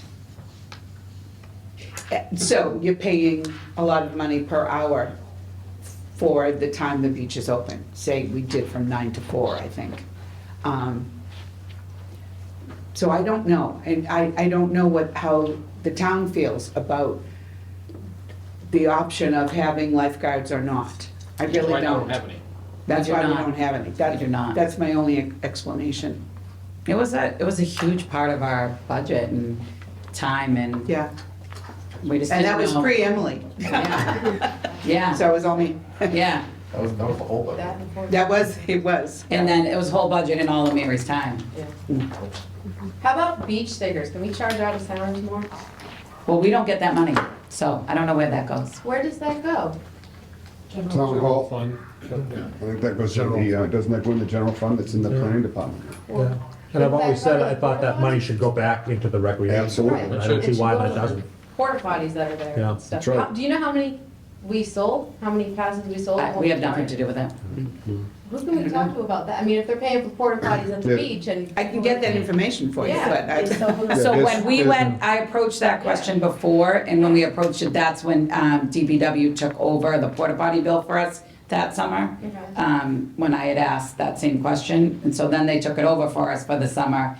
And then we said, I felt bad, and then we tried to help them with it. So we actually even helped with the school porta potties this year, because our youth sports play there, and there was some controversy about that. So I even took some of the budget and helped pay for that this year too, a little bit. But yeah, so that's when OM took it over, but I Well, don't but know. I know the beach stickers are sold out of the planning department. They're sold at that window. You gotta go upstairs and pay cash, come back down with a receipt, they give you a beach sticker. I'm guessing we could up the fees and they'd still So, probably sell it for out of town. that has to show up on some line item, don't we? But the biggest you know, concern itemize? is who's checking them, and that's been coming up to Right. us. So the problem with having lifeguards down there, they're not beach stick they're not gonna check the beach stickers too. So that came up, I know, at a meeting, I think someone brought it up. There was a lot of questions why we didn't have the lifeguards checking the stickers and stuff. And I was very blunt, both in meetings and on social media, that I did not believe in this crazy world that I wanted first of all, lifeguards' eyes have to be on the water. But aside from that, paying a kid to check the stickers going in, That's right. I didn't want to take that responsibility. I really don't. I know that they work at all the Cape Cod beaches, but for some reason, people go to some of the other state beaches or Cape Cod beaches, and they know they're gonna pay for a sticker or to put their car somewhere. I don't know that it would be well received, whether it's from in-town people or out-of-towners. I just think that's a But there huge was a lot of responsibility. abuse at the pond. There is a lot. There's a Yeah, lot I'm of saying that abuse as a at the townsperson. pond. There's a Yeah, lot I'm of not- littering, and Yeah. the vast majority of it, safe to say it, is from people that come in with no beach sticker, they park wherever they want. There's been run-ins with the police department, they've had run-ins with people that have been on the beach at the time. You know, where's your sticker? You get the middle finger, and it's like, screw you, I'm gonna go enjoy the pond. Yeah. Yeah. You know, come do something about it, and we need to be, because the cops get calls to come down. That got and- brought up at CPC meeting the other night, because they're talking about a Pavilion. gazebo, pavilion of some type down there. And that came across for CPC, and then the pickleball, and they said, you know, will there be cameras there? And we're like, I don't know. You'd have to. I don't know if that's something that wasn't counted in the budget right now. And then it got brought up about stickers and things. So it's a topic that's always discussed. I don't know how much recreation's involved in it or how much we're not. No, probably not, but it is something I've heard from people. I think a lot of in-town people with stickers are frustrated that they go to the beach and they see Oh, absolutely. they can't park because there are other people there. Do we have a fine Without- for somebody that's caught without a sticker? Who's gonna write It's a question for the police department. They're the ones that No, influence that. But I think you should I think there is some Prominent type of sign, thing. if you park here without a sticker, it's a $50 fine or a $100 fine. I say, Probably is something we have to I work say on. we tow it, Yeah. pay $500 to get it out of here. But that's not really a budget question. Huh? That's fine and dandy, and I understand that, but you'd have to dedicate a police officer. Well, That's, you'd have to have a threat of The whole day. hitting the beach at some rotate point. the Yeah. Thousand ponds. that's the challenge. Yeah, hopefully doing it once or twice or whatever, they wouldn't be there all the time, and it would start to deter people from doing it. The way people are today, I got news for you. Yeah, I agree with you. Are there other questions for the recreation department? Yeah, we talk about what it is now versus what it wants to be. And is there granted, we probably couldn't do something like a town with a big commercial base like Plymouth or Wareham does, but is there a town that has a recreation division that provides services that you could give us an example of that you'd like to morph to? I haven't really looked at that, I'd be happy to. Most of them have full-time employees, I'm gonna be honest. Well, that's what it Yeah. is. I mean, maybe we can't go. This full on, but is if a we very find it, unique might make situation. sense. This is a very unique situation, the hours I work and what I do. I don't know if other towns do it this way, but I'd be happy to investigate that. But honestly, until you find a place, it's not worth, I'm being blunt, it's not worth you guys hiring a full-time department if you don't have a home. You know, we're using the fire station right now, the old office, to store some of our Halloween event stuff, which came out amazing. That haunted house, I don't know if any of you went through, but it was amazing. So good. So, you know, we're storing some stuff there, but we have stuff in every nook and cranny of the town hall, fire station, garages out back, like, it's not normal. My home, I mean, it's just Mary's home, her garage, like, it's not normal, you know? And another thing I'm just gonna add, because if I didn't, my husband probably would, but we also don't even have a credit card. This was the first year Sue offered to purchase the gingerbread houses from Michael's for us on the town credit card and pay the bill. Other than that, me and Mary are the banks. It's on my credit card, Mary's credit card. If I die tomorrow, my husband's stuck with that bill. He's not thrilled. You know? it's not normal. I mean, things would have to really change if you were gonna make this a department. You would have to have a credit that we could use more frequently. I mean, this was the first year. Explain the things we would purchase. For example, we have an upcoming egg hunt. So we need to purchase eggs, we need to purchase the candy. Some of those things come with tax. And many of the vendors don't not that they don't honor, but if you're ordering through a catalog, it's really difficult to set up the nonprofit thing. I have often covered the tax. I will not expect anyone else on the committee to do that. But they do. Well, they do, yes. But they do. I go to BJ's to get candy because that's the best thing for Halloween is to go to BJ's to get candy. For me to try to set that up as a nonprofit through BJ's, I'll just, you know, one of the members eat the tax. We just do it all the time. So in order for us to get there, to answer your question, John, in order for us to get to be a full recreation, there's so many little steps that need to be done before we get there. Yes, I would, and I think it's a great suggestion to ask these other towns how they do it, because maybe we'd have better answers. I don't know. Are there any more questions on the actual Recreation Committee budget? I just want to reinforce, this past year, the Lions teamed up with Recreation. Yeah. And because we knew how underfunded they were going to be able to raise about $3,500 in over to Recreation. And again, you know, the Lions were a charitable organization. Normally, you wouldn't think a department of the town should be considered a charity, but, you know, we know appreciate it. Thank you. how underfunded they were. Thank you for mentioning that. And so that, you know, I think it just reinforces the fact that we have not been doing, I think, anywhere near as much as we should. And somewhere along the line, someone should be putting in, on the capital outlay plan, the construction of some sort of a rec center. And whether, I don't want to send you back to CPC with that, but, you know, but maybe if they knew we were going to help Might pay need a for it. representative to go. They'd be more. She sent me last time, and I'm not doing it again. But, I mean, you know, we're a town of a size that maybe it's time to start giving that some, you know, get it somewhere in the equation, to start looking at that. Well, Sarah may know the answer to this question. Why can't the house that Conservation bought, the town owns, 44 Lakeview, why can't that be turned into a recreation center, educational center? We can tie conservation in there somewhere, but what's wrong with having fun out in the backyard? Well, there's nothing wrong. We already own the building. It's right next to the pond. Yes, ma'am. So the town owns the building, it Yeah. was bought with Conservation Trust Fund money. Right. So it has to be used for conservation purposes. Now, having said that, there are some recreational activities that also have a conservation aspect to them. And I suspect that some of those ideas have been brought to your commission by one of your fellow commissioners, Dan Beck, to incorporate some sort of place there in that existing building. But the primary use has to be conservation. Now, if that involves taking the kids out to the lake and showing them how to, you know, identify whatever. Yeah. But they're out in the lake, they're swimming around, they're looking for those mussels, they're on the Yeah. endangered species list. It's both. But it has to be, the primary focus has to be conservation. Mr. Fennessy, maybe you could have those, I suspect we're getting a little bit off agenda here and away from the budget. Are there any more questions on the Recreation Committee budget? Well, I think, if I may, Mr. Chair, that Alan was not off base because that was part of what they want to project as a future budget. Well, It's not I right understand, now. but it's also a discussion of perhaps town-owned buildings, which really isn't, so. Can I just ask one question, because they're not paying the like, you're not putting the taxes into your receipts that you're turning in? We're not allowed. You're not allowed, is that true? The town doesn't pay sales tax. I know, but even though they purchased it out of their Doesn't matter. pocket?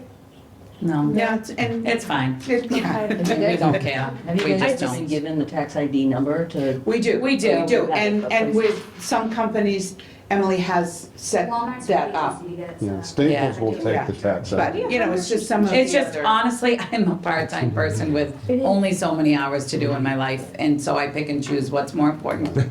But we're 100% sure that if they paid out of pocket, you can't reimburse them the tax? Yeah, you can't with state fund, with town funds. Okay. Because we're tax exempt, they would have to use a tax exempt number. Okay. And buy some. I haven't set up. And that's an aside, I mean, if we weren't coming. Yeah, we don't care. Yeah, no, I'm just. Complain about that, yeah. It's like pennies. Good to know. That's a drop in the Well, bucket, we have believe. it, we do, but it's just difficult to set up with everything. One quick thing, you had asked how much you brought in. Yes, And thank you. receipts Was Oh, I was 26,700 close. this year, And for what time frame?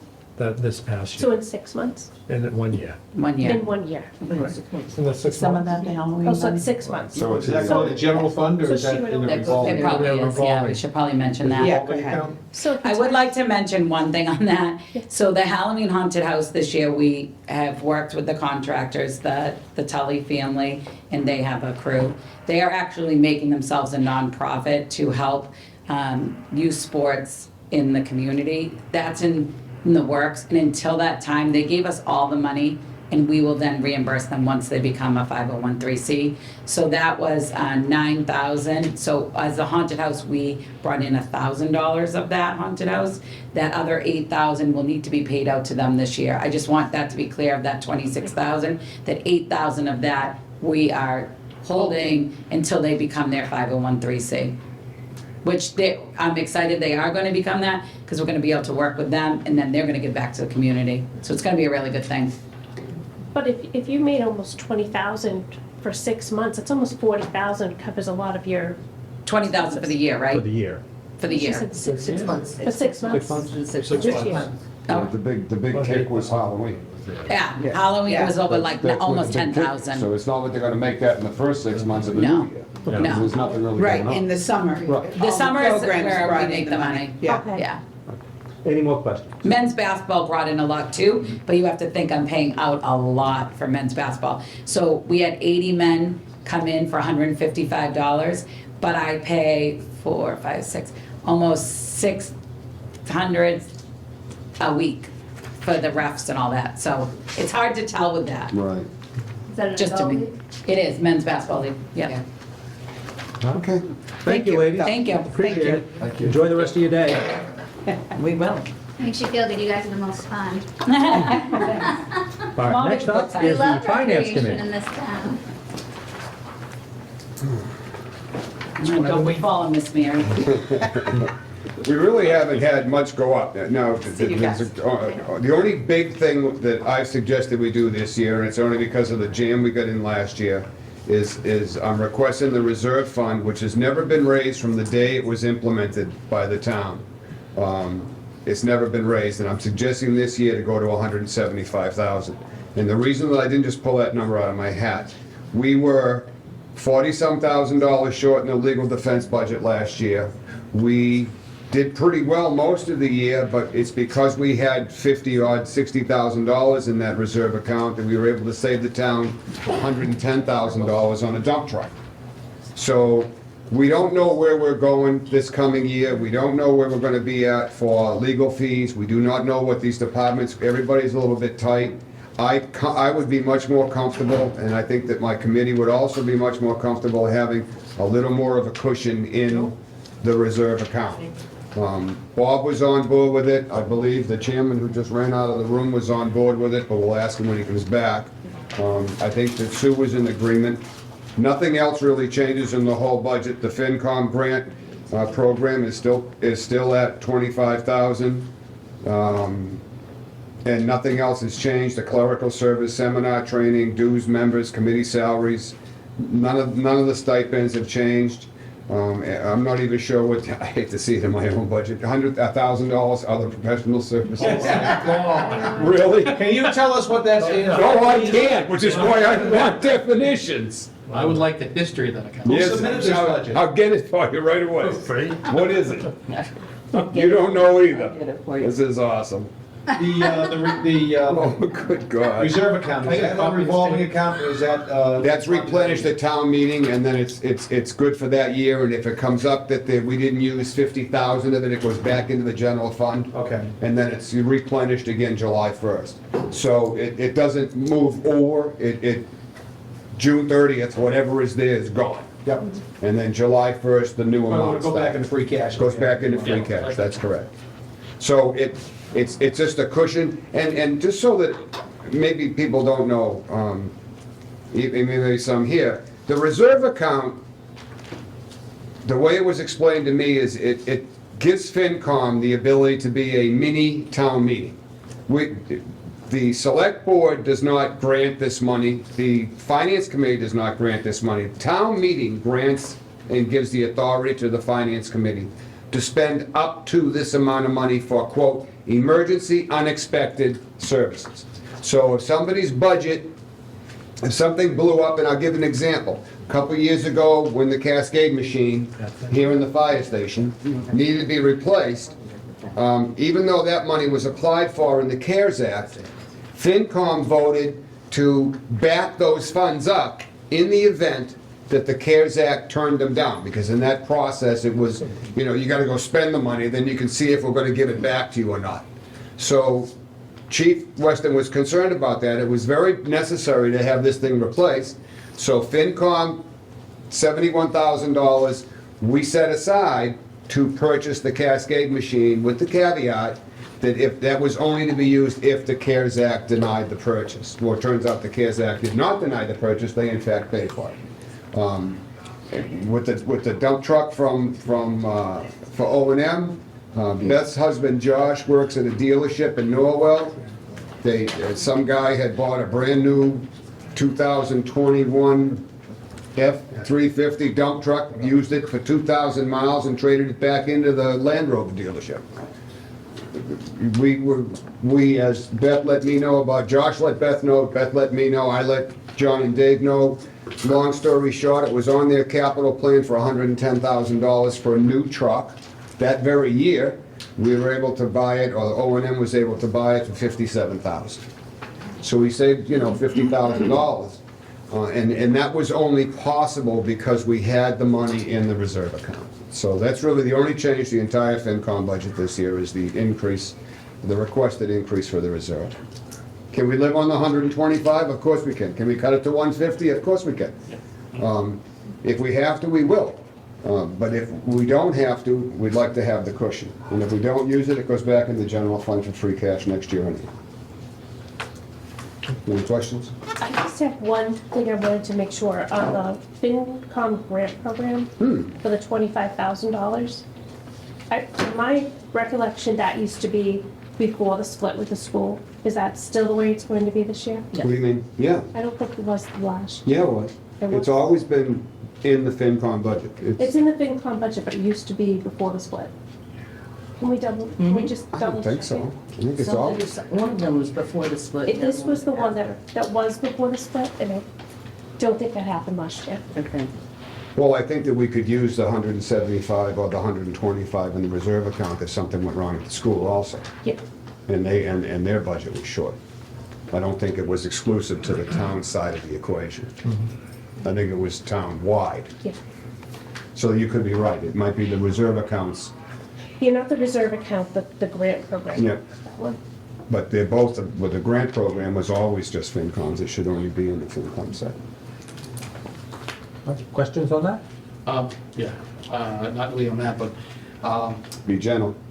we used, way back when, the old days, we used to have 125 for the finance committee and 125 for capital outlay. I'm told now the capital outlay has been moved Yeah, we don't to do be that. the Board of Selectmen's budget. I'd like to know kind of why versus that was changed.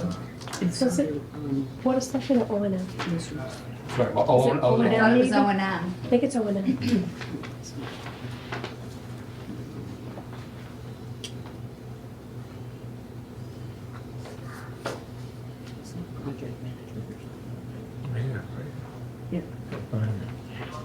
But that's not for capital outlay. There had always been a capital outlay allowance. There wasn't, then there was. They created one, and then I think when cap outlay went under FinCom, We moved back. Yeah, we moved the misplaced. bylaw a couple of years ago, That's what I think consolidated happened. capital outlay, not really consolidated, they still have their own chair, and they still have their own meetings and so forth and so on, but they have to come back to FinCom. We kind of like tried to get it under the same roof, and that was the year that there was no capital outlay committee, and we were asked by the select board to do both jobs that year, and then we came to April town meeting with a proposed bylaw change that was approved unanimously, and it kind of brought cap outlay almost as almost like a subcategory of FinCom, but yet they still have their independence. Yeah, normally what you did for the fire department would have come to cap outlay. Right, back in the old days. That's right. That would have been the capital outlay. That's right. That would have come out of the cap budget. What we're That's right. saying is, at some point during the year, someone needs a capital outlay expense that's not planned or a capital item, but they don't go to capital outlay. Is that what I'm hearing? They might need approval from cap outlay, but they have But it to would make get it funded out of the reserve reserve fund. account. I don't think it's ever happened, no? No, from what we think, because of that budget's like sitting under O&M, they're not coming back to capital outlay to ask for approval to buy something. But it is the budget, is that old capital reserve Well, the transfer fund? request came to FinCom, but capital outlay knew about, I know where you're going with this, John, because we bought the truck and we backed up the Cascade machine. Both of these things would be capital purchases. In fact, the Cascade machine and the truck were on the capital outlay. But that was handled by the FinCom. And that was handled by FinCom in the reserve account because there was no money in the capital outlay. There was no reserve. The whole time that I've been chair, I don't recall there being a capital But are we outlay saying now reserve. that money that was part of the capital outlay reserve fund is now in O&M somewhere? That I'm not As a aware of. discretionary fund? It's in That's two what we think. places, Where's the second place? under the selectmen's So it'll project, be under project management, part of it? and then part of it's under O&M. And who Well, why makes the would we do decision as that? to whether to expend, that it's an emergency The fund? selectmen, if it's not anything to do with O&M. So then O&M has their part, if they have something that comes up. So it's sort of like Like an the truck. extra discretionary fund for O&M now? Not It just, has been the last 2 years I've been. okay, and they make the decision whether to use it or not? Correct. Doesn't that go against Finance Committee? Hmm? Doesn't that go, what is the purpose of the Finance The Committee? finance committee money is for No, emergency. I get what the money's for. What is the purpose of the selectmen having a discretionary account of $75,000 that doesn't involve any other oversight? Something else in there. Why should any of that capital outlay money be stuck in the selectmen's account or stuck in O&M for that matter? Are you talking about the project management account? Yeah. Yeah, what is that? I thought, this is my understanding, that when there's change orders on projects, and we need to sign a change order, say that day. Overages. Right, we don't have, there's not necessarily time to wait 4 weeks to go, or however many weeks to go before the board. It's kind of like supplemental on projects where there's often change orders involved, and there's nowhere for that money to come from, that we are able to use that money towards it. You would know better than I do. But that's not also in O&M? Not all the projects are under O&M. So say, for example, Board of Health has a project, or even, for example, Recreation could have that engineering plan for the pickleball courts. And Okay. maybe there's a change order on that.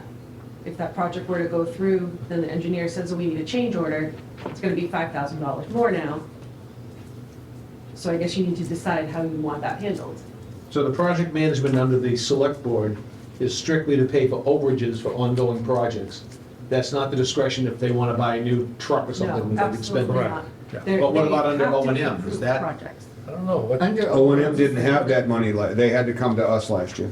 Wouldn't they both be under the finance? I don't know. So Bob, maybe we should maybe look that's into something, that. yeah. Discussion for Talk about Yeah. that. Well, I don't know about the Maybe- project maybe that's overages as the- much as, Yeah, it's the O&M. I don't have a problem with that, maybe that could get cut down a little bit, but I don't have a problem with that money being there because FinCom would meet once a month. You have a full-time town administrator, you have a full-time, don't you love being full-time chairman of the select board, and you know what it's like, but you're there 4 or 5 times a week. So if something came up and it became, this has got to get done, we got to have an order signed here, whoever has the authority to add that increase has to know where the funding's coming from. So I don't have a big problem with yeah, the overages. them are having one that thing. kind of authority, Purchasing if that's what it's capital used for. equipment is That's another. right. Now, Bob, let's do a little look into Okay, that. yeah, I got it on the list. Let's see what it is. That's all I got, Mr. Chairman. On to the finance Mark, if I department. have one quick I'm question. sorry. Sorry, so just going back real quick to capital outlay going under finance, we've actually had this conversation at our capital outlay meeting this week, because we're reviewing the bylaw, and so is that under the finance committee bylaw, because it wasn't written under the capital outlay? Yeah, it was, I didn't get real complicated with the wording out of the capital outlay bylaw. It was intended, the intention of the bylaw was to, first of all, remove the sentence that you couldn't be on anything else in the whole wide world. and it was also to bring it as the original wording was to be a subcommittee, and I think that legal took that out. So it was always intended to have Finance Committee and Capital Outlay Committee work jointly. I still personally, whether I remain on the FinCom or not, I still think that this is a committee that should be joint in today's day and age. I think that the money it doesn't make a difference whether the Capital Outlay Committee's buying 4 buses and not involving FinCom. And FinCom, by relation, should not be buying 4 buses and not informing Capital Outlay. I think the two committees should always be one. Cap Outlay would consider things, come up with a recommendation, and it needs FinCom approval. That's correct, and that's the way we've run it for the last year I or think it so. was supposed to, but I was with FinCom for 10, 12 years. Nothing ever went to FinCom for approval. Well, this is new. This is new. This was the new This intent. is new since then. And I'm not thinking that, and I'm not convinced that maybe we should relook at that bylaw, or maybe Capital Yeah. Outlay should look at it, a little more We are, definition we in it. have a warrant article because we're gonna be doing some things, but that's Yeah. why I'm asking, because I'm wondering if this is something we should clarify more. Yeah, because when we looked at it Thursday night, it doesn't actually read that way in the bylaw. Yeah, I think It says that we report, recommendations to both the select board and the finance committee, but it reads that it's an independent committee with no, not necessarily reporting to anybody. Okay. We should look into that. Maybe it's just time to, well, I'm not even convinced that that's the way it was supposed to get written in the first place. I have to go back and look at my notes, because I wrote the bylaw. I wrote the original. Well, that explains it. Listen, On to the finance department. All right. So for accounting, the salaries have all remained the same, like a 2% increase.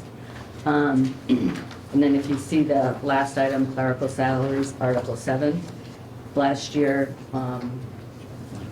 we gave an increase to clerical and highway, and that money was put in that line item, which needs to be dispersed to the departments, but there's so many different clerical departments, it'll come clearer at the end of the year exactly which person is supposed to have what kind of money. So that's gonna be transferred at the end of the year to those budgets.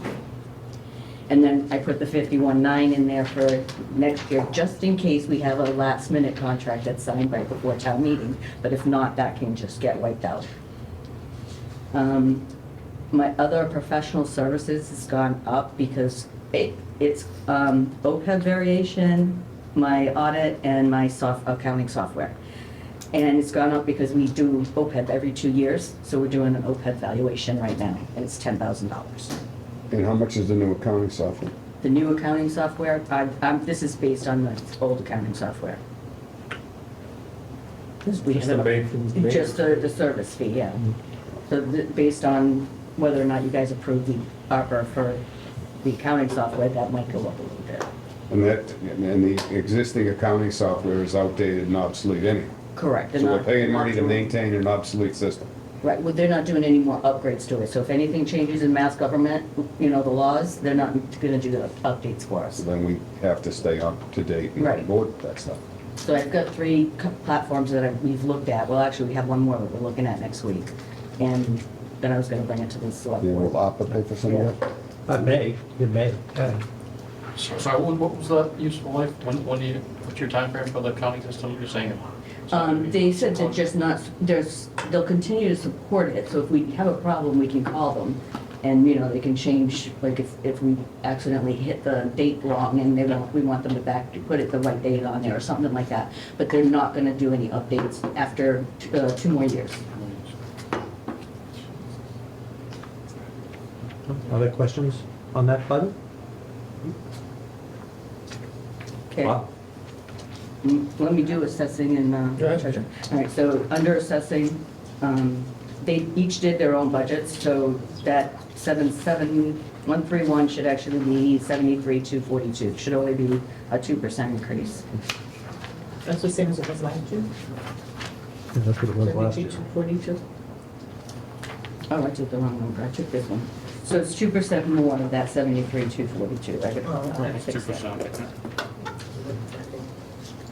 Can you correct that? Yeah, hold on, got it. Like 75 or something. No, that's fine, as long as it's in the next printer. 74,706. Yeah. Yeah, there'll be edits coming, sure. Okay. And then we have his clerical salaries going up. What we're looking to do is not use PKS for going out and assessing the properties and getting a part-time clerk in here. So then you'll see the other professional services with his PKS taken out of there. They'll still use them for commercial and personal property, but for residential, we'll use the part-time person. Provided we have a highly qualified part-time person. Right. And then treasurer collectors, same thing, it's 2%. And then we moved her other purchase services, that went down 89%, and we kind of moved the things where they looked like they should be. We created new account numbers. So her computer software subscription, the payroll services wasn't in there before, registry of deed services, so it's mostly just shifting money around. So you don't have other professional services. Well, we have other purchase services. Yeah. And so, I'm sorry to make you backtrack, but what are they using for the in-house people are going to do which? For the assessing? Yeah. They're gonna be doing residential. That's what I thought, so, okay.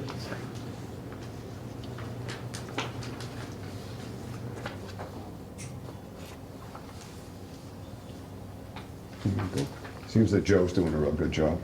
Yeah, he's a good kid. Seems to be really good kid. He is. Compared to us. Guy. Compared to us, he is a kid. Can we purchase a new payroll service? Or did that come out of other purchase That came out services? of other purchase services. If we have to anticipate the software upgrade, any rough idea? It's a wide range. There's a company that isn't in Massachusetts that's trying to come into Massachusetts, and they like really lowballed their, and I love their software. I could maneuver these numbers and give you what you're asking for actuals and Yeah, budgeted and stuff, but they're not in Massachusetts right now, so that's the iffy part. Is And there there's two, the Springbrook, the SoftWrite wants us to go into their different platform that they have. So we could end up staying with the company, but move the platform. Because they How have- much new learning goes in with that picture? I find it easier to use, so the demonstrations that we've gotten. Okay. And then the other company that we're gonna be looking at next week, they give us a 5-year contract if we wanted it, and they'll split out the initial fee over the 5 years. So instead of paying it all up front, we would pay 5 years of the initial data transformation and the service fee for 5 years. And is this gonna be a software system that's gonna tie in, or is this, am I completely off base here? Will it tie in the other departments? We get into the permitting software, and will assessing talk to permitting? Will permitting talk to conservation? Will They have the ability to do it. these we can add modules and integrate, so we don't have this department only has this system and that department only has that system, and never the twain shall meet. It does have the ability.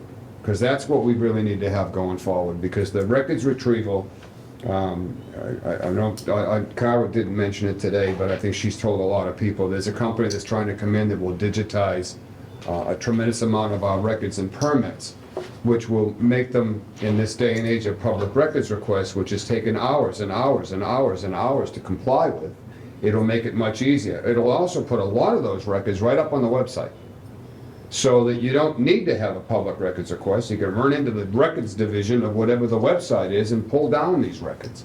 So, that's gonna take money to put into the system, but ultimately save money. So a system that can be modular throughout the town, ultimately it may cost more up front, it will save money in the long run. Right.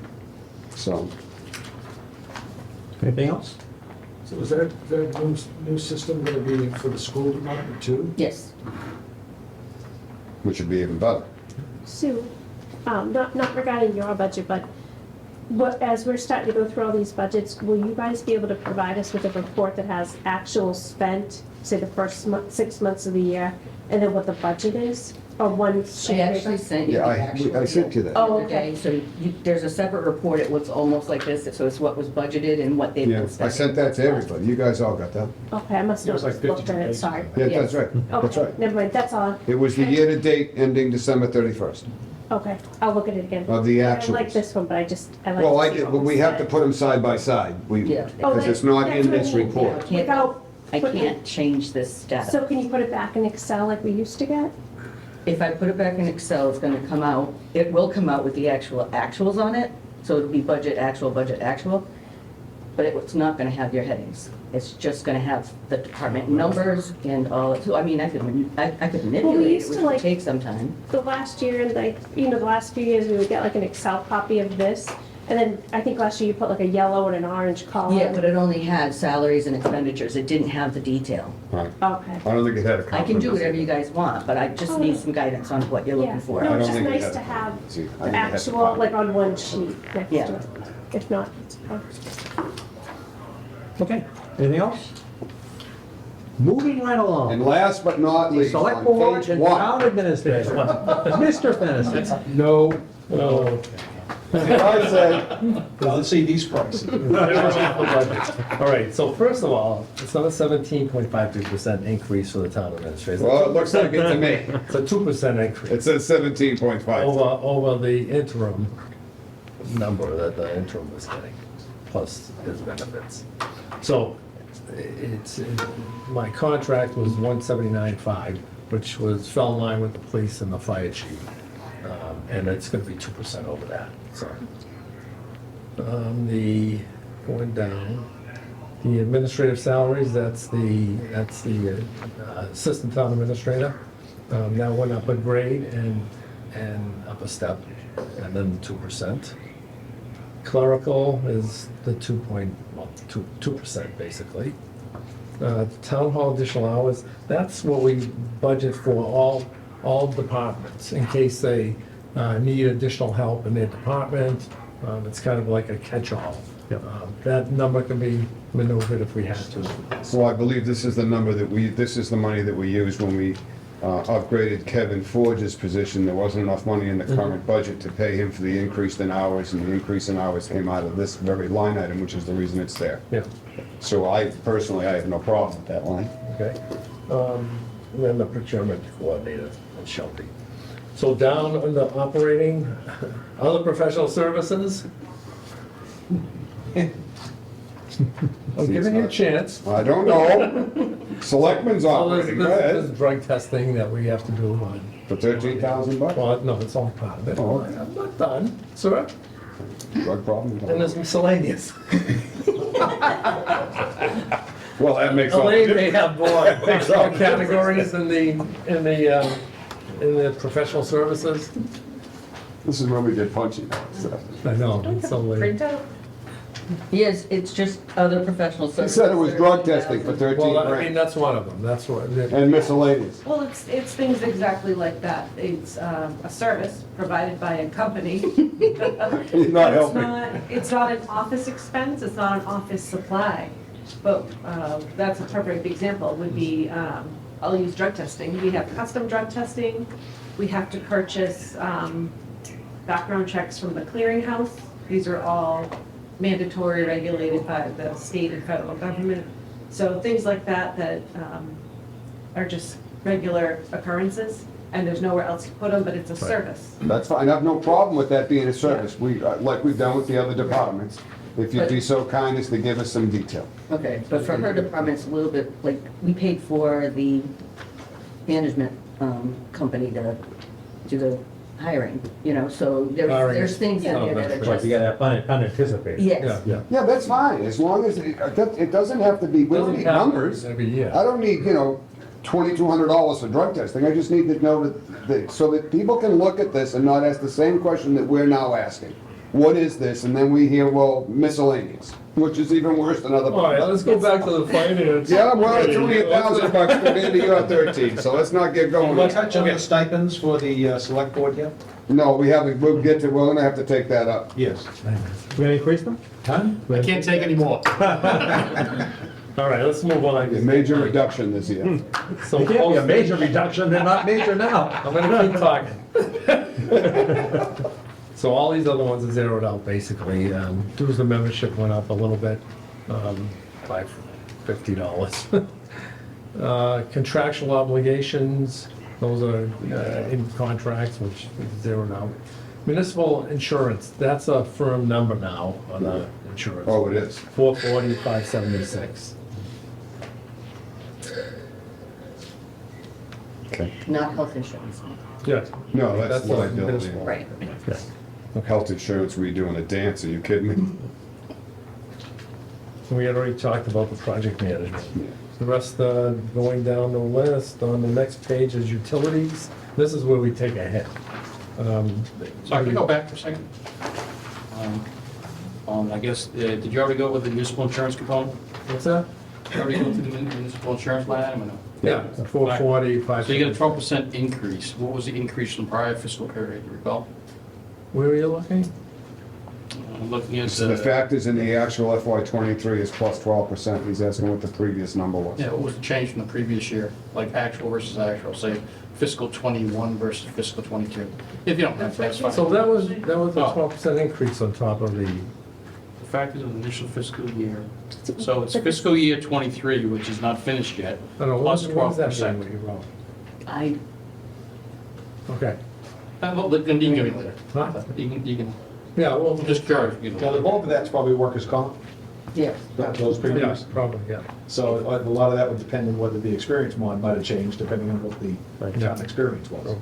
Yeah, but what he's asking is what was the number? Yeah, so we don't have the The number amount. here again. It's not If we're doing, 12%. last year plus 12%, was the prior fiscal year 8%, 7%? Just curious.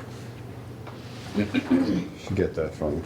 Okay, utilities, so the first one's gasoline. No one's surprised by this number. Revised budget was 117,500 last year. The, Dave Seemtoff estimated adding on 100,000 to that because gas is volatile. We don't know what it's gonna be. Could be less, obviously, could be more. And you see that down the line with all the utilities, the electric and street lights going up 5%. No surprise. The propane going from 49.5 to 60. The oil heating going from 17.5 to 25. And that might be low. Yeah, it might be. The next Well, we've one. been lucky with the mild weather. The next line item says municipal insurance again. That was an old number that was on here that's left over. So strike that. So that comes out. See, that's that 440. Okay. And it's already been deducted off the bottom line. Okay. That's it on that. Then we have legal on page 8. Legal, in 2022 was 160, and then for some reason it was 109 last year. But this year, we're putting it back to 160. We're getting a lot of legal bills for challenges on board decisions and other things. So, you know, we just gotta have, you remember that almost wiped out finance committee's money. It was $40-some thousand short last year. That's the reason why I suggested we go back to the 160. Yeah. Because we don't know what's coming, and this is, you know, everybody and their cousin jumps on the lawsuit train.